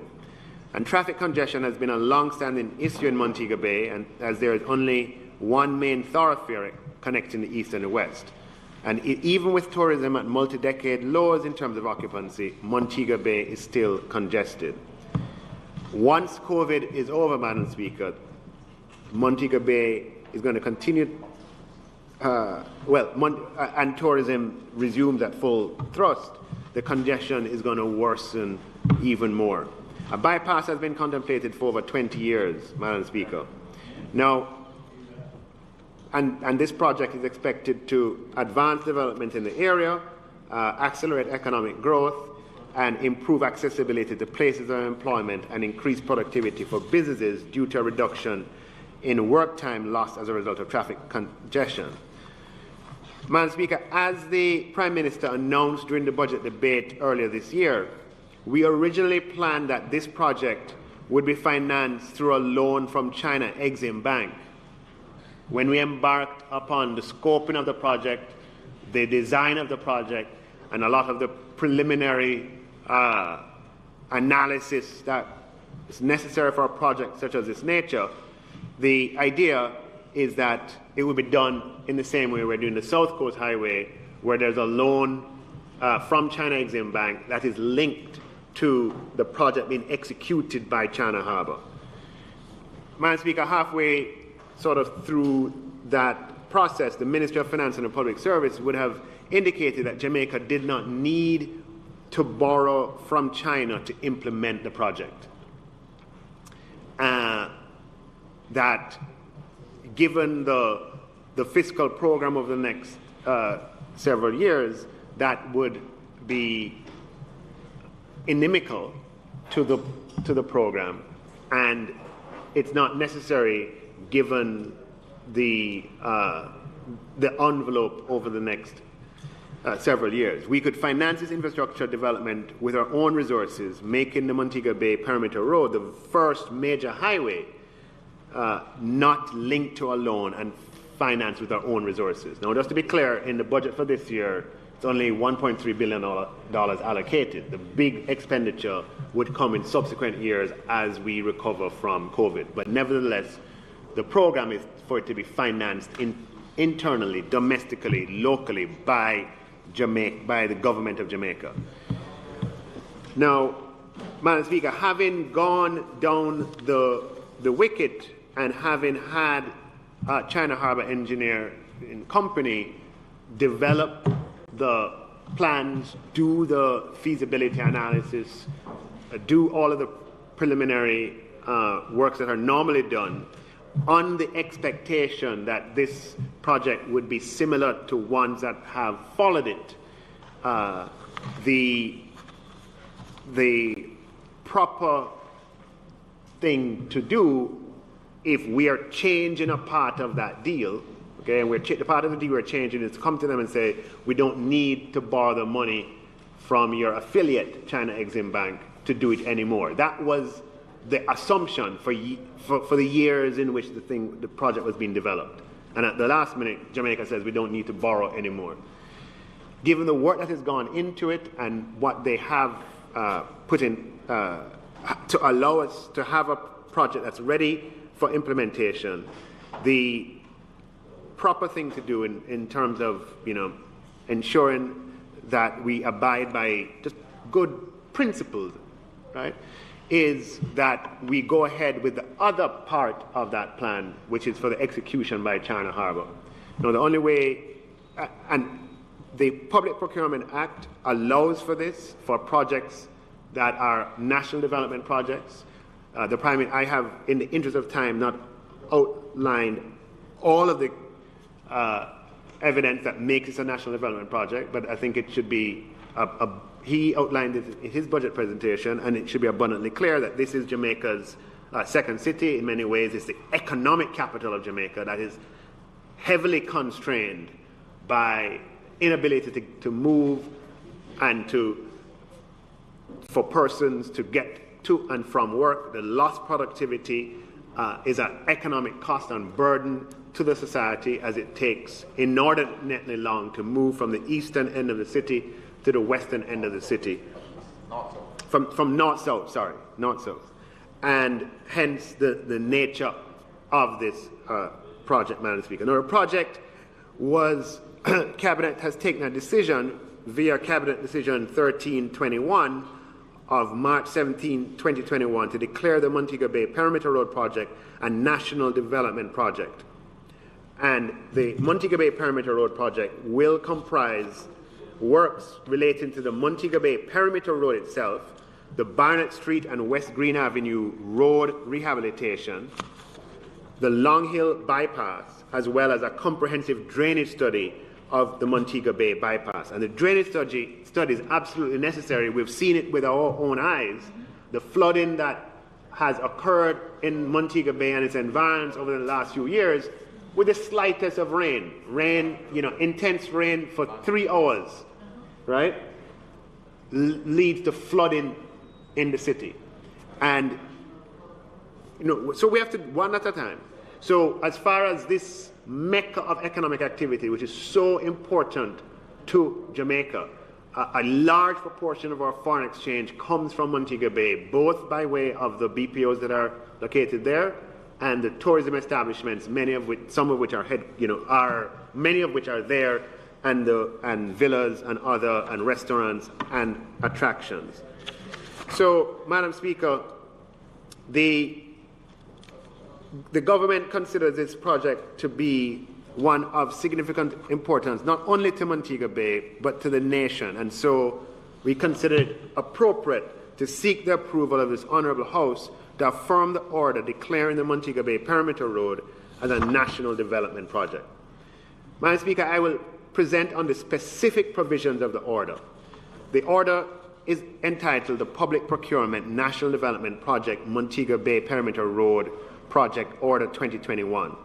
Madam Speaker, the paragraphs of the preamble of the order set out the statutory context within which we are seeking to promulgate the order. The first paragraph of the preamble sets out the definition of the term National Development Project, as has been defined in Section 2 of the Public Procurement Act. The second paragraph of the preamble addresses Section 3, subsection 3 of the Public Procurement Act, which sets out certain matters for which the Minister responsible for finance may declare, subject to affirmative resolution, that the Public Procurement Act or any provision of the Act shall not apply. And, Madam Speaker, this paragraph indicates that the Minister has the authority to make such an order subject to terms and conditions which he may specify. The third paragraph of the preamble, Madam Speaker, addresses the approval given by Cabinet for the declaration of a development project known as the Montego Bay Perimeter Road Project to be a national development project to which the Public Procurement Act or any provisions thereof shall not apply.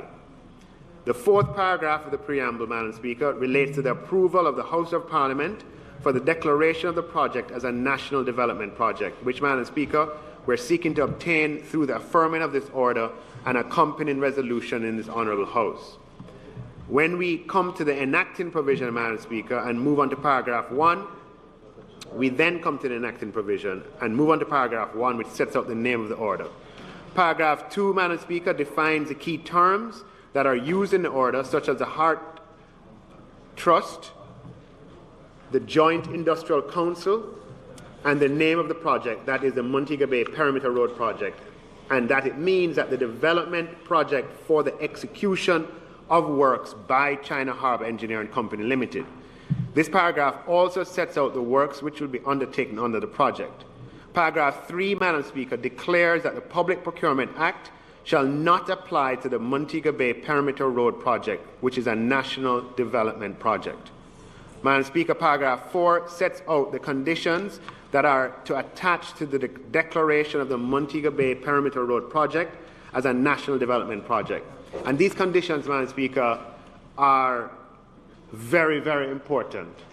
And this will be the first time that we'll be attaching conditions of this nature to the execution of work to do with a major road or highway project.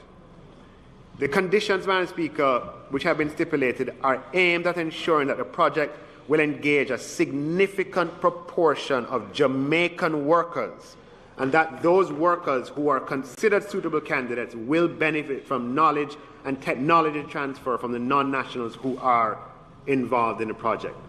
So, Madam Speaker, for the first time in these projects, and as a country we learn as we go along, we are mandating that as a national development project to which the public procurement rules do not apply, in return for that, a minimum of 90% of the unskilled construction work must be carried out by Jamaican workers.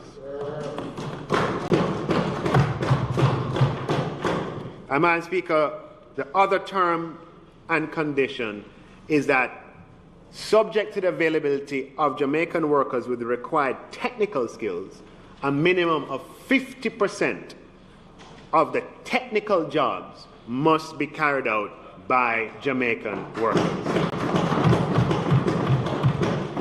And then, Madam Speaker, the terms and conditions go further to say that where we have technical work being carried out by foreigners, that the China Harbour Engineering Company, in collaboration with the Heart Trust NTA, develop and implement a training program for the transfer of knowledge and technology to Jamaicans.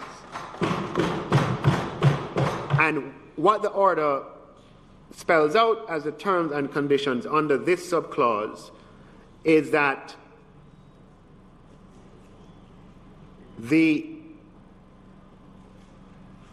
for each foreign worker who is here on a technical assignment for this national development project, they'll be paired with a Jamaican to work as on-the-job trainees to ensure that we have knowledge and technology transfer. So we not only get a road, or in this way, a highway out of this exercise, but we increase the level of human capital in Jamaica. And Madam Speaker, the penultimate term and condition is that the order provides further protection to Jamaican workers on the project, as the wage payments to Jamaican construction project are to be made in accordance with the Joint Industrial Council negotiated standard wage rates and conditions of employment. So the order specifically says that where Jamaican workers are employed, make sure that the wage rates and conditions of the project are in keeping with the Joint Industrial Council wage rates that are negotiated between the Bustamante Industrial Trade Union, the National Workers Union, the Trade Union Congress, and the Incorporated Master Builders Association of Jamaica, representing employers in the building and construction sector. Final term and condition, Madam Speaker, of this order making this project a national development project is that there be utilization of suitable and available goods, services, and components originating from or made in Jamaica for the project works. So, Madam Speaker, as a national development project approved by Cabinet and hopefully approved by the Parliament, it comes with these terms and conditions, which we have never had before, and which, by the passage in this Parliament, will need to be reflected in the contract between China Harbour and the Government of Jamaica. In closing, Madam Speaker, I'd like to reiterate the importance which the government attaches to this project as we view the Montego Bay Perimeter Road project as a transformative project that will advance development and enhance economic growth. And may I say that the linking of the South Coast Highway, right, to the north, through the Long Hill Bypass, in other words, this Montego Bay project is the linchpin by which the North Coast Highway and the South Coast Highway will have the first link on the western side of the island. Obviously, the link coming from ferry on the eastern side of the island is another link, and there may yet be a third. So it's a critically important project a nationally important project that will have huge economic spin-off benefits, Madam Speaker, and I recommend the project to the House to be approved as a national development project with the terms and conditions that I've outlined, Madam Speaker. And I will ask in due course, or someone may ask on my behalf, that the Honourable House affirms this order. Thank you, Madam Speaker. Dr. Chan. Thank you, Madam Speaker. I will say a few words in support of this order. The House recommended to the House for affirmation. 2 comments. One, I think it's good to remind House members when the Minister speaks of the dynamism in Montego Bay and, of course, the challenges faced in terms of traffic. And I have had a little history with this particular project, which I think is reminding it really started back in 2005. That's how long this project, and from time to time one references how these things take long. In fact, by coincidence, I involved the then government, now in opposition, when the then Prime Minister P.J. Patterson invited me as Member of Parliament, new elected, to travel with him on a delegation to Malaysia, including Kingsley Thomas, who was then head of DBJ, and Senator Slowly and a number of others, to look at development programs in Malaysia and see what we could do as they start the process of identifying mega projects of this kind of for national development. And while in Malaysia, of course, we discussed the feasibility of doing a perimeter road around Montego Bay. At the time, the price was looking like $75 million US, and we were looking at going much further wider and some technical challenges arise. We worked through that since then. But it's important to remind the country this level of dynamism in Montego Bay, I think, surrounds the two transport hubs. The Montego Freeport area, which revolves around the port, which is a multi-purpose port, or second port, but currently a multi-purpose port for home porting, cruise shipping, and some cargo. And of course, the other center of development in Montego Bay is on the north side, which is the Montego Bay Airport, where it should be noted, since it has been converted to a concession, we have had some $400 million US invested in the Montego Bay Airport, which makes it not only Jamaica's biggest airport, but one of the finest airports in the Caribbean. It's a major investment that's taking place it's not the kind of thing you see on a highway on the road, but major bucks have gone into the Montego Bay International Airport to make it a center for our tourism trade.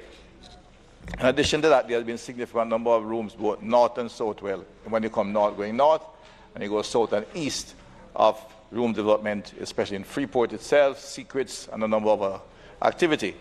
But behind that, while tourism is large except for Sanders, and we tend to forget that the headquarters of Sanders is in Montego Bay on the north side, which is our largest chain along with other hotels facility. But I think I comment the level of economic dynamism has been outstanding in Montego Bay. In the last 30 years, I think we have had the largest number of enterprising corporations established, of which 3 or 4 have gone to the stock market. Companies like the Bogue Tech Park is unique, established by the Cartwright family on the old Sugar Lands, now hosting several thousand in BPO services, but in fact, when you look at them, high quality. It's maybe the highest quality in the outsourcing services, having one of the major telecom companies from North America, and what they call, you might call, home domesticated, the Vista print, which is actually using Jamaican graphics skills, separate from just the marketing in the other section. In addition to that, of course, you have companies like that operate Margaritaville on the stock market and has a chain of... Just a minute, Dr. Chair. Madam Speaker, the time being 7:20, I ask that the House be allowed to sit beyond 7:30 to complete the business of the day. Members, it's now 7:20, and so the question is that the House be allowed to sit beyond 7:30 to complete the business of the day. Those in favor? Those against? The ayes have it. Dr. Chan. Thank you. Thank you, Madam. And not advertising, but to demonstrate, I said, the level of dynamism taken down. You have, in addition to that, Biopris, now one of the largest pharmaceutical companies, Caribbean producers, certainly the largest supplier to the hotel sector. Going through a difficult time with the COVID time, but of course, some company like Infinite Concrete, the largest real estate developer in Jamaica in the last 10 years, headed by the two dynamic Freddie Moore and Eliazan, and somewhere like Caribbean, the Chucker, which has been innovative, and certainly maybe the largest attractions in the Caribbean, in fact, has come out of that. Started at St. Anne, but they are based now in Freeport, the headquarters. But in terms of activity, St. Anne have a lot of them there. The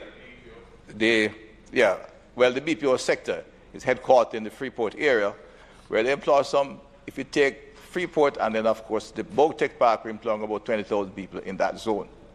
ITLBro, of course, a local company, along with the Tech Park, biggest, and of course, who can forget Rainforest? Brian Jardine brought here and demonstrated that Jamaica and Ireland could have a seafood industry with value added in Jamaica, and maybe the biggest seafood operator in the Caribbean and exporting as far as China, in my understanding. Hotel rooms are both on the north and south, and therefore the traffic between the north and south is second only to the Mandela Highway. And we're all Kingston familiar with Mandela Highway, I think, and maybe getting near there because they're running. When I did the last check, which was over a year ago, at the peak of the tourist season, they might be very close because Mandela, I think, had 38,000 vehicles, and they tend to go one way, coming in the morning and going out in the evening. The Howard Cook Boulevard was running at 28,000 vehicles per day, but they go both ways. because there's huge traffic to the airport, which itself employs 8,000 people, and the hotel sector on that side. And on the south side, the Montego Bay Freeport, which is 20,000 BPO hotel rooms, I think there are 3 major hotels over there, residences evolving, creates a horrible bottleneck on Hot Cook, going both ways. It's not that you get coming in one model. And that will only get more difficult because the other industrial hub is now beginning to evolve. The original industrial hub was the area around Iron Shore near to the Montego Bay Airport. And that's a logical development in the township, around the port and the airport. And land all the buildings that were lying empty and graying in Iron Shore and was under the FinSAP, what is now called the Maurice, that gone bankrupt and were in the real estate divestment. People are not buying them out and are retrofitting them. The Sanders Commercial Center is over there, but in addition to that, I think BioPress is moving the headquarters out there. And several business people have bought up all the land that were there on sale, and the price have just soared. So that you'll have another nexus for development, not only in terms of hotels, but in terms of additional commercial activity. In fact, I'm aware of one building going up for BP already, which has a contract to open in a couple of months for 200 workers. And it's the beginning of a whole new approach, along with housing and other development. So the perimeter road is crucial to maintain the dynamism and will bring development to the entire western zone because, as indicated by the minister, it is designed to bypass the Long Hill, which is a horrible road now, and link ultimately with the Southern Highway. If you look at the NROC design, it comes through from after Mandeville. It takes a slightly northern route around Mandeville to give you a lower slope down through St. Elizabeth, and you'll have a road coming straight through to and through the hills to meet somewhere in the Anchovy area, the Montego Bay bypass, as well as another road going around through Negril. So you're opening up a huge development zone. And I conclude a note, Madam Speaker, it's good to look back at those who think for long, and we need to do a bit of that. If you look at the original UNDP plan, physical plan for Jamaica, designed in 1964, when the then Minister of Development was Edward Seaga, later became Prime Minister, it actually outlines that entire physical routing for roads in Jamaica, which fought it, started again, and showed the bipartisan nature, if not by design, but by work and commitment to development, when PJ Patterson initiated Highway 2000, to really lay out the framework for dynamic, genuine infrastructure, highway infrastructure, which I think in a small way would compare like the interstate highway of the United States, which brought major development and transformed the economy of that continent. We follow through these highways, we'll transform it will lay the foundation for transforming the economy of Jamaica. We welcome this development, and again, it's a pleasure to have been involved in this, Minister, and this, like to think of it, the first of this kind. I hope, in fact, in the near future we can bring some more of similar nature all across the island, major projects that can be transformative and really begin the process of bringing true prosperity, sustainable prosperity to the people of the country. I thank you, Minister, and urge the House to support this particular order. Thank you, Dr. Chan. Madam Speaker, I now ask that the debate on the order be suspended. The question before the House is that the debate on the order before us be suspended until another sitting of the House. Those in favor? Aye. Those against? The ayes have it. Madam Speaker, as there is no further business contemplated. Oh, I'm sorry, Madam Speaker, and sorry, Minister Clark. There is. Madam Speaker, Minister Clark will be making a brief statement. Yes. Which I'd asked earlier for its recommittal. Members before the House, there is the question, the recommittal of the item. Statements by ministers. I'm going to encourage the leader to stay. I hear it's a leader of the opposition. I'm going to encourage you to stay. I'm going to encourage you to stay. It's going to be short and might be beneficial to us all. The question is, Minister, that there's a recommittal of the item, statements by ministers. Those in favor? Minister, the leader of the opposition has at 8 o'clock and he wants to hear, so I urge you to move speedily along. Madam Speaker, I thank you and I thank the members. The statement was on the agenda yesterday to be given, and at about this time yesterday, I looked across the aisle and I don't remember who it was, asked me, are you still going to go ahead? And I said, no, I don't want to stay between people and their dinner. So that was yesterday. We come back today and I find myself in the same position. But this one I have to go ahead. Right? Yeah. It's a good news. No, so this is an important one that everyone in here is going to want to hear, and you want to know the details. Okay? All right. So it will be worth your while, I hope. I'm just thinking. Yeah, whoever is not there can. I would like to second that. We'll share it among those who are here. Leader of the opposition, I endorse that one. It will be shared among those of us who are here. Yes. So, Madam Speaker, the pandemic has interrupted the patterns of usual life, and the government continues to innovate policies and programs to address the issues that have arisen on account of this pandemic. I announced the Serve Jamaica program in my budget presentation, which is a $60 billion program of social and economic initiatives to boost economic activity and support Jamaicans through this period. And today, I'd like to launch a small element of it, which is the Serve Jamaica Digital Device Program. Madam Speaker, under the Serve Jamaica program, the government will make available $189 million for the purchase of digital devices for students identified by members of Parliament as students in need and who have not benefited from other government laptop digital device programs. This will amount to an allocation but it won't, obviously, not an allocation in dollars, clearly, but the amount spent per member of Parliament will be $3 million and is intended, and if you stay until 8 o'clock, then, and is intended to supplement and complement the ministry, you can have all of those, the Ministry of Education, Youth and Information's existing laptop digital device program.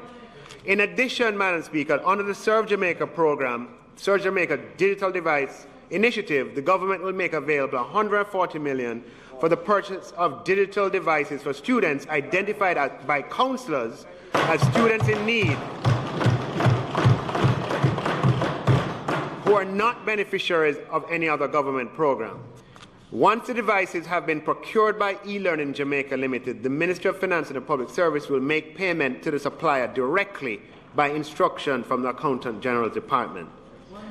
Madam Speaker, the Serve Jamaica Digital Device Program is a collaborative program between the Ministry of Finance and the Public Service, the Ministry of Science, Energy and Technology, the Ministry of Education, Youth and Information, members of Parliament, through the Constituency Development Fund, the Ministry of Local Government and Rural Development, and councillors. Madam Speaker, the Ministry of Education has launched several laudable initiatives to ensure that students can transition to online learning. And the Minister has updated this House that over 122,000 digital devices will have been provided for PATH and non-PATH students by the end of the school year. These initiatives include the Own Your Device program, the One Laptop or Tablet per Child initiative in collaboration with the diaspora and corporate Jamaica, as well as the government program for PATH students. However, Madam Speaker, all members of this House know from experience that with the best designed and best implemented social programs anywhere in the world, for a variety of practical reasons, there will always be coverage gaps. In all social programs, you have coverage gaps. Members of Parliament and councillors know needy students and families who are not enrolled in PATH, for instance, and others who, for technical reasons, wouldn't even qualify, but who are, in every practical sense, in need of assistance. The government is aware of coverage gaps and hence the strategy of employing a variety of complementary distribution mechanisms to reach the target population with appropriate safeguards to prevent waste and duplication. The Serve Jamaica digital device program announced in the budget and which I detailed today therefore does not replace the existing Ministry of Education program. It cannot replace it. This is a smaller program in size. It merely complements and supplements the larger central government initiative. As such, Madam Speaker, the process has been outlined, has been arrived at in collaboration with the Minister of Science, Energy and Technology, the Minister of Education, e-learning, and the Minister of Local Government, as well as with the Constituency Development Fund.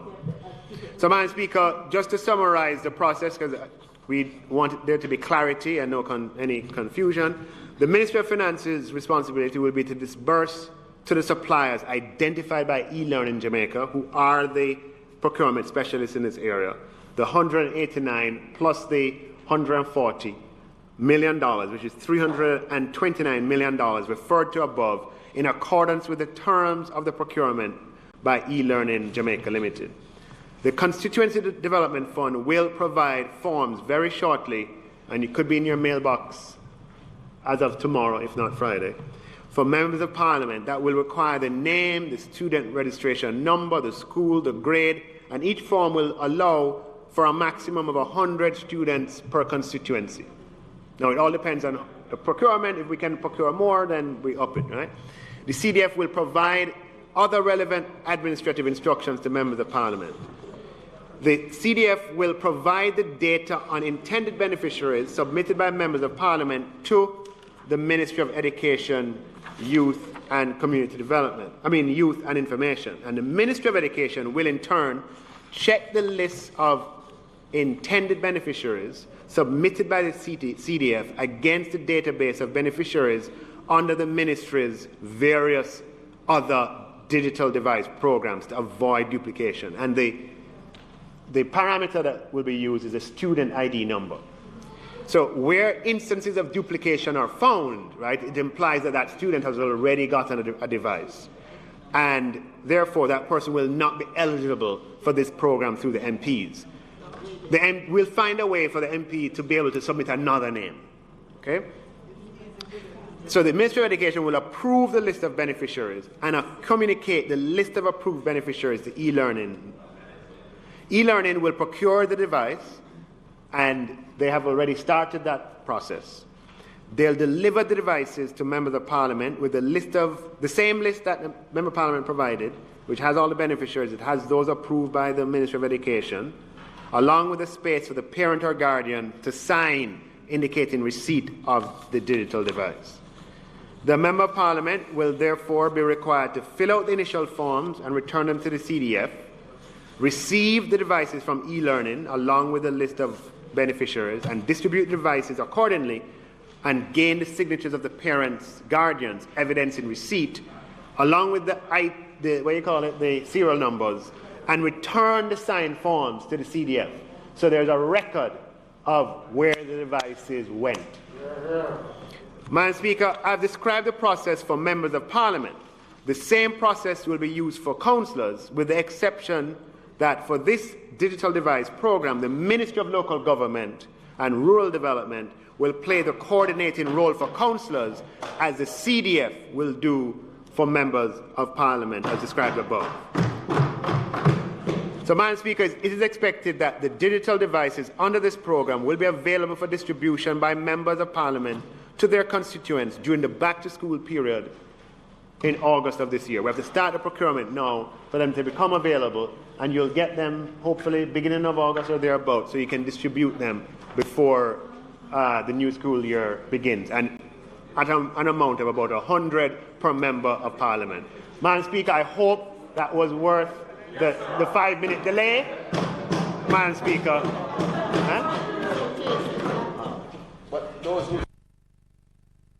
sorry. Just a quick one on that. I noticed the 3 million divided by 100 suggests $30,000 per person. Yeah. Now, so that's quite a bit more than, say, a tablet cost. So, what devices are you contemplating will be purchased? Is it a laptop initiative or is it it's a tablet initiative? Huh? We know we can do 100, right? Yes. But it says maximum. So. Right. So this is, if when they want to procure, they get for 20,000. Yeah. Good. The other thing is, Madam Minister of Education, they own your own device. A lot of children. Sorry. It's on. Madam Minister of Education, the Own Your Own Device initiative. We have a lot of applicants who have submitted and have not yet received a text message and haven't received a tablet, a lot.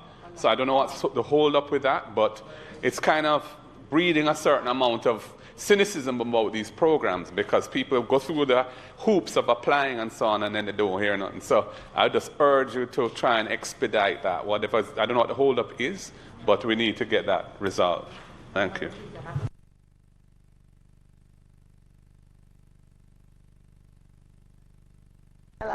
Just a follow-up on the question asked by the Leader of Opposition.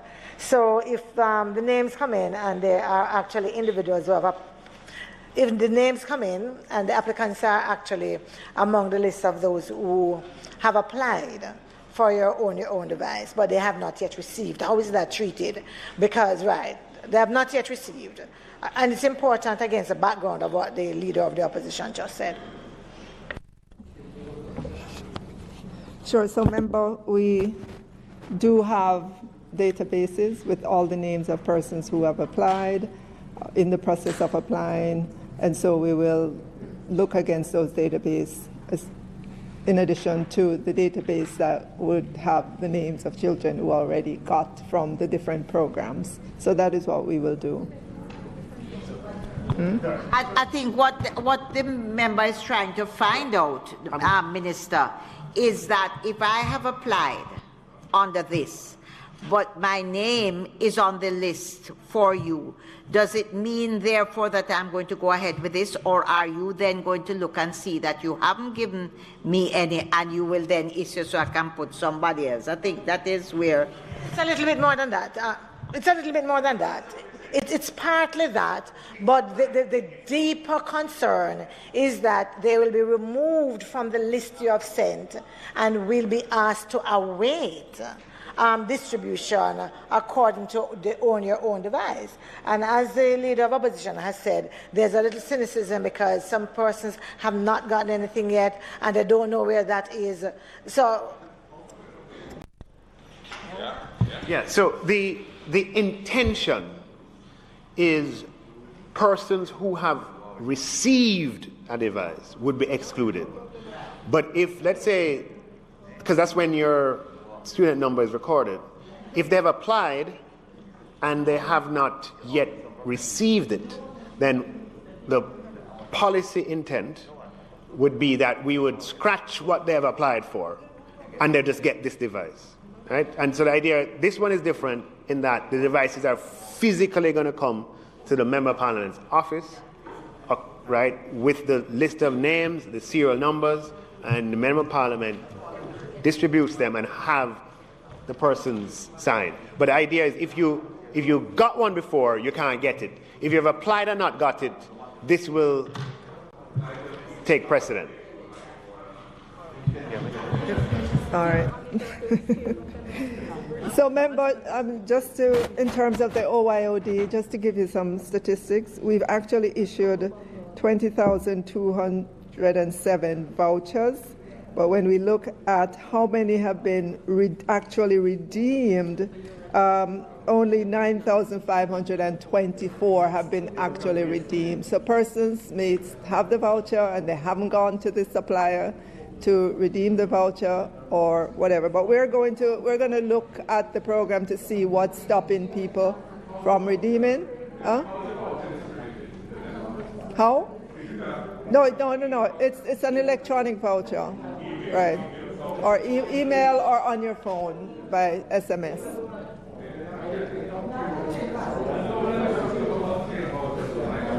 Minister, I'm not sure if you are aware, but what persons tell me is that sometimes they go to a supplier and they are forced literally to take certain devices. And sometimes the devices that they're asked to take actually comes up to more than the amount on the voucher. And so sometimes individuals will just say, it's a rip-off kind of a thing. No, I'm serious. So you have to investigate and look at that. And as you just said, it will be important to actually find out from those persons who have received an e-voucher why it has not been claimed.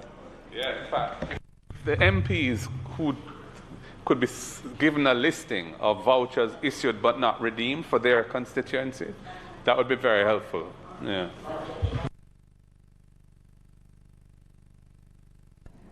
And do I say it now? Okay. Madam Speaker, I want to rise and to commend the Honourable Minister of Finance.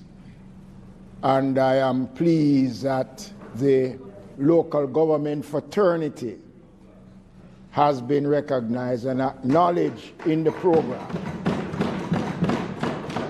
And I want to give the Minister and this Honourable House the assurance that I will ensure that the process under which the Minister outlined, that the instruments will be made available, we will ensure that that is adhered to. And I want to thank you, Minister, on behalf of the councillors across the country.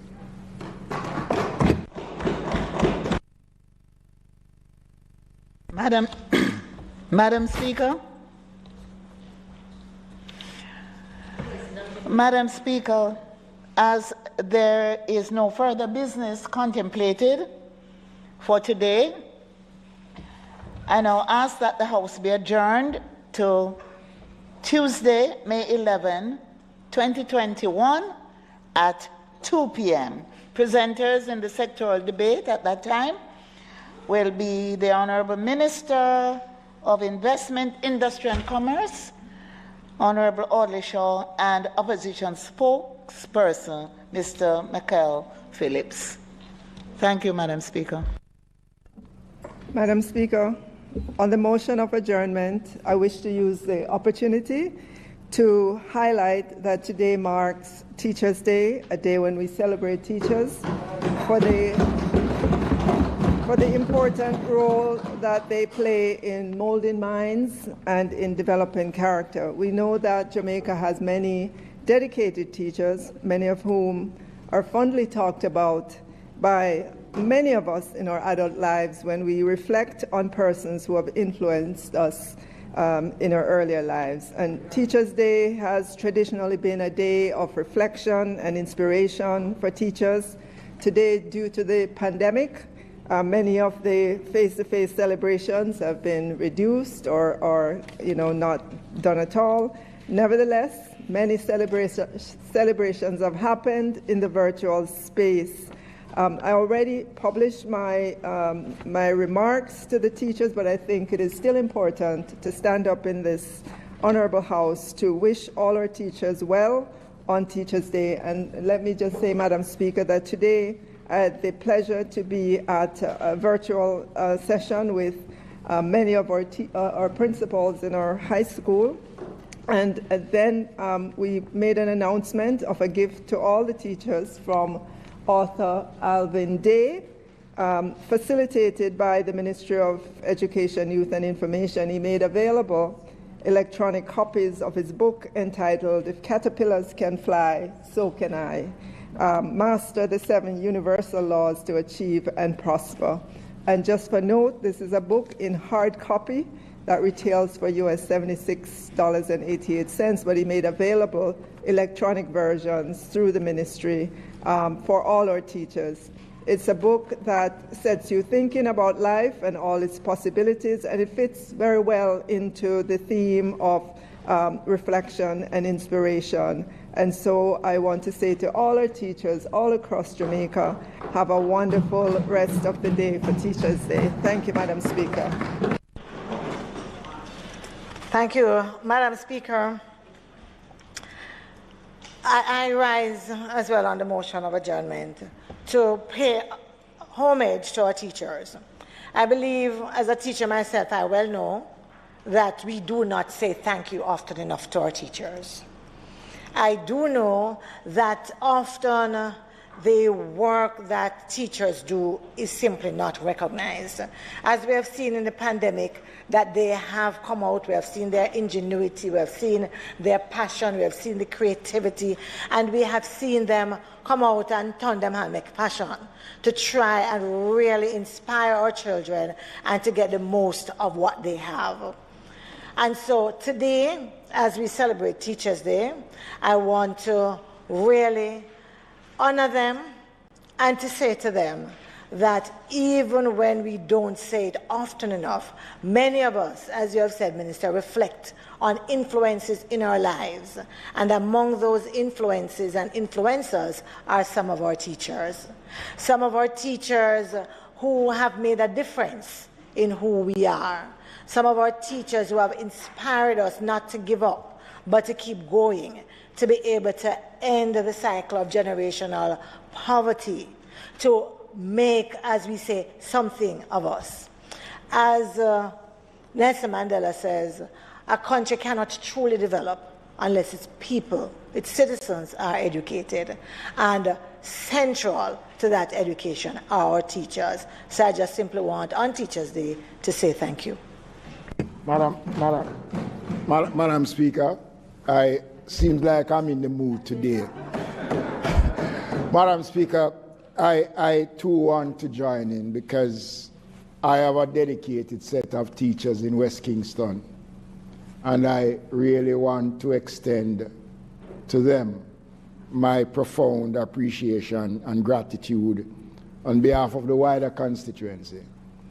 As a member of Parliament, I have regular interactions with my teachers, especially my principals, on a regular basis, and we do share a lot of concerns. So I want to use the floor of the Parliament today to express to the teachers in West Kingston at all levels, basic, infant, primary, high schools, to extend to them the best and hope that the new reopening of schools will see a greater improvement in the standard of education, especially in West Kingston. Happy Teachers' Day to the teachers of West Kingston.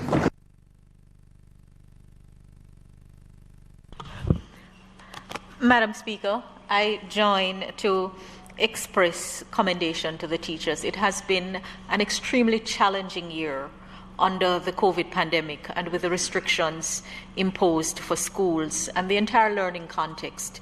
And our teachers have been called upon to do a lot with an already full plate. So I join in commending in particular the teachers in my St. James West Central constituency, but of course all teachers.